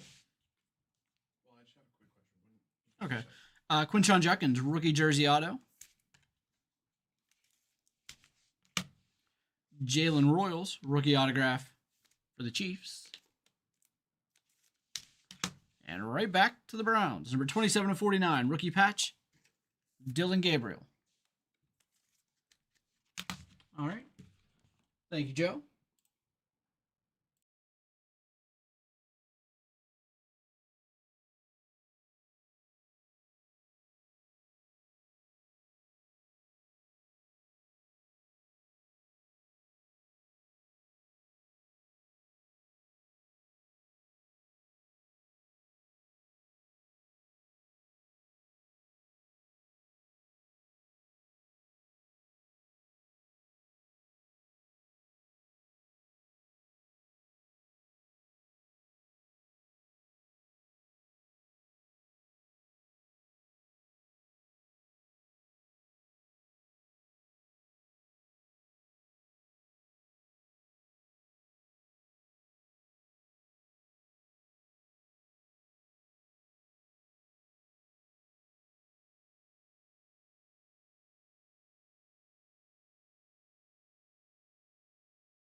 right.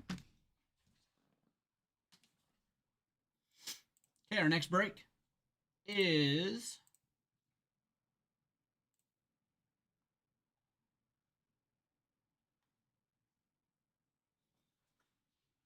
for Dalton. It's a 2025 Topps Star Wars Chrome Hobby Box. Good luck.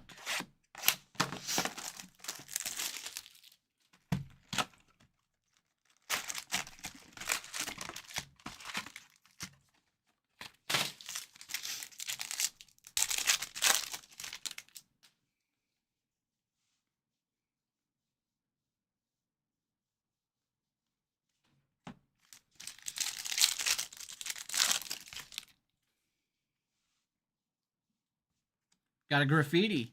Mandalorian. Really nice card there. The Mandalorian graffiti. And we're going to get an Erebush. 10 of 25. Darth Bane. Darth Bane out of 25.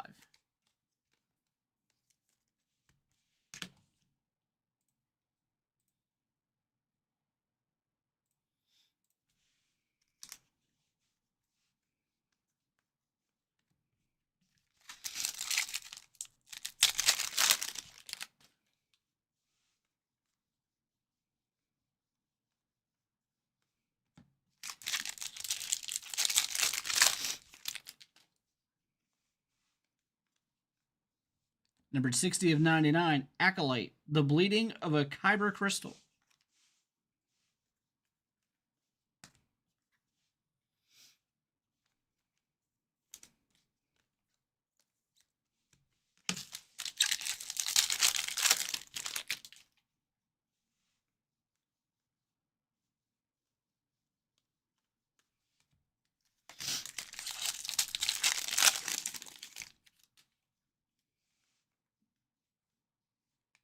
Numbered 6 of 10, Erebush. And it is Lorsan Tekka.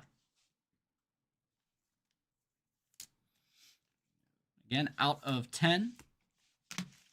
The cards have been really nice out of Chrome. The last few days, we've hit some really nice cards.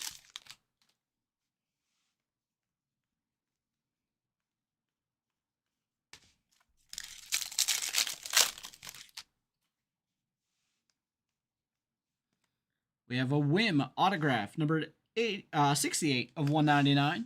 And Whim is played by Ravi Cabo Conyers.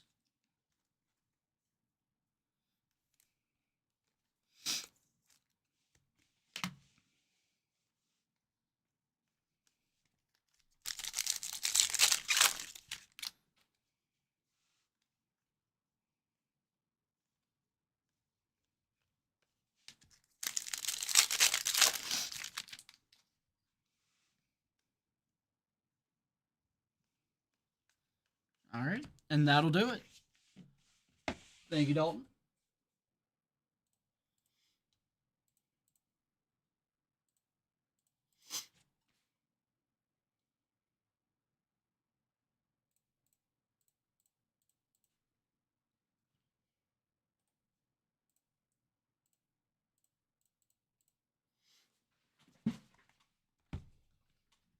All right, guys, we're going to finally get to that Origins break. It's been a while. I think that filled up right around 8 o'clock. We're finally going to get there.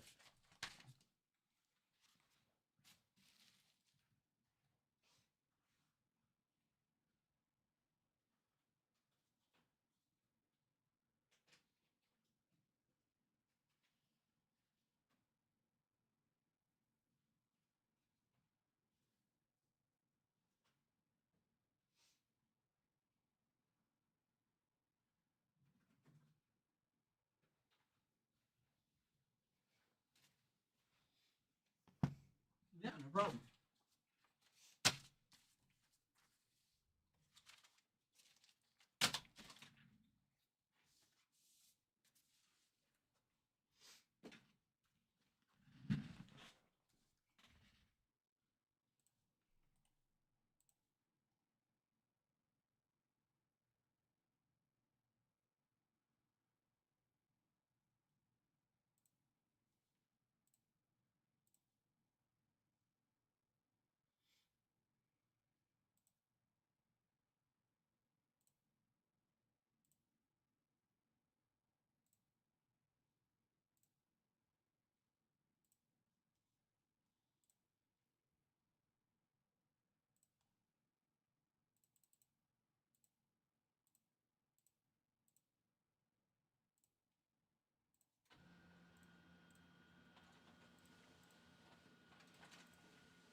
All right, next break.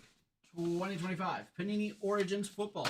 2-box. Random division break number 4. Let's go ahead and jump over here. We're going to randomize the spots 5 times. Then the divisions 5 times. Pair those 2 lists up so that every spot gets a division in the break. Let's go over to random.org. There are the 8 names.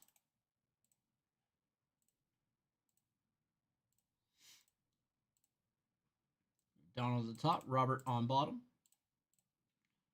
And as you can see, we added those 8 names into our giveaway tonight.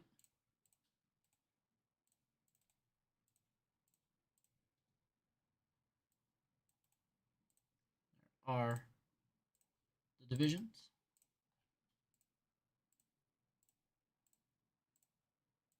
AFC West up top, AFC North on the bottom.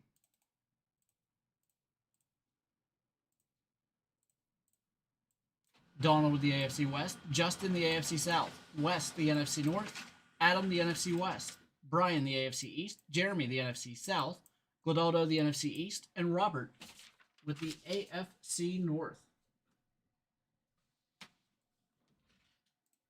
All right, let's jump back over here.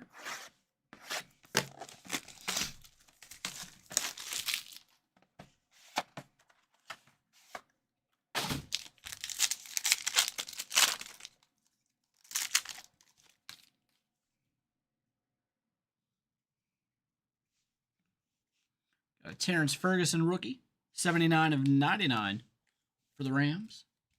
NFC West going to Adam. Michael Penix Jr., 110 of 149. NFC South going to Jeremy. Trey Harris rookie for the Chargers. Base Malik Neighbors. Rookie jersey autograph, Ty Felton for the Minnesota Vikings. NFC North going to Wes. We have an autograph, number 12 of 25, David Njoku. Cleveland Browns going to Robert. And we have a nice patch. International Origins, Josh Jacobs from the Philippines. 62 of 99 for the Packers. Going to Wes. Box number 2.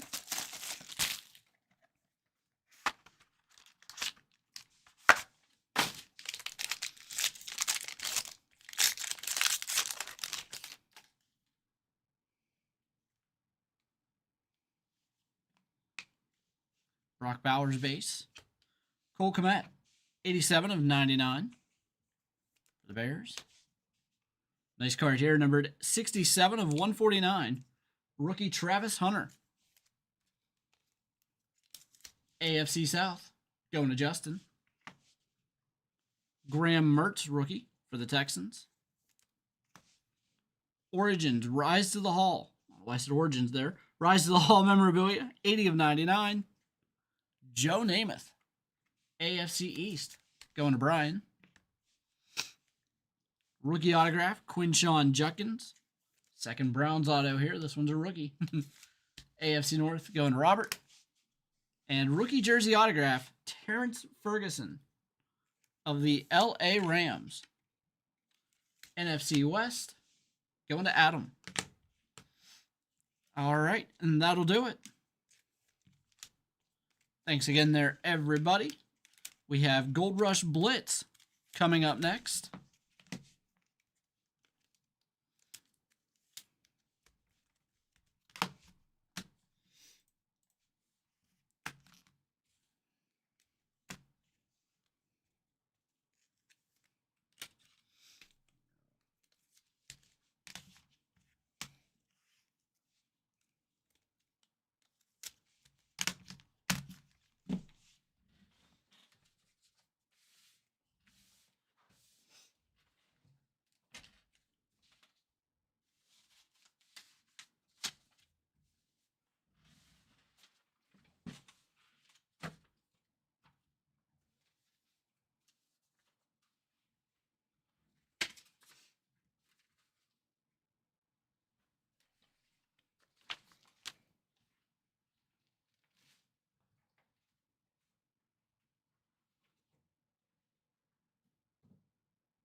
Our next break is a 2025 Gold Rush Autographed Blitz Football Box. Random hit break number 16 with 3 national promo boxes. Jump over here. We're going to randomize the spots 5 times, then the hits 5 times. Pair those 2 lists up so that every spot gets a hit in the break. Let's go to random.org.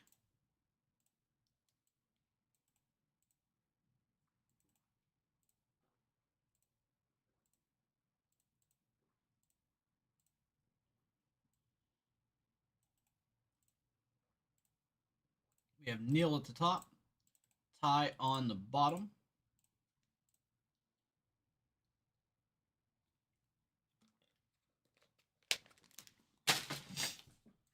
All right, we'll come back over here.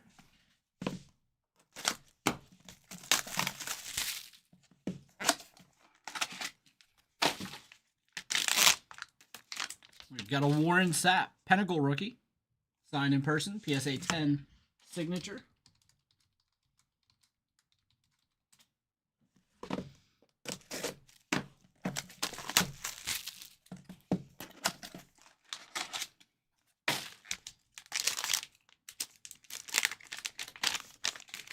Drake London, Panini Instant First Look rookie, limited to 9/15, and it's signed in person, certified authentic by Beckett.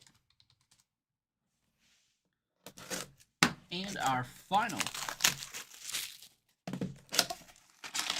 promo box. We've got a Billy Sims, 1981 Topps rookie with a 78 Heisman inscription. Beckett certified. All right. Let's jump back over here. Get to the memorabilia.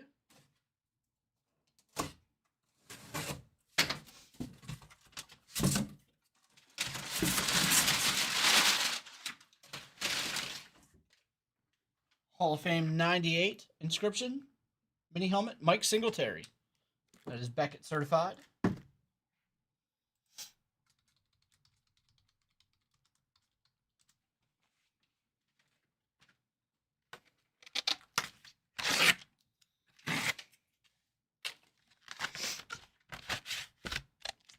Got an autographed check, or signed check. Hank Stram, Beckett certified.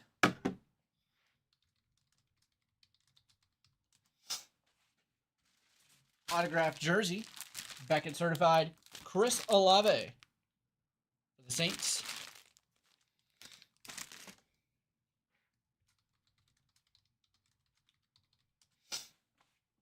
And looks like we're going to have a photo here for our last hit.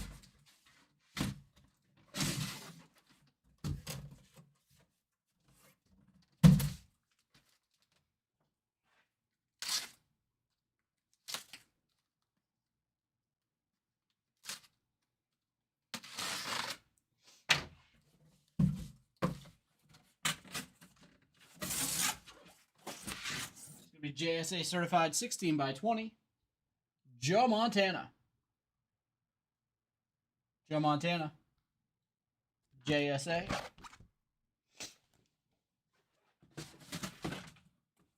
All right.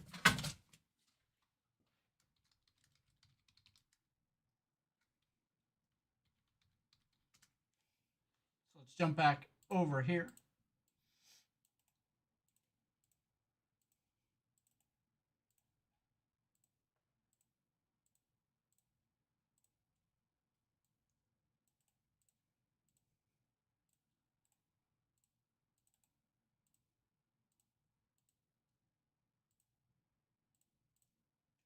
We got Neil with the Joe Montana 16/20, Justin the Warren Sapp and Billy Sims, Ty the Hank Stram check and the Chris Olave jersey, Ronnie the Drake London rookie, and Patrick with the Mike Singletary mini helmet.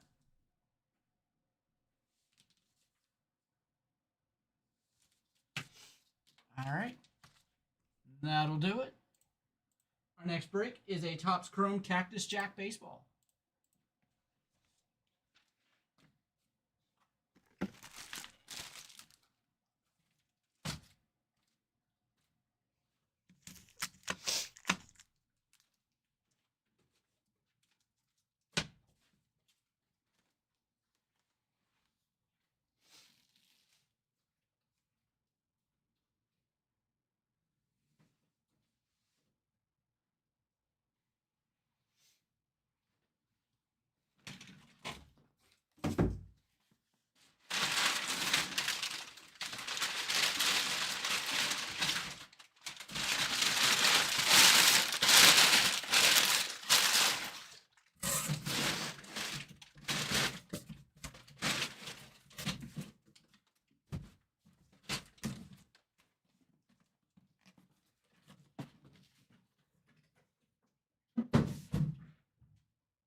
Yeah, no problem.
All right, our next break is a 2025 Topps Chrome Cactus Jack Fanatics Fest Travis Scott Edition Baseball Box, random division break number 5. Let's jump over here. Randomize the spots 5 times, then the divisions 5 times. Pair those two lists up so that every spot gets a division in the break. Let's go over to random.org. There are the 6 names.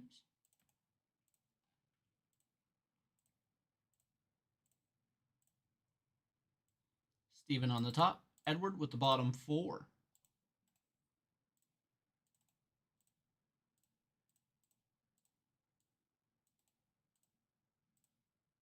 There are the divisions.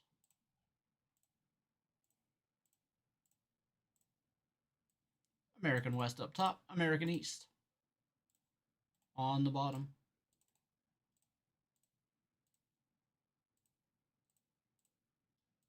Stephen with the American West, Thomas the National East, Edward the National West, National Central, American Central, and American East.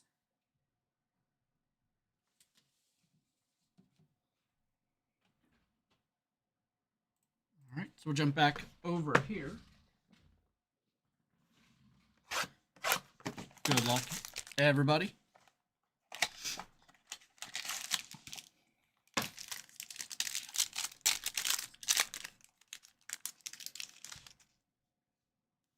So we've got a rookie of James Wood. Very nice hit there to start. National East going to Thomas.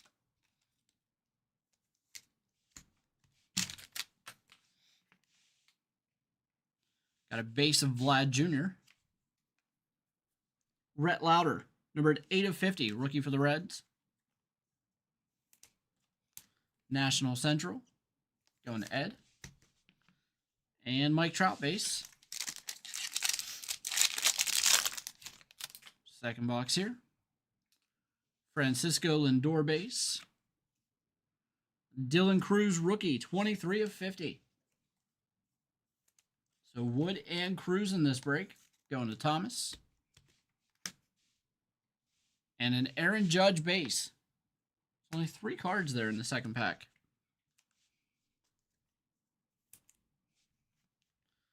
All right.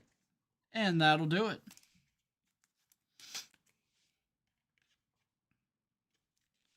Thanks again, everybody.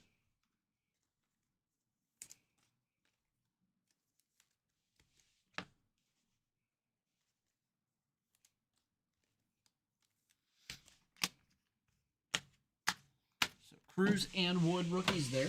Highlighted the pack. And we've got some personals for Chris coming up next.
All right, be right back. Personal breaks for Chris.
All right, our next break is for Chris.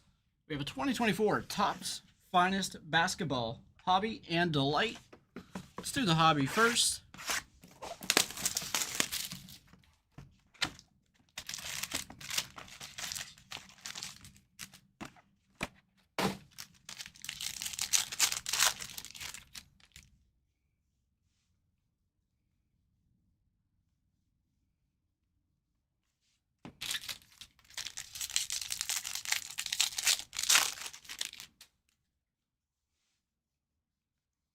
We have our first signature. It is Dylan Jones, rookie flashback.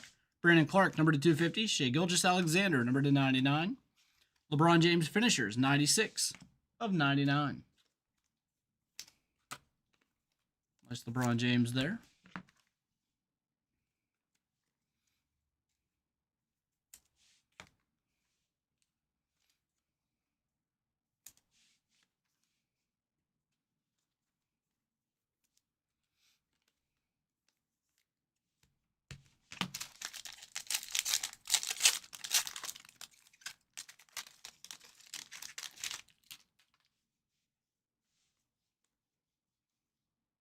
Kello Ware, rookie die cut, 39 of 74.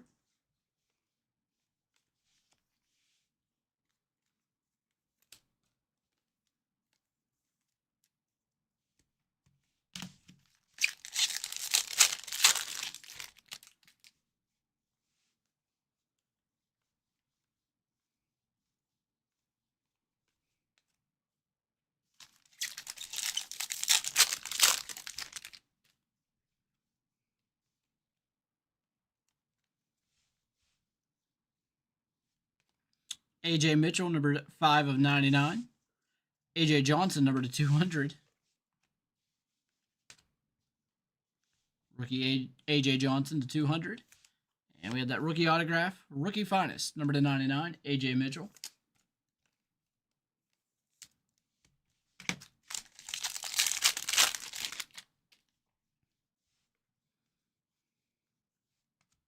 D'Angelo Russell, number to 150.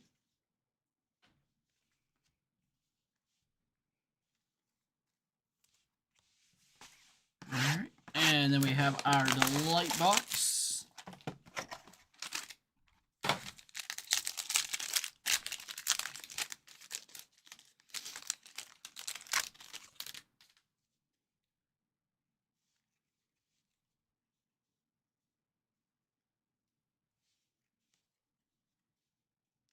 Ben Simmons, numbered 6 of 25. Manu Ginobili, numbered 16 of 25.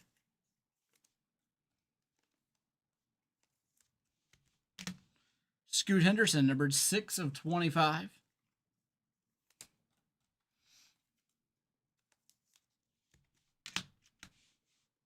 Rookie of Tristan Newton.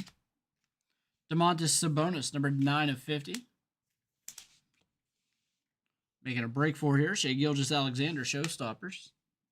Cody Williams, rookie Showstoppers, 61 of 75. That's a die cut.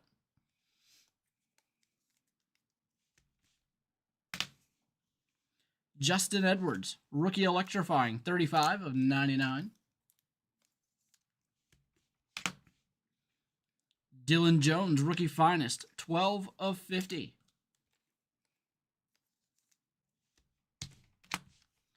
And Colossal Shots signature, Devin Carter. All right, and that'll do it.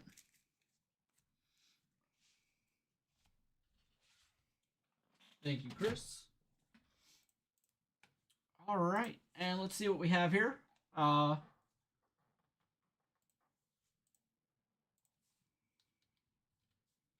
going to be our giveaway.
Couple spots going in Prism Live Golf.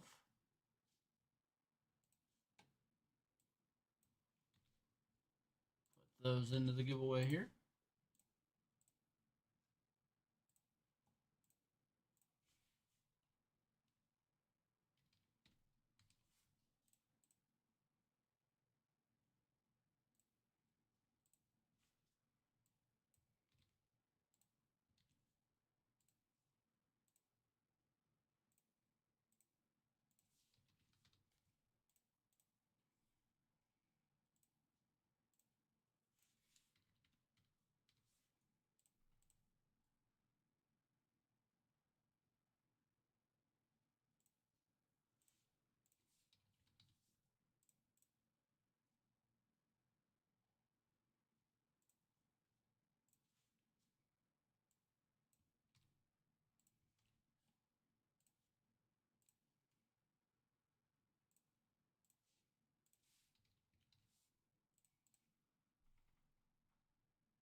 All right, our contender spot.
All right, just getting the thing set up here. I did not realize how many breaks I had spots sold in.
We're ready to do this now.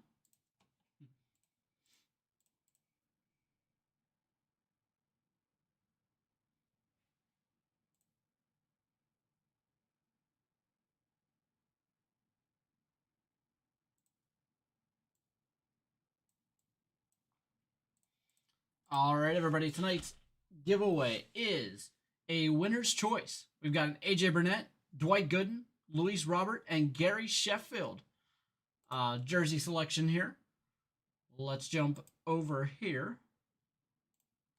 And we're going to have 279 names. Maybe a new high for us here. 279 entrants tonight.